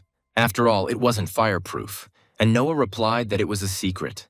He explained that the passive combustion skill was the most important part, and he could make the air near his skin inert so that it couldn't burn. He then uses pyroclastic resonance, which he uses to fill his lungs. This is to condense the flame into a thin stream that holds the heat. Lee noticed that this was why he was coughing so much when she found him. Noah said that in this way he could use the vibration of his breath to control the ash in his lungs. He told her to watch and demonstrated his new technique. Lee said admiringly that as long as there was something to set on fire, he had a weapon. The guy added that more importantly, he has a backup plan for emergencies. If he ever fights an incredibly powerful opponent, he can donate his body because it burns just as well. Lee said it was fucking awesome and that he was like a Hell Reaper, only a little skinnier, and asked if he was going to test it out again. Noah replied that she wouldn't mind a few cooked dishes. He thought that if he could condense energy and use it in his body, he could become much stronger. Lee said that then what was he waiting for and that she wanted to see. Noah replied that it was too early. This requires a lot of training, and he doesn't want to accidentally blow up a limb and die while they're traveling, so he'll have to wait. Lee asked why his death mattered at all. The boy cursed, saying that he never told her that after death he couldn't use magic for some time. The next morning, the boys trained again, showing off their strength, with Todd going first. Then Emily came out and did a great job thanks to her dexterity. The hero gave another excellent lesson, praising the students for learning quickly. He said that especially she, Isabel, and noticed that she studied so quickly between classes. It was like she'd fought 10 times more sniffers than Todd and Emily. The teacher approached Todd and asked if he could ask him something before he went back to camp, and he agreed. She asked about the energy filling his eyes, saying it was truly impressive. However, he must ask whether he understood exactly how he was able to do this. The guy thought for a moment and replied that it was unconscious and that he just did it without thinking about the mechanism. But now that he asked, he realized it had to do with his intention and desire to see. He explained that when he wants to see something, his heat rune fills his eyes with energy and he begins to see heat traces. The hero noticed that it was a very quick answer and the tone was too calm, and wondered if he had rehearsed it beforehand. At this moment, someone knocked on the door of the dark office and the man asked if it had arrived. The man received an affirmative answer from a female voice. The man said okay and told the girl to leave. The girl addressed him respectfully. It was her father. She put the box on the table and bowed. The man took out a bottle from there and said that it was just in time for Vermal's return home in a few days. Meanwhile, Noah sat outside and happily realized that there were now 2 runes in his soul. Pyroclastic resonance. He remembered that when he created the pyroclastic resonance, something was wrong with the combination, and it was made of 3 vibrations. The guy decided that the best solution here would be to replace the ash rune with the wind rune, because after all, ash is moved by the wind. But if he replaces the great wind rune, he will not be able to use the flying sword, so he must first imbue a copy into his grimoire. He understood that if it was a copy, it would lose a lot of energy. But finding a couple of monsters to restore the energy wouldn't be that difficult. To be safe, he'd have to write another pyroclastic resonance, and he didn't want to screw up and lose his arm due to it being separated. Noah hoped that Vermal's book was made of good materials. Otherwise, he would lose quite a lot of power when transferring the rune. He should be able to get by with only a minimal amount of her energy. This is to save most of the magic for future battles. Moxie had warned him that second-tier runes required better paper. Now he will find out by conducting a dangerous magical experiment with the risk of his life. He began to quickly turn the pages and realized that he had to do everything faster before the rune burned itself out, and he began to create a copy. The boy imbued the copy of the wind rune, then called for separation, feeling the energy flow from his body into the pages of the grimoire. Here they are, all 7 components. Now all that remains is to remove 1 ash rune. This was the only rune that was interfering with the perfect balance of his new combination.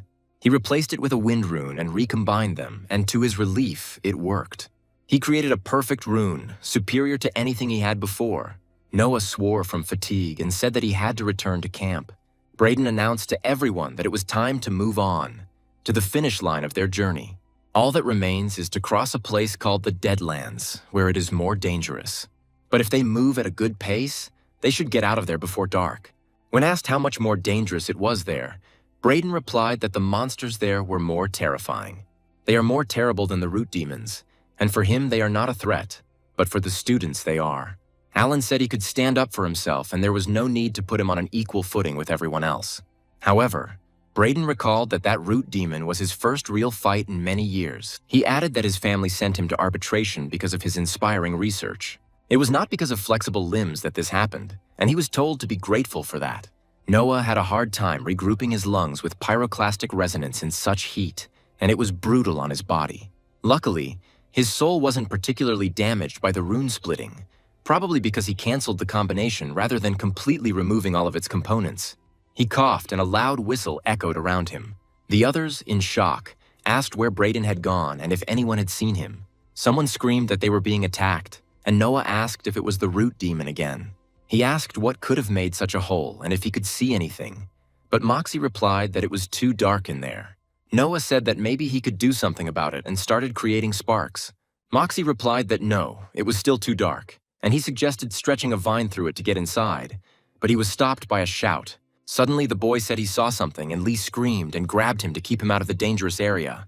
Alan called back to everyone, and Noah obediently backed away, falling to the ground. The man muttered that that worm just ate Brayden.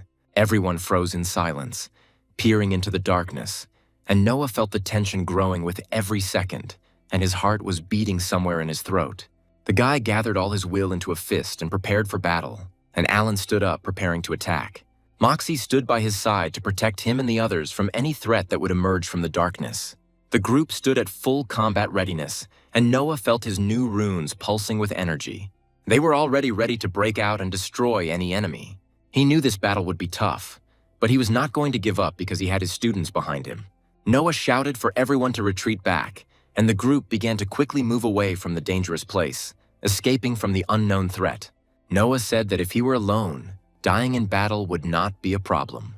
But the others were here, and he couldn't risk their lives, and at that moment, something else approached. There was a scream. It was a guy screaming, and then he screamed for help.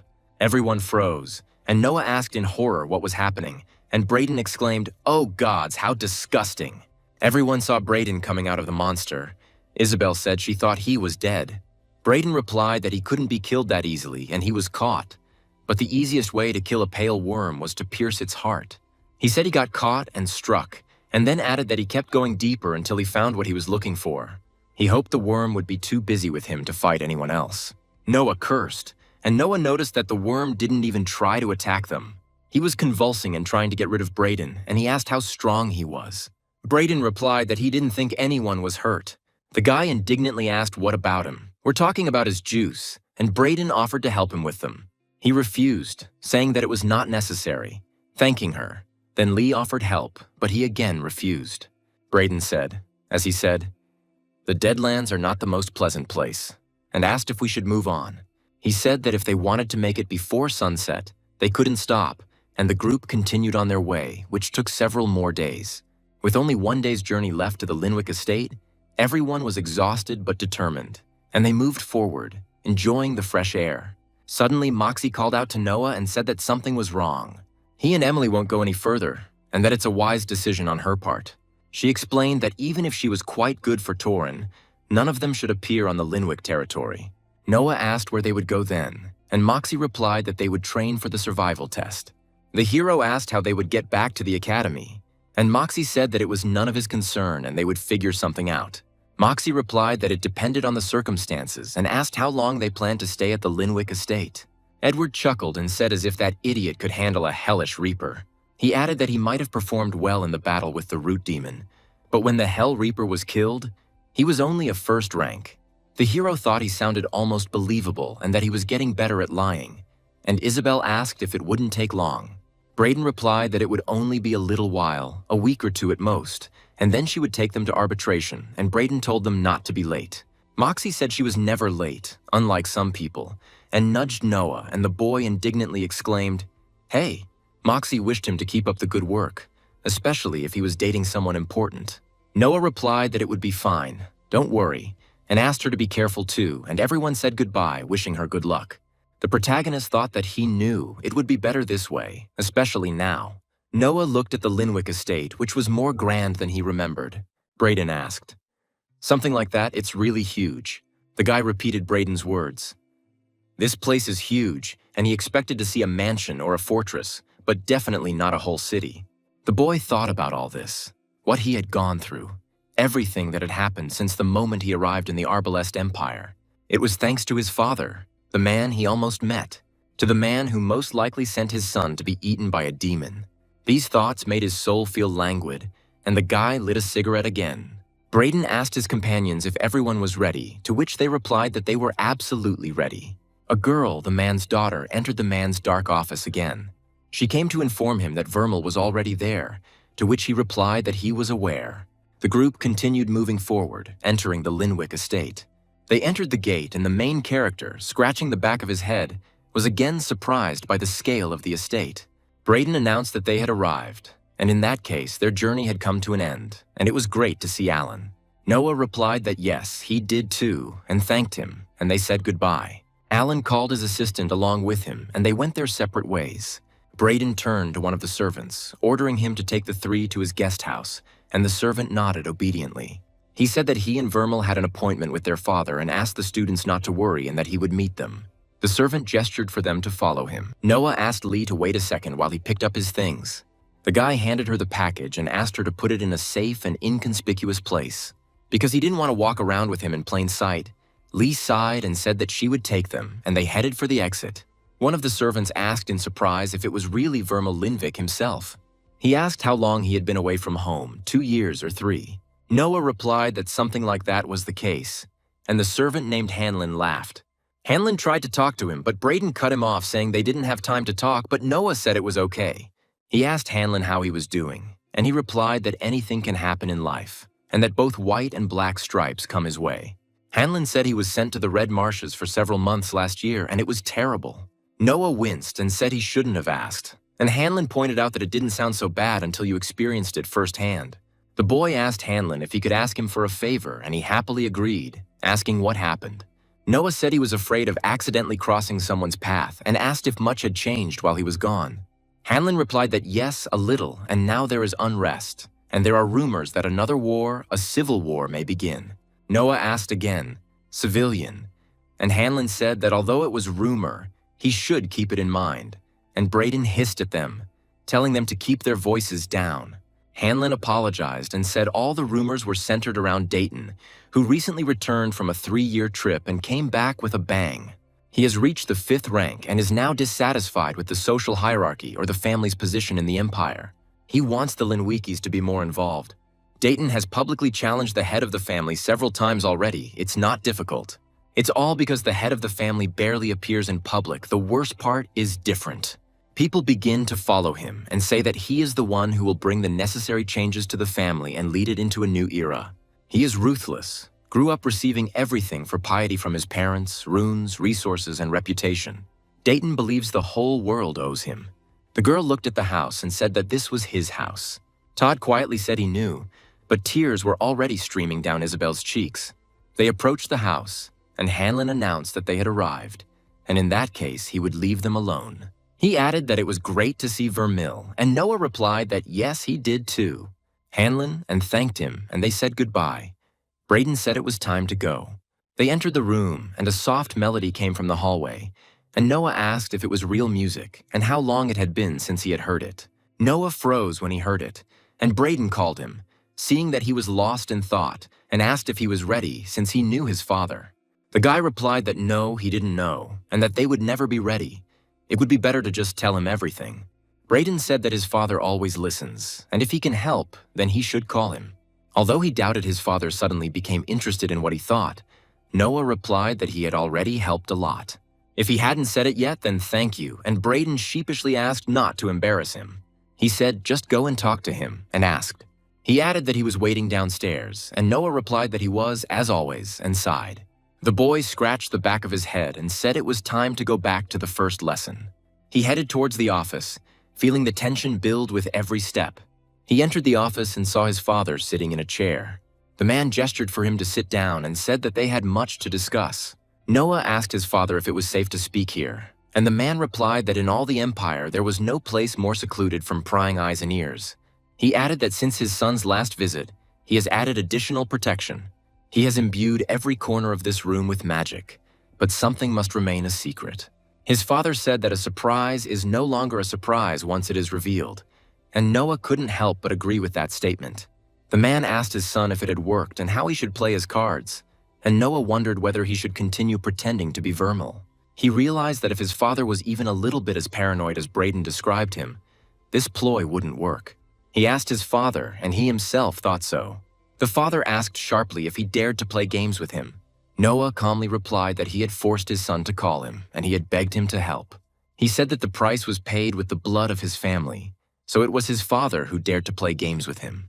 The man demanded to know where Vermal was.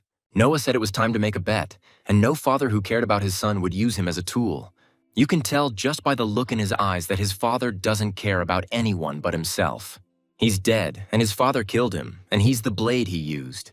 He said his father was trying to get his attention and admitted he hadn't meant to play along, but he got bored and killed the pathetic monkey. Noah hoped his father had something interesting to keep his attention.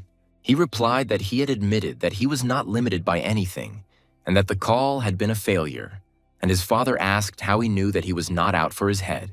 The man said that he had to destroy it right there. Noah replied, "Please," and added that he didn't care about his son's body, he was too weak.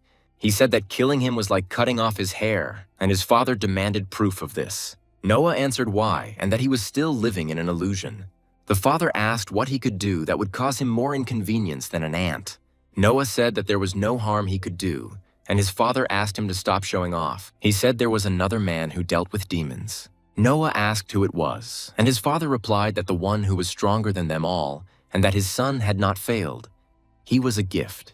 The father asked about the wine, whether it was good or not, and Noah replied that he no longer cared about the taste of food and drink, and he preferred to feed on murder. He said that food is just a waste of time, and then they are two different. The father added that when people are well fed, they are more willing to fulfill his wishes. Most of what he wants can be obtained by killing them. The father noticed that he was not as cunning as expected from a demon, and Noah asked if one had to be cunning to crush an ant. He asked what he could do that would cause him more inconvenience than an ant, and his father looked him straight in the eye and thought about it. Noah said that he was tired of this game and that he wanted to know what his father was capable of, and that he was not afraid of his threats because he was already dead inside. His father chuckled and said that it was interesting and that perhaps he had underestimated him. The demon said with a grin that he could kill him, and the father objected that no, he couldn't, but he could cut his hair. The father remarked that it was funny and that everyone wanted others to believe in their immortality, and added that he was a powerful demon. The man said that it was impossible and that Vermal could not summon such a powerful creature. The demon asked what he wanted from him, and the father replied that he would prefer to know his wishes. The demon said that he wanted knowledge, and the father asked what he was willing to give him, and the demon answered that his life. The man ordered Brayden to be sent to retrieve his other body, which took the form of a woman named Lee.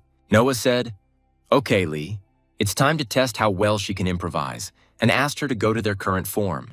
Lee responded, of course with absolutely no fear of the consequences. Something monstrous began to happen next to Brayden.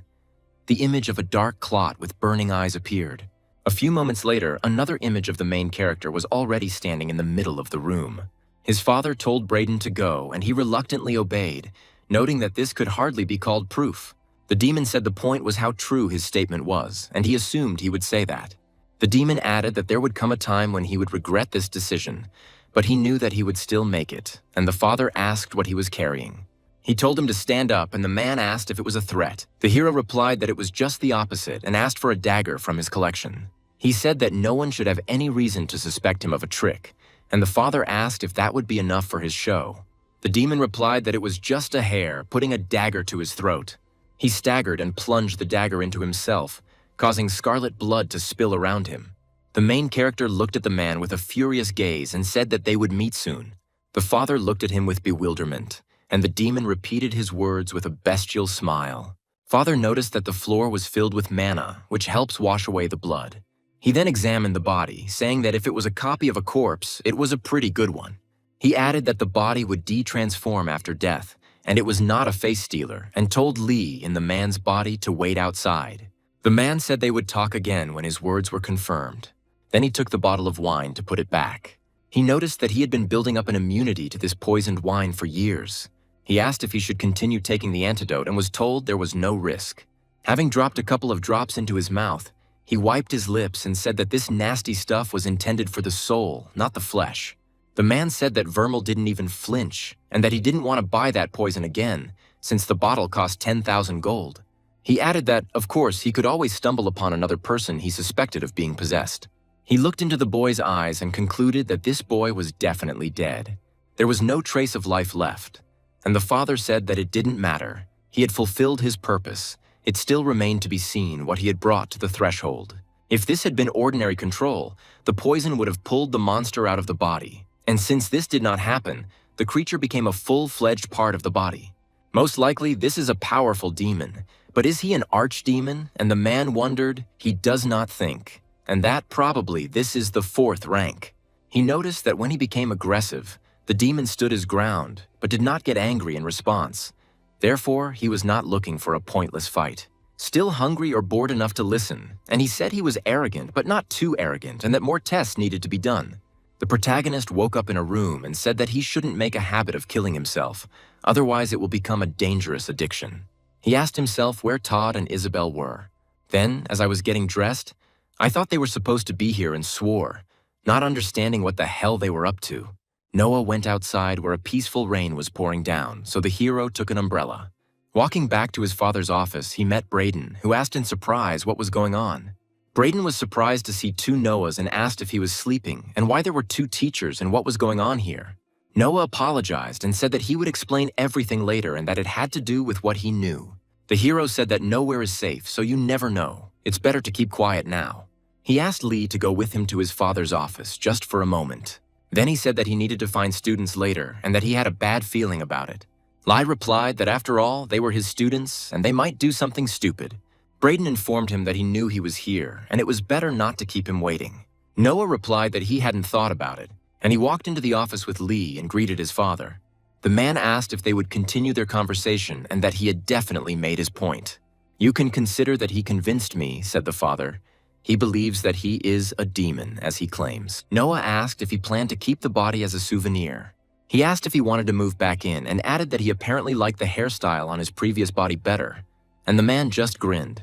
The protagonist said that energy is energy, so he offered Lee some. Lee opened her huge mouth, knowing that losing such a good body would be a waste. Noah told her to get out, and Lee, completely covered in blood, walked out of the office. Father, sitting at the table, asked that his second body could not stay and communicate. At this time, Todd and Isabel stood nearby. Todd saying that time was very precious and that he was not the only one weaving intrigues. The girl said that if he wanted, he could go. However, she wouldn't let it go that easily, and Todd remarked that he didn't think it was a good idea. The guy objected that this did not mean leaving everything, but rather taking the risks into account. They have time, and there is nothing wrong with waiting. Isabel countered that that was the problem, and that she had done nothing but sit idly by for years while others took action. Todd said they were making progress and getting stronger and asked her to look at him, but the girl was no longer looking at him. Her attention was drawn to some man. She felt his premonition. Suddenly, another stranger approached them and said, "Who we have here?" He added that the 2 of them had been examining this area for too long. Then he told them to come with him, and Todd and Isabel looked at each other, not knowing what to do. Noah approached his father and said that now they needed to discuss the issue of his payment, because information is not free. The father asked why he should pay for something the demon did himself, since he didn't force him to do anything and he was just talking. He added that it was Noah who had cut his own throat, and they both knew that words were no less dangerous. The hero said that his father would lose nothing if he gave it to him, and asked how much he had lost after his death. He asked if this was not fair, and added that he could always take payment in blood, and that he was well protected here. The rest of the Lindviks were nowhere near safe, but father replied that threats against his family would accomplish nothing. Demon said he had his suspicions about it, but believed the attention it would attract would be more problematic for him. The father thought for a moment and said that it was possible, and asked if in that case they had come to an agreement, to which the demon replied that it would be partial and would give a little information, but he will not reveal all the combinations of their runes, because many of them are too valuable compared to the services that were rendered. Noah said he probably did, and asked how he would get this information, and his father said he would make sure someone met with him. While he gathers his resources and prepares for their real conversation, he added that Braden will show the room. The boy answered, "No," and the father asked again in surprise, "No." Noah said he would keep his reputation as it was until now. It is in his interest to be considered as much of a fool as Vermal was. Let the relationship between them remain strained in the eyes of other people. The father said that was very good, and that then he would return to his students. Noah thought that his father was testing how much he cared about his students. He told himself that he had to be very careful. Images of his students immediately appeared in the protagonist's head, but he didn't show it. Noah asked if he thought he would have told him that in his confident manner. The man, holding the blade in his hands, replied that he could always find out for himself. He asked, "Should he get a haircut?" "Yes." At this time, an unfamiliar guard stood on the street above Isabella and Todd. Todd immediately covered the girl with his body and said that we were guests. The guard asked if they were guests or spies, grabbing his sword. He reported that the butler had spoken of suspicious people near Dayton Linwick's house and asked if it was them. Todd replied that no, and that they were just looking around and were already leaving. Isabella asked if he was even a city guard, noticing the Dayton crest on his armor. So he's not guarding the entire Linwick estate, he's just Dayton's mutt. They are not on his territory, so he has no power over them. The guard asked indignantly, "No power," but Todd told Isabel to leave quickly. The guard said that he would show them, but then Noah came and said that he had found his lost disciples. The guard asked who he was, and Noah replied that he was Magus Vermal of his father's line. The hero said that they slipped away while he was busy talking. He added that he should have found them earlier, but he needed to change his clothes. Noah said he hoped they weren't in trouble, but the guard said they were. He said they would go with him to report to Dayton, and the butler said they were exploring the area. Noah replied angrily that he thought they were just standing on the path. The guard was about to answer something, but Noah sharply stopped him. Then he grabbed his hand, wanting to show who was really boss here. At that moment, in his father's office, Noah asked him if he was willing to pay the price of cutting off their ties out of idle curiosity. The man remarked that this was a fair remark and that in response he would not interfere in his affairs. He then asked what name he was known by. The demon. The hero realized that the question was a trick question, and Lee had no name when she appeared. My father suggested the name Spider, saying that he liked to weave webs. The main character said that it seemed to suit him, and let it be Spider. Meanwhile, on the street, another Noah, grabbing the guard by the hand, smiled with his fangs. He shouted at him to take his hand off him and asked what he was doing. He pulled away and said like this, and Noah froze, not understanding what had happened. Noah began to choke, feeling a strange effect. The students exclaimed in shock, "Professor?" In the office, the father wanted to ask one more question, turning to the guy. He asked about Braden. Noah replied by saying that he didn't know anything and that the best option would be if things stayed that way. The father agreed and said okay, and that then he would take him to his house together with the students, and added that they would talk again soon. The main character said goodbye and see you later. The man added that he was very interested in what he could do for him. Isabel asked the professor in confusion what was going on. Todd was also standing nearby. The main character, with a bloody look, asked if he would really wait for more of his kind to appear. After these words, everyone rushed to run away from this terrible place. Meanwhile, in the dark corridor, Braden, breathing heavily, said that he hoped this time it was Vermal seeing Noah. He asked why there were two of them, he and Lee. He felt like he was hallucinating. Noah replied that Lee was Lee, especially when it came to others. He cursed, not knowing how to say that his brother was dead. He understood that he could not play this performance forever. He'll eventually let it slip, adding that Vermal might be the only person in the world who cares. Brayden asked if that meant it was an illusion or a shape-shifting, and Noah replied that he knew better. He said he knew what he was doing. Brayden asked, "She did, didn't she?" Noah realized that he meant a demon, but not the one he thought of. Out loud, the guy said that it was not for him to judge, and added that it would be better to ask his father if he really wanted to know. But Lee was on his side. He added to himself that it remained to be seen whether Brayden's side matched his. Brayden said that maybe when things calmed down, he could tell him all about it and asked how he felt about it. Noah said maybe, and Brayden suggested getting drinks like last time and said it would be fun and told him to rest. At this time, the other Noah told his disciples that if anyone was following them, they would get away. Isabel asked what was going on and how he knew where they were. Todd said he couldn't believe he just killed that guard. The hero replied that he had been following them and had planned to simply observe. But then they had figured it out themselves. Isabel asked how, because she thought they had gone to meet her father, and why he didn't have his gourd or his grimoire with him. Suddenly the girl thought and realized that he was not Vermil. She said that he was his clone, opened her eyes wide and began to examine him. Noah replied that she had figured it out quickly, standing against the backdrop of an angry sky. The guy asked that it remained between them and that Vermil didn't need all his secrets to come out. Isabel thanked him and said that if he hadn't shown up, things could have ended badly. The hero said it was a stupid decision and added that whatever her goal was, it wasn't worth it. He said that she clearly had a grudge against the one who lived in this mansion, and that letting him know that she was hunting him was the stupidest thing. Isabel asked if he was 5th rank, and Noah confirmed. Then he said that it didn't matter, and that she wasn't even close to strong enough to resist him. He asked what she hoped to achieve, and she replied that she hoped to see. But Noah interrupted her. The hero said no. She hoped he would see her. He said she wanted him to be scared that she was coming after him. For him to feel fear, and that she wants him to feel everything that he made her feel. Noah added that she wasn't strong enough for such games and that she would eventually just die. Noah told them to go back inside, and seriously, not to try it again. They'll be lucky if Dayton doesn't send anyone after them, especially after what happened to his security. Todd asked about security. There was only one guard there. Then he turned around and said, "Exactly," and thanked him, and together with the girl, they walked away. The hero thought that perhaps he should tell Vermil what had happened. The demoness in Noah's body said that she had already caused a bit of chaos today. She asked herself if anything terrible would happen if she had a little more fun. At this time, Noah, walking down the street, thought about how paranoid his father was, how calmly they can speak when they think they are alone. He asked if he was playing into his hands. Now the father told his daughter to follow any orders the guy gave her. He added that it didn't matter which ones. And the girl answered, of course, addressing her father. The boy said he was trapped and that his father might have planned this from the very beginning. He always stays on the sidelines, and he put all the pieces into play a long time ago. Noah thought for a moment and said that even if his father had planned everything down to the last detail, no, he had calculated every detail and every step. But there was one thing he could not have foreseen. Noah walked down the street in the pouring rain, smoking a cigarette, shielding himself from the rain.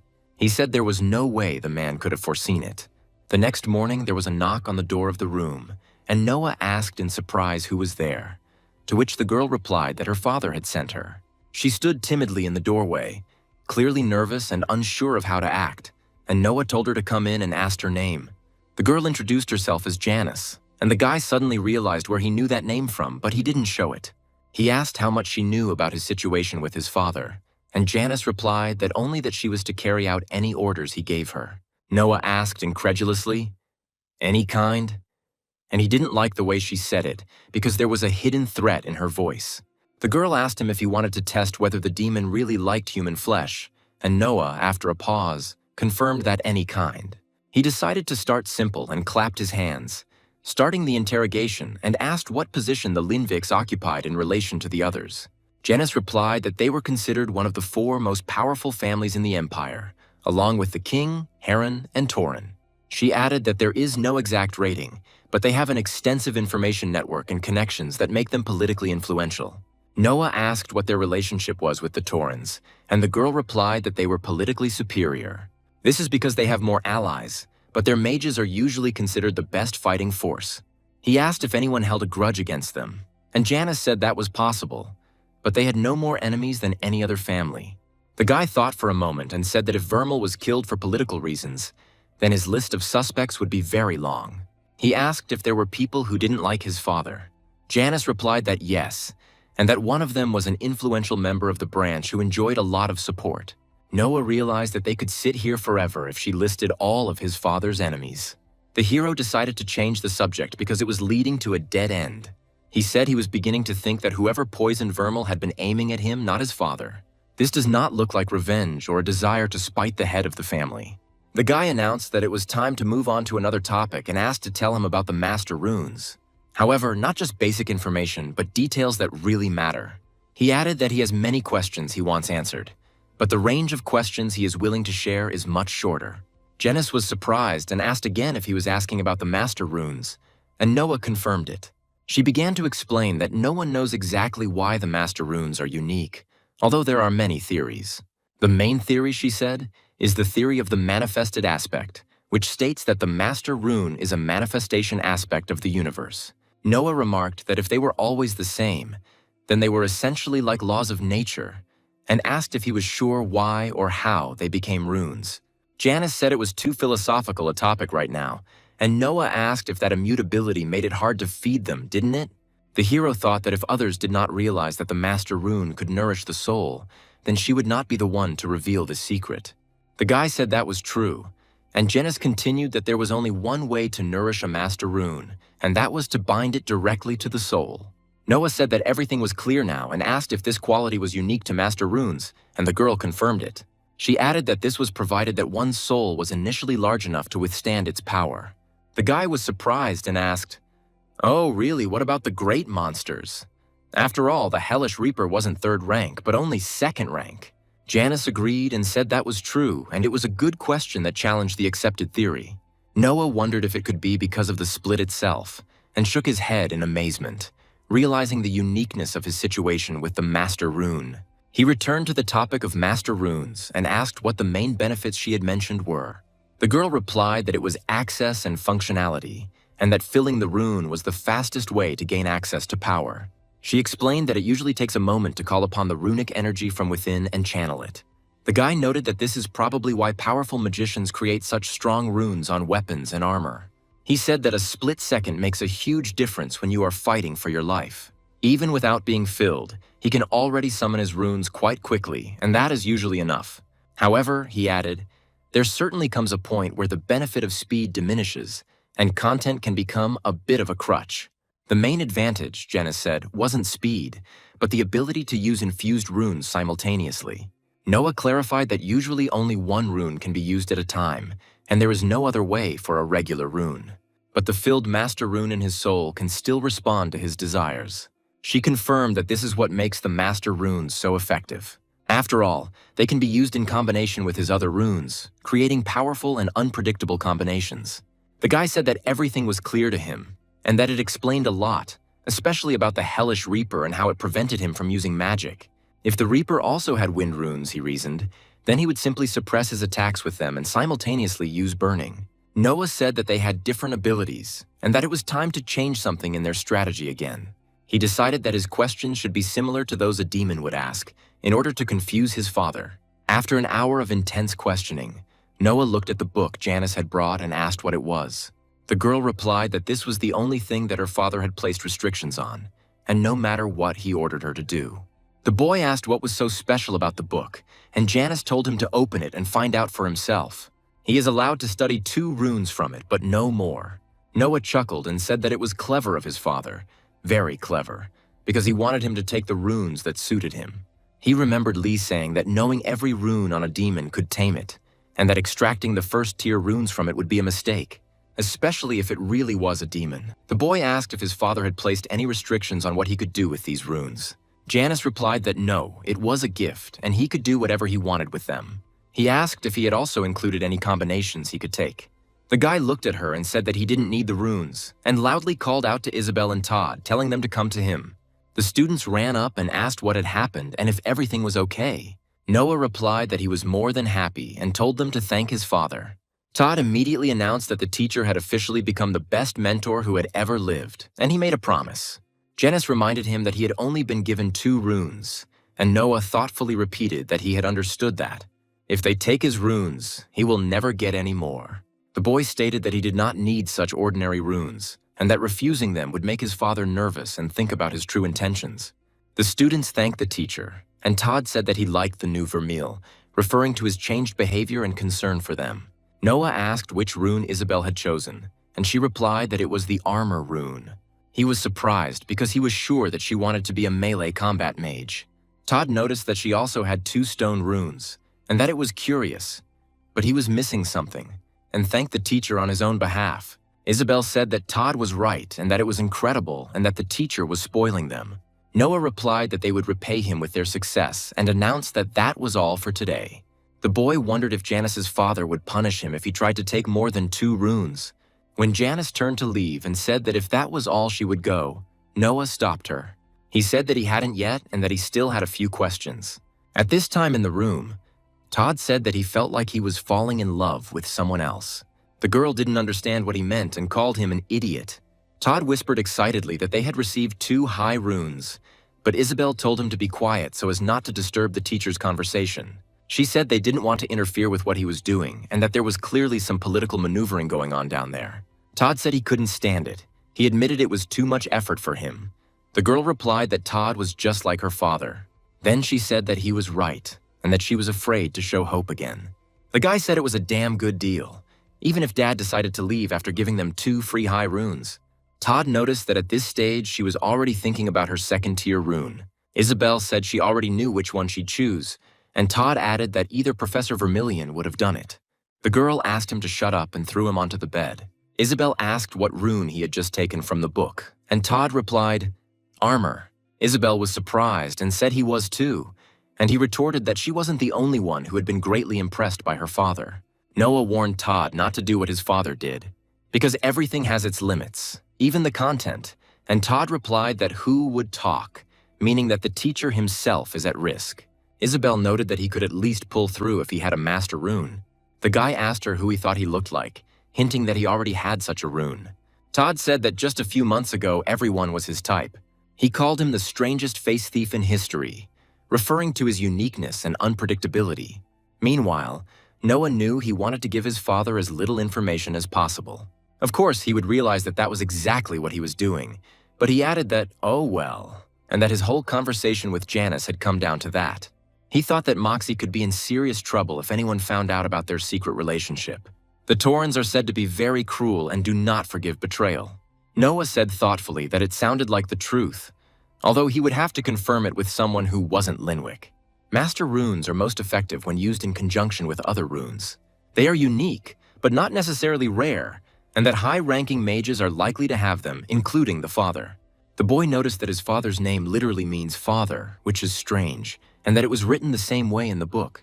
Well, at least it's not Daddy, he chuckled at his thoughts. The protagonist stretched and said that he couldn't stand all this political nonsense. He just wants to study magic and teach quietly, without getting involved in intrigues. The guy said that he had probably done enough work for today, and the guy said he'd like to get into real music someday. Hearing her for the first time in centuries in his father's house, he did not realize how much he missed her. He noted that pyroclastic resonance should help, but it alone is not enough to create music. He needs something for resonance, either more wind runes or plants.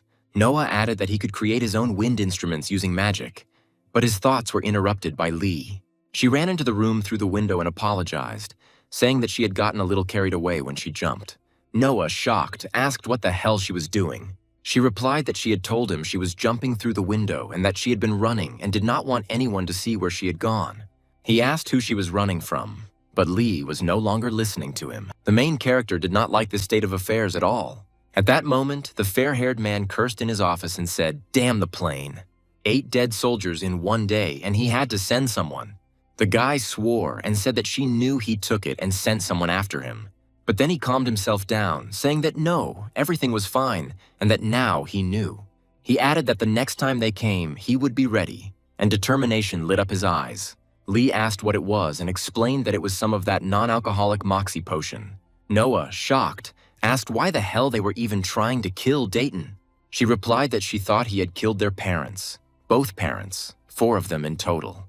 The guy noticed that it seemed like Isabel harbored a very strong grudge against him. Lee added that they were foolish enough to go against a 5th ranker, but they didn't actually plan to kill him yet. She said she thought Isabel wanted him to know who was coming to kill him, and that was why she had been studying the Linwick family tree. Noah asked if he had noticed them. Lee said she didn't think so and that she had gotten the boys out before things got too bad. She had to kill a few guards, but it wasn't too hard because Dayton's guys are idiots. Noah said they bought it all and that he didn't want to know the details. Lee asked him if he thought Todd and Isabel would try again. The guy replied that he didn't know because he had scared them quite a bit, and that it probably wouldn't be soon, but that they would do it eventually. Lee added that he killed both of their parents. Of course they would want revenge, but the guy said that was for later, and if they were planning to bring down the whole house on us, he needed to be ready. Noah asked if he should stop them, but immediately said why, because having a reason to become stronger is a great motivator. Lee said that she would go to bed then, and added that perhaps you should keep this hobby of yours to a minimum. Before I forget, when she entered, I felt several active feelings in the house. She explained that she thought they were there to spy on them, but not to worry. She had destroyed them. Noah asked if it was true and said it was convenient and thanked her. He wondered, left alone, if he was being too cold. He should have been more hurt by Lee telling him how many people she had killed, but it hardly changed his feelings about her. Granted, if they didn't want to die, that changed things, but he understood that she was acting in the interest of protecting his students. There was a knock on the door. It was the father's messenger, but the main character was not in the room. He greeted him, coming up from behind. The man said that his father had sent him and that he was waiting for him. The boy nodded and thought about what his father could need from him. Entering his office, the father told the boy to sit down, noting that he had had a stormy night and must be tired. However, Noah replied that he thought boring would be a better word, and he said that he hoped he had something interesting for her. He then added that the information he received was mediocre. The father asked, "A demon interested in politics?" The hero replied, "Why not? There is no better way to start a war." The man handed him a glass of alcohol and said that in his room the time was always the same. Day, night, it didn't matter. The hero remarked that this sounded like a veiled way of saying that he was a reclusive alcoholic who never left his mother's basement. Father said that since Janice said he was intrigued by the affairs of noble families, he believed he would appreciate her request. He took a sip and said that the Linwicks were like a tree, perhaps. But he was getting ahead of himself, but the service she was looking for was pruning. He said that he wanted them removed, leaving no connection with him. The hero thought that it was about some kind of elections. He asked who exactly, and his father replied that they could start with the one he already had his eye on. My father firmly said that it was Dayton Linwick and ordered him to be eliminated. Silence fell over the room, broken only by the crackling of the magical fire in the fireplace. Noah noted that it was much more straightforward than he expected from such a political deal. He wondered if his father was sure he wouldn't betray him, or if there was something else going on. Maybe he thinks the information he has on him is enough, and it probably is. The guy said that Dayton's goons were a nice way to kill time, but killing a rank 5 is no easy task. The man said that this scoundrel was only a 5th ranker in name, and he did nothing but revel in cruelty and use the resources of his branch to climb the ranks. Even if he possesses a 5th-tier rune, it is only a pale reflection of true power, and yet it is still a 5th-tier rune. Noah asked if he really expected him to lower the price. His father replied that perhaps not, and asked what he wanted then. The boy said that she had given him useless runes, to which his father asked if he was complaining about the gift. He also noted that he had bad manners calling him Spider. The guy replied that he never said that he was a supporter of decency. Noah said to be honest with each other for at least one sentence. He wants runes, but he doesn't want him to know which ones. The father wants him to kill the man, but he doesn't want it to be associated with him. The hero said that he would take Dayton's runes. The father added that he was the head of his branch, and his grimoire was worth much more than his life. The protagonist asked if he was worth his death. The father replied that he could take a quarter of his runes, but Noah demanded 3/4, and she said 1/4, no more, and he offered half. The father asked him why he thought he cared about the rest of his house. The hero reminded him that he wanted to elevate the Linwick family, and spoke of it as a tree, and no gardener wants his tree to wither. He added that even if Dayton was a fool, he had decent people under him, and suggested that he planned to take them under his wing. Father said that was very insightful and that it looked like they both had trees that they were nurturing. He added that it was probably in their mutual interest not to sprinkle salt on the ground. The hero realized that this was a threat addressed to Todd and Isabel. He said that if he agreed to this now, it would be very clear that he cared about them. He offered half the grimoire, saying that the trees could be replanted, but he was much younger. Father said 3/8, and Noah agreed, and then they would sign the last one. The hero asked if he had to be dead, and the father replied that that was the whole point. The boy asked if a cowardly fugitive was worse than a dead martyr. He said that if he could get him to show his true colors and escape, then he will renounce the name of the Linviks. That will be even better. Father said that they had come to an agreement and that within a week he would either be dead or on the run. Noah confirmed that they had reached an agreement and they parted ways, preparing for the upcoming hunt for Dayton. Noah walked slowly down the corridor, his steps echoing loudly in the silence, and he felt a heaviness in his soul. The father noticed that this time the hero was being watched much more closely. However, he did not find any sign that Vermal had poured out the poisoned wine that had been slipped to him. The observer reported that Vermal definitely drank the poison, but then why does it seem like it didn't work? He feels completely normal, as if nothing had happened. The father asked if his daughter, who had just entered, was sure that she had not lost sight of him on his way home after their first meeting. The girl confirmed that yes, he did, and that he did not feel sick or do anything that would indicate discomfort. She added that she was invisible and he didn't know she was there. However, the magical contents in their house were destroyed as expected. His only belongings were a grimoire, a travel bag, and a gourd, and he did not drink from the flask. The father said, okay, ordered them to go, and, left alone, he thought about the fact that without an antidote, even for a demon, the effect of the poison would be terrifying, unless his soul really is the size of an archdemon's. He wondered who this spider was and if it was the demon he was expecting. Maybe he's someone else who accidentally slipped through Vermal's portal, or maybe he's something else entirely. His father said he couldn't wait to see how he handled Dayton. If he survives, he's not as stupid as he dismissed him as, and he might even be interested in him. Noah came out to the disciples, who asked if the hero would join them, and they reported that they had brought food. The main character was surprised and asked if they really ate it, or if they were crazy or something. Lai reassured Ego, telling him not to worry. She wasn't poisoned and she would have smelled it. Noah said that someday they would talk about her nose, to which she replied that he was just jealous.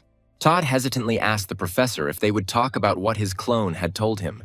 Noah replied that of course he told them, and that he had no secrets from himself, so they knew. Isabel asked if that's what he did when he came to arbitration and found out about the terrible teacher and did nothing, and Noah said something like that. He said that it would be left to him, and asked why he should waste time sitting around doing nothing. After all, you can become stronger and work towards achieving your goal. The guy added, let them use every opportunity to take action. They just let the bar get further and further away from them. Todd asked what a bar was, and the guy said it was like a target. Then he asked if they thought Dayton was sitting around doing nothing, maybe splashing around in a magical bubble bath of monster juice. Isabel asked if he was angry with them. Noah replied that if they knew even half of the stupid things he had done, they would probably be angry with him. Isabel asked if he cared that they were trying to kill nobles. The guy said, why should he care, and added that he simply shouldn't kill those who don't deserve it. He added that they should not get caught doing this, because death would come for each of them. He hoped their plans were a little bigger than just killing a bunch of idiots. But who was he to judge? Todd said she hadn't really thought about what they would do after all this. Todd honestly admitted that he didn't even think they would get this far, and that he thought they would be dead by now. Isabel asked in surprise if he was serious. The guy replied that he was just telling the truth. Having fun is one thing, but he's not a complete idiot. The odds are not exactly in their favor for two blacklisted children against some of the kingdom's most powerful mages. Noah said that with that attitude, definitely not, and told him to stop. It was time to practice. He added that Moxie is not with them now, so they shouldn't expect help from her. He explained that they would have to use his strategy. It meant becoming strong enough to beat the crap out of everything around them. Isabel asked if this was a task. Todd noted that there was so much space and they weren't using it at all. Noah replied that that was unlikely and that they had provided them with the perfect place to train, although he's not sure that's exactly how they plan to use the place. He added that while it does seem like a good place to practice, it's a shame they don't have shields they can use. Isabel asked if he was afraid she would hurt him, and Todd said that his dad definitely had some that they could use. Noah noticed that the less concern he showed for the well-being of his students, the better. He said it was okay, and they wouldn't spar with each other anyway. When they asked who they should spar with then, maybe Lee, he said no, it would end with them flying through a wall. Noah announced that they would spar with him and asked who wanted to hit first. Isabel volunteered, saying that this way she would have a chance before Todd set something on fire and ruined the whole lesson. He became indignant, saying that it had only happened once and that he had burned down the barn. The girl objected that he was not like that before he set it on fire. Noah said he was confident Todd could avoid setting fire to anything too important, adding that luckily it wasn't his house. Noah said okay, and Isabel added that she didn't plan to hold back. The guy repeated, okay, and said that then maybe she would be able to strike. Noah said it was okay to start slow and then pick up the pace if things weren't going as planned. But Isabel sped up suddenly, taking him by surprise. He noted that it wasn't much different from fighting monsters, as you just had to learn your opponent's attack style. The hero thought that if Isabel was smart, she would only hold back a little. This way, she could surprise him with a sudden acceleration when he least expected it. The guy was surprised how she used stone runes along with her sword. After all, he thought that it was impossible to use runes at the same time. And did she really succeed? Isabel threw a punch, but Noah easily dodged it, and she cried out, got caught. But the guy parried the blow. He said she used a layer of stone on her stomach, which was clever again. Noah said she was full of surprises today, and if she couldn't beat someone in a fair fight, then underhanded tactics were always good. He praised her, saying that she was doing great, and asked her to show him more. At that moment, a magic sword flew right past Noah's head when he didn't expect it. Standing on the edge of the stone, he asked his student to show him something else interesting. Isabel became angry and was ready to strike again.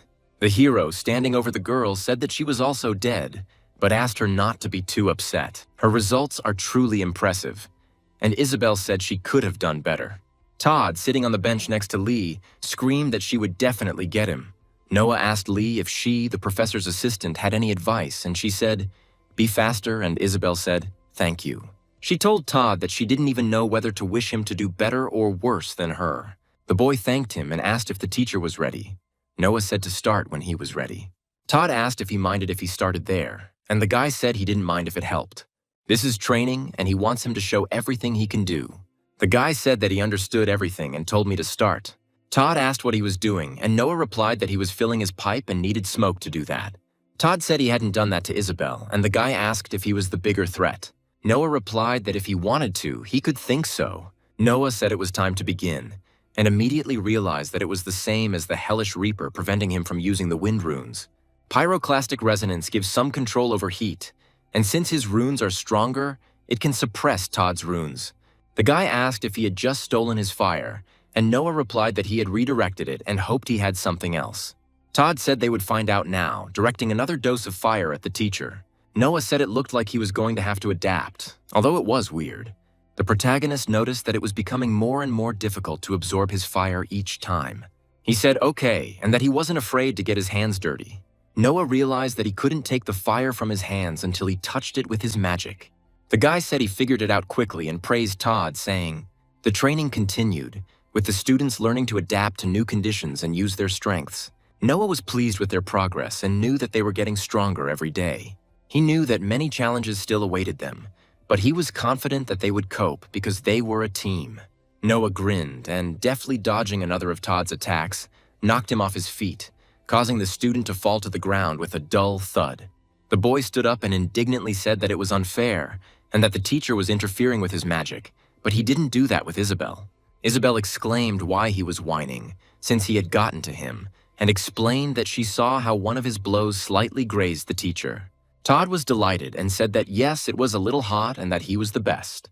Noah told Isabel that he was sure she could have landed a hit if she had used ranged attacks more often. Except for the time she threw her sword, she had never tried anything long range. He added that she could definitely throw rocks or something, and Isabel remarked that it didn't sound at all scary. Todd realized it was because she wanted to fight like her father. Todd said that after all this, it was time to confess, and that he didn't see him telling the professor who he was imitating. Isabel responded because her father's fighting style really suits her and that he kicks her ass when he doesn't hold back. Noah asked if he was a soldier, a very good one, and if he always fought only in close combat. Lee confirmed that no, he just didn't like it. Noah said it was interesting and that he wouldn't tell her how to fight. He added that it doesn't mean she doesn't hold herself back, but he has already said that he is here to help them achieve their goals. If these are their goals, then who is he to stand in their way? Noah said he thought her father would want her to do more than just copy him. He ordered them to rest, adding that they had something to think about and that he also had things to do.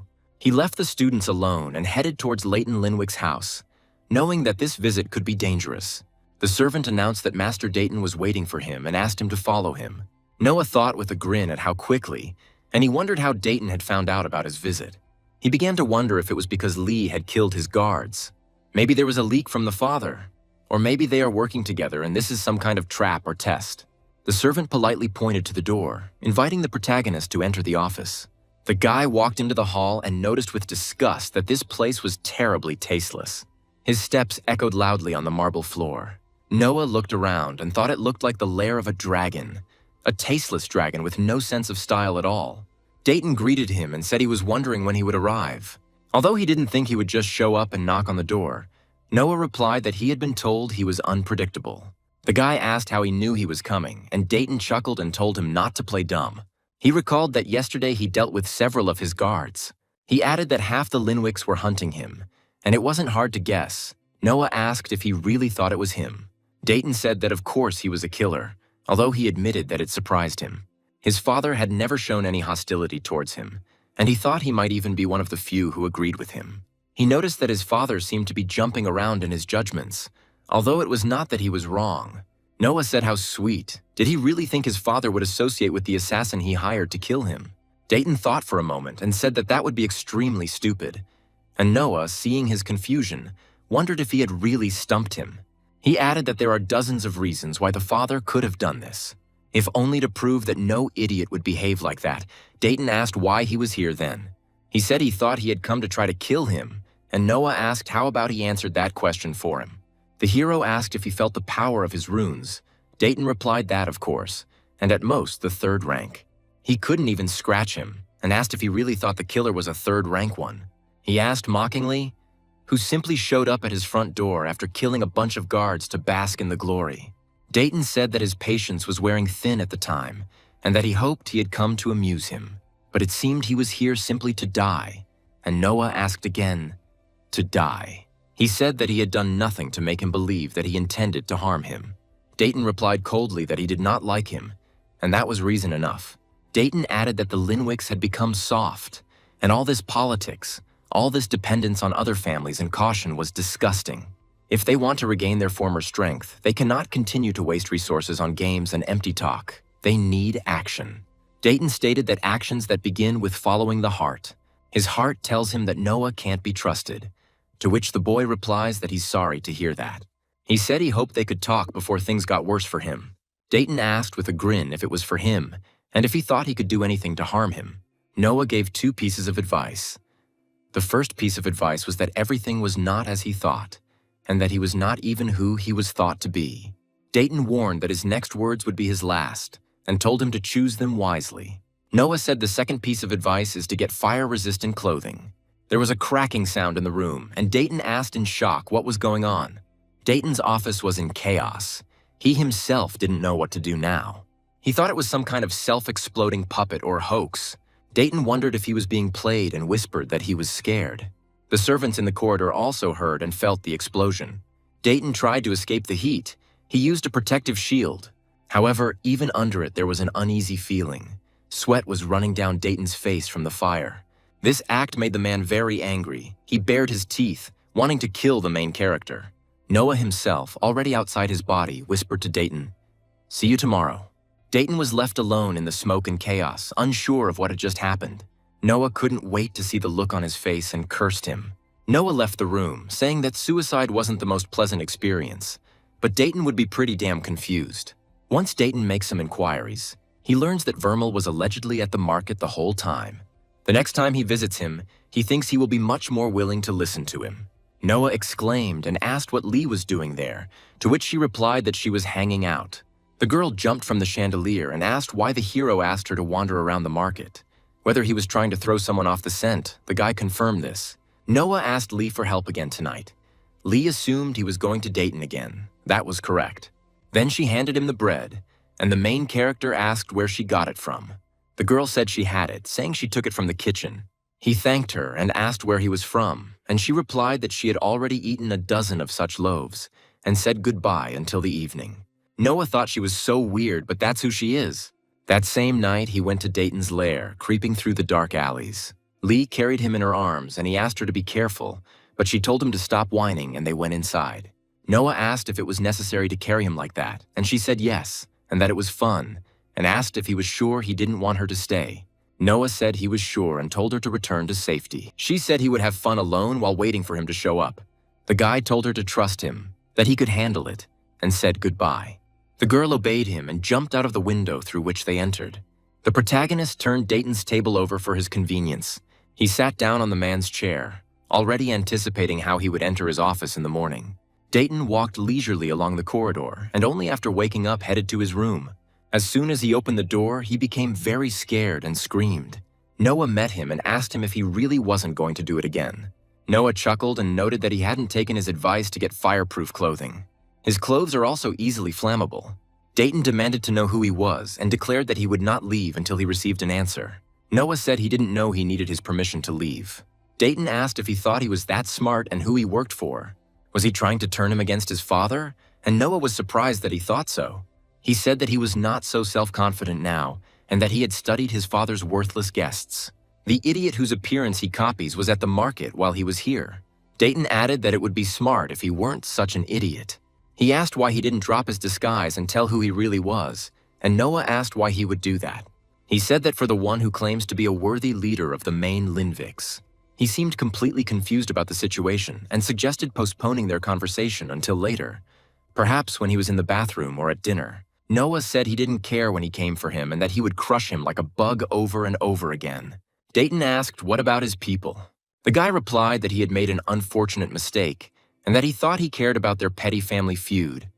But that was not the case. He said that maybe he was strong enough to not let him catch him. But what about the rest of his estate and the Linwiks under his protection? And Dayton called it an empty threat, saying they were replaceable. Noah noted that to a certain extent, and that in the end, there weren't that many of them. He called Dayton from an empty house and asked if that was an impressive title, wasn't it?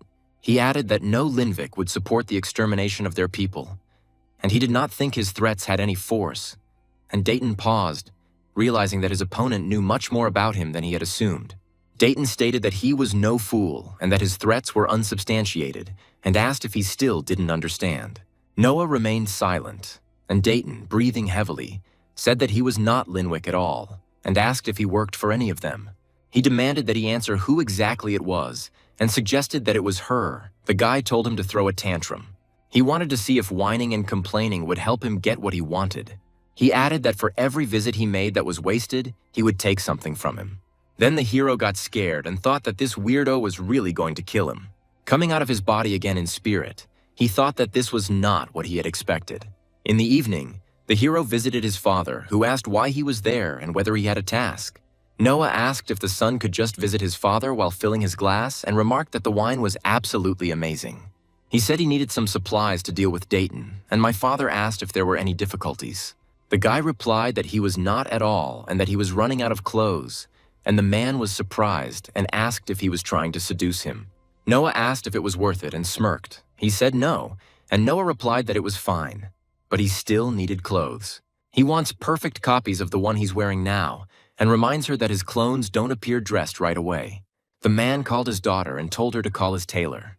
He asked her to tell him it was an urgent order, and the girl nodded, leaving the room to carry out the order. In the morning, the servant sat and calmly leafed through the newspaper. Noah entered and announced from the doorway that Dayton was waiting for him, and the servant asked if that was really the case. But the boy replied that he shouldn't worry. He knew the way. He called out loudly that he was back, and Dayton, breathing heavily, asked what kind of creature he was. Noah replied that he was still asking the wrong questions. The guy asked if he would believe him if he said he came to help. Dayton said that maybe he's not a complete idiot, and unfortunately that's why he's here. He was outraged that he was helping by breaking into his house and burning down his office. Noah pointed out that he was alive, wasn't he? And Dayton said that at first he was hinting that he was there because he was hired by one of his enemies. Now he says he came to help, Dayton asked. Even if he started listening to him, why should he believe a single word he said? He noted that these statements were not mutually exclusive and told me to simply say what he wanted. Noah replied that he would help, of course, and said that he was going to die soon, and Dayton called him an arrogant bastard.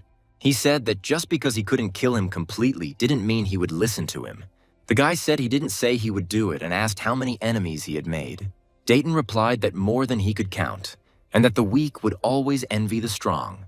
Power is taken with fists, not with pathetic words. Dayton said it was obvious his enemies were scared, and instead of challenging him personally, they were sending him. Noah thought it was her again, and that Dayton had connected him with someone not from the Linwick family, but with someone he feared. He said he should find out who she was, and Dayton asked if he could just tell her what he wanted. He is here to help him or fight him, and Noah replied that he is here to have fun. He was bored and someone offered him a job. The pay wasn't great, but the offer sounded interesting. Dayton asked how loyal he was to his employer and said that he could pay him more and that he had the resources. He asked if it wouldn't be funny to turn his attention to them. Dayton said that at first he wanted to fight everyone personally, but now he is trying to bribe him and asked how cautious he is and why. He said he thought he wasn't afraid of a fight, and he already thought he knew who his employer was. The man asked who else it could be, and Noah replied that it was Evergreen Torin. Dayton was surprised and asked Evergreen Torin, Moxie's family, and said that she had been interfering in other people's affairs for years. She's the only one who would have the nerve to summon something like him, and he's sure of it. He said he knew who he was, the creature, and Noah asked, "Oh yes," he asked, to enlighten him. Dayton replied that he was a demon, perhaps even a servant of the archdemon, the one who had given him his powers, adding that he had been keeping an eye on his father's suppliers. He also has connections, and that the luggage for the next month, as it cooled down and he was preparing to defend himself from the demon, every month he orders soul poison. Dayton said he was scared, but he knew better, and that demons had no allegiance, so he could be bought. Noah replied that it was possible, and that it was more important to make sure that Lee never touched him. Dayton said they could talk it over, but Noah said no, that he held all the cards and that he could beg. She wouldn't send some small fry after him, and Evergreen always acts in a big way and asked if there was anything else, right? Noah remained silent, and Dayton, realizing that his opponent knew too much about him, thought about it.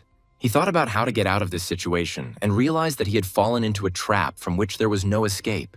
Noah thought that the more Dayton thought of it himself, the better, and asked if he was just one of many. Dayton asked what her conditions were since he said he had come to help. The guy replied that he just needed to get the Linwick estate rid of him within a week. Dayton was surprised and said that in order to be strong enough for this, he was not a servant, but rather an archdemon. He asked what she had offered, and Noah replied that his reward was the runes from his grimoire. Dayton said it was a meager offering, but fun, and that the real reward was the act itself, not the payment. He said he could give more, and Noah replied that time, several weeks, was not a commodity he could bargain with. The guy said that he originally planned to just torture him at night at random times, but this is even better. He noticed that he wasn't even trying to hurt him with those fire blasts, and that he should have known the magic was too weak. Dayton said he wouldn't die that easily, and Noah said he would die and then come back to him, and again and again and again. Dayton, in fear, said no, he couldn't, and said he had found a loophole. There would be no trace of him left in the estate if he left. His contract would be fulfilled, and Noah asked, perhaps, but why would he want that? Dayton asked why he would let go of his reward and said he could have the whole damn grimoire.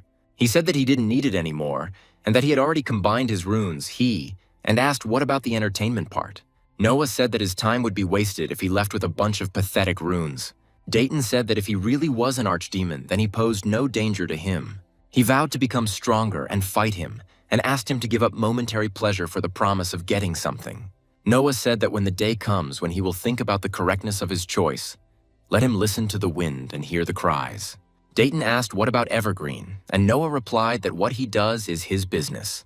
He told me to keep my end of the bargain and not to look too hard into the shadows in the corners of my eyes. He added that he could find him there, and Dayton was left alone in his office. He understood that he had lost this battle, and that his life was now in the hands of a creature he could not control. Noah walked out of the house, but Lee caught him and said she thought she could help him leave in style. She added that it was an excellent speech, very pompous. The father asked his daughter in surprise what she had just said. She reported that the gate guards confirmed this, and she personally double-checked his mansion. Dayton fled the city. The man thought, the demon really did it, but how? He asked if those small explosions had been enough to scare him off, then asked if she had any tasks for today. The girl replied that unless he wanted her to follow him outside the city, Father said he had other spies for that, and he ordered her and Braden to join the demon and his company for dinner. At this point, Noah asked Lee if there was anything worthwhile there, and she replied that she had no idea. It looks impressive, and what do you think? It's a third-rank rune. She said she couldn't say for sure until she consumed it, but it felt powerful. Lai warned him not to try to absorb third-tier runes because his soul would burst like a grape. Noah asked if it was that bad, and she said it was, and that she had seen it happen to greedy demons. He asked what he should do with them, and that he had promised his father to give him the book, but did not plan to just part with these runes. He said that he could then use the division to turn them into a pile of lower-ranked runes. Noah said it felt like there was a lot more energy in them, a lot more, and he cursed. He realized why Dayton was so afraid of Evergreen and asked, "He stole a whole bunch of her runes, right?" Lee asked him if he thought she missed them, and Noah said that given how scared Dayton looked, yes. Lee added that if she found out he had them, he would end up in the same mess as Dayton. She asked if he had thought about just not telling her, and Noah said that was great advice, as always, and that he would do just that. He said that, however, nothing could be done about it now, and for now he would carry them with him, and that his father should have been more precise. A few hours later, Janice and Braden were standing outside Noah's door. Braden asked if she had brought anything, and she said no. The door swung open, and Noah saw Braden and Janice standing in front of him, and he said he was glad to see them. And with gifts, he didn't know that Janice would also join them. Braden asked if he was busy or just avoiding him, and Noah replied that he would never do such a thing. "I was just up to my ears in work, and Braden said he was causing quite a stir with this hellish reaper, and the investigators were out for blood. He just talked about leaving while the investigation was going on and nothing more. And Noah said that everything was fine and they already knew." Sitting at the table, Lee asked if Janice would eat it, and she said no, and that he could take it. Noah asked Janice what she was waiting for, and she replied that she was just there to keep Braden company. The hero added that whatever the reason, they had more than enough food here. Todd asked what about those investigators, if they were going to come for the teacher. Braden said that of course, perhaps the teacher should have covered his tracks better. Isabel asked what would happen if they found out that he did it. What difference would it make? He was from the Linwick family. Braden said he might get into trouble, but he doubted he would get boiled. Janice said she was sure everything would be fine. Braden was a master of his craft. He said that he does a lot of things, and that the word master is too strong a word. Usually he can simply put pressure on people with his authority. Noah asked Braden not to get into trouble because of him, and said that he was able to deal with the consequences of his actions. Braden said it was okay, he was just following orders. Todd and Isabel were surprised and asked again, "I was following orders, I mean." The protagonist cursed and said, "Not now," and Braden said that technically he didn't do it, it just happened. Todd said it seemed like they were trying to make a boring story out of an interesting one. Noah said he had something to eat and grinned, and Braden said okay and that he had to go. Work couldn't wait. He thanked her for the invitation and said it was always nice to see her.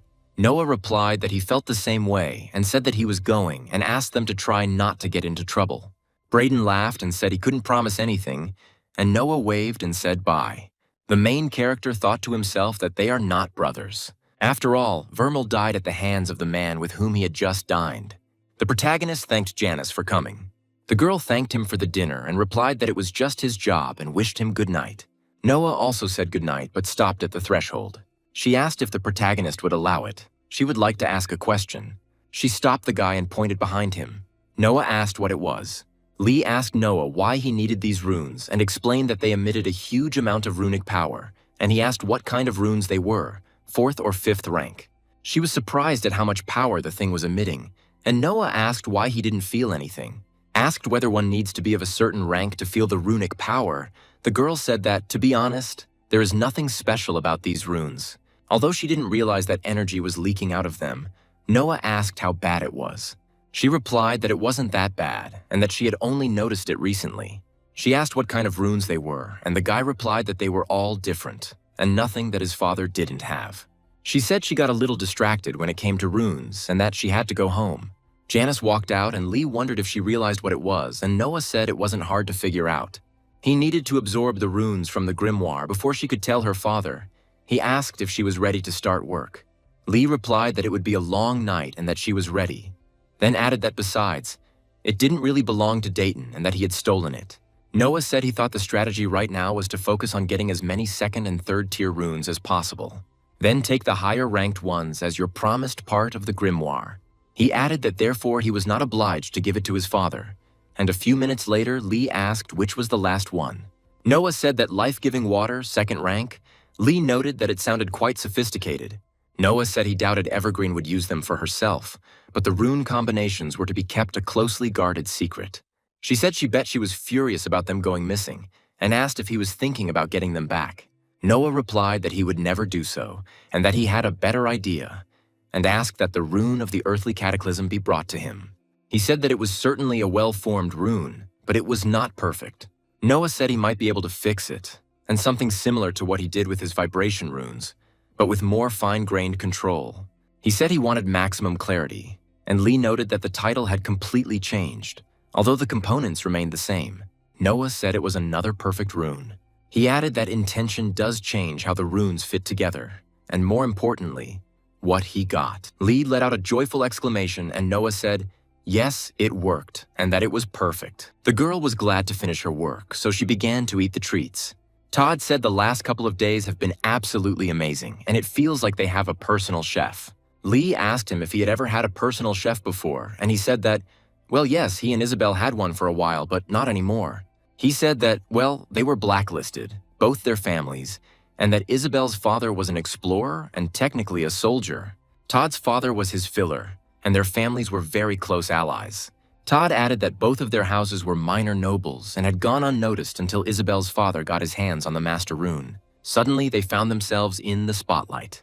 Nobles of the third and fourth ranks from all the great houses were knocking on their door.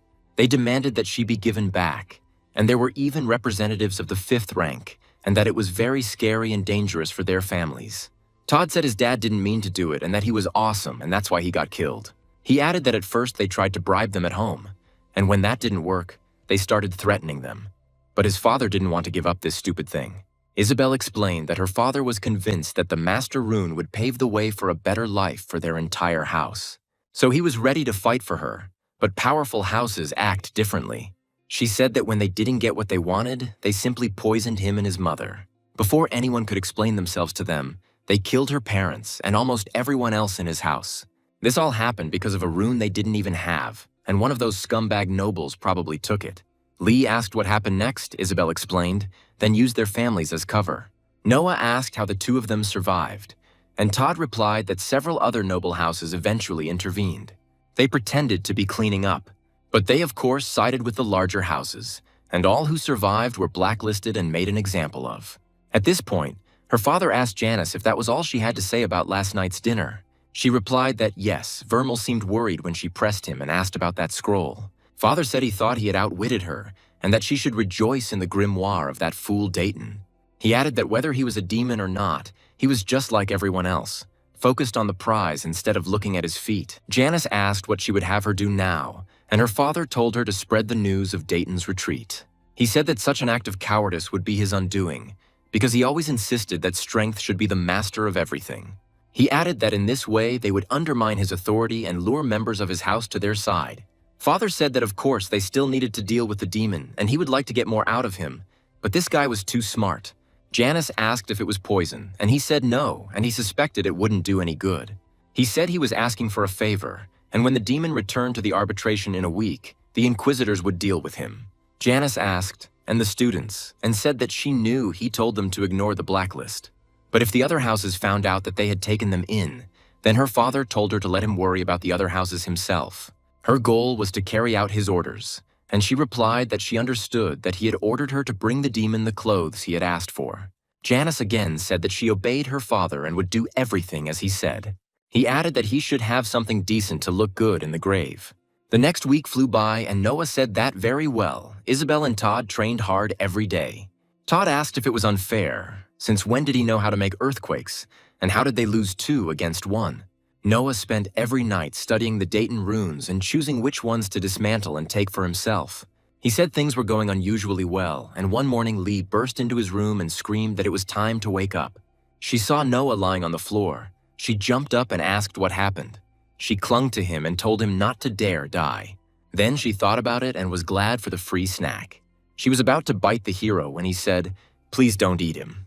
Then Lee became even more happy and began to hug Noah, saying that she was very glad because he was alive. The girl said he had a strange place to sleep. His bed was over there in case he didn't know. Noah replied that he had not been sleeping and that he thought he was being smart to study all of Dayton's runes. He figured out which ones he wanted to split and which ones he wanted to keep, but it turned out that everything worked out. He needs to stuff himself with runes like a pig. He said that he had divided one of the third-tier Dayton runes, the Howling Cyclone, the Pitch Black Night, and the Crushing Whirlwind. He stuffed 3 of her second-tier components into his soul at once. Noah added that he then lost consciousness as the pressure of the runes caused his soul to rapidly expand. Although he felt fine now, it didn't seem to have caused any permanent damage. He said there was no point in getting new runes if he wasn't going to test them. He asked Lee if she wanted to go with him, and she said she had agreed when he was still talking about the pig.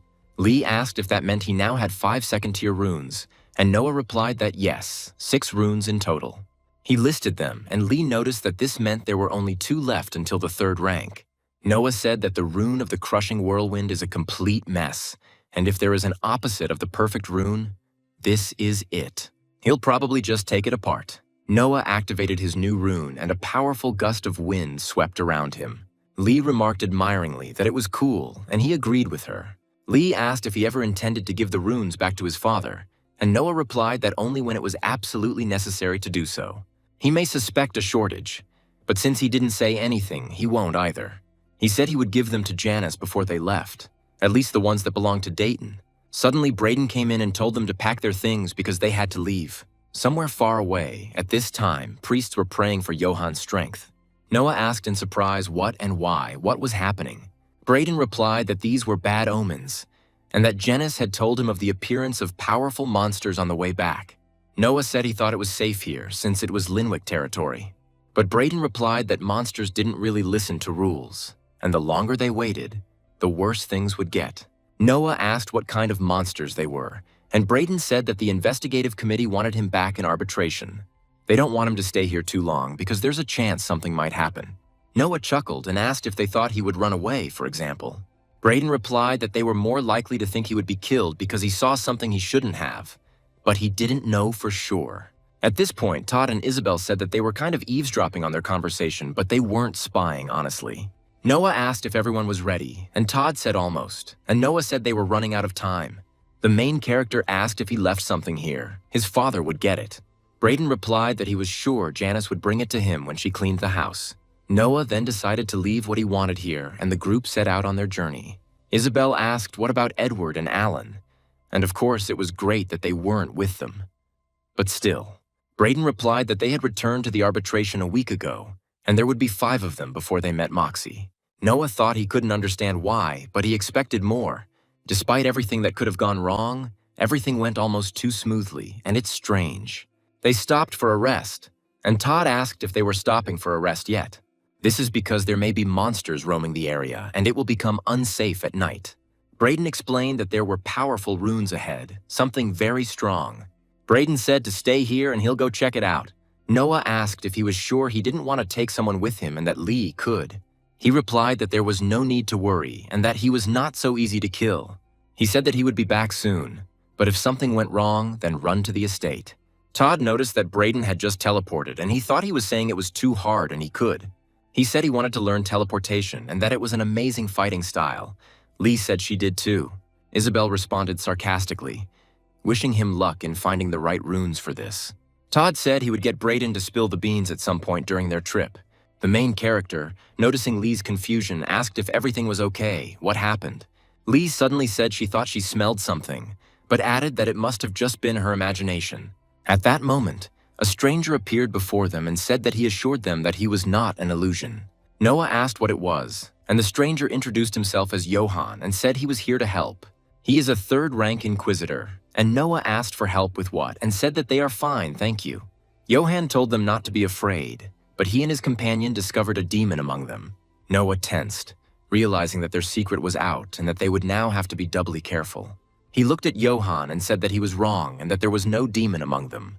Johan chuckled and said that he didn't think so and that he felt the presence of demonic energy. He added that he had the means to smoke out the demon. Todd tried to intervene, but nothing worked. Johan stated that he had the authority to destroy any demonic threats in the Arbalest Empire. The Inquisitor raised his hand and began to scan the area, and suddenly his attention was drawn to Lee. Looking at the others, The man said that he could not guarantee their continued existence. He said he found it was her, enough, and Noah said he was making his students nervous. He told him to go away and that he would not repeat it twice while Lee was convulsing.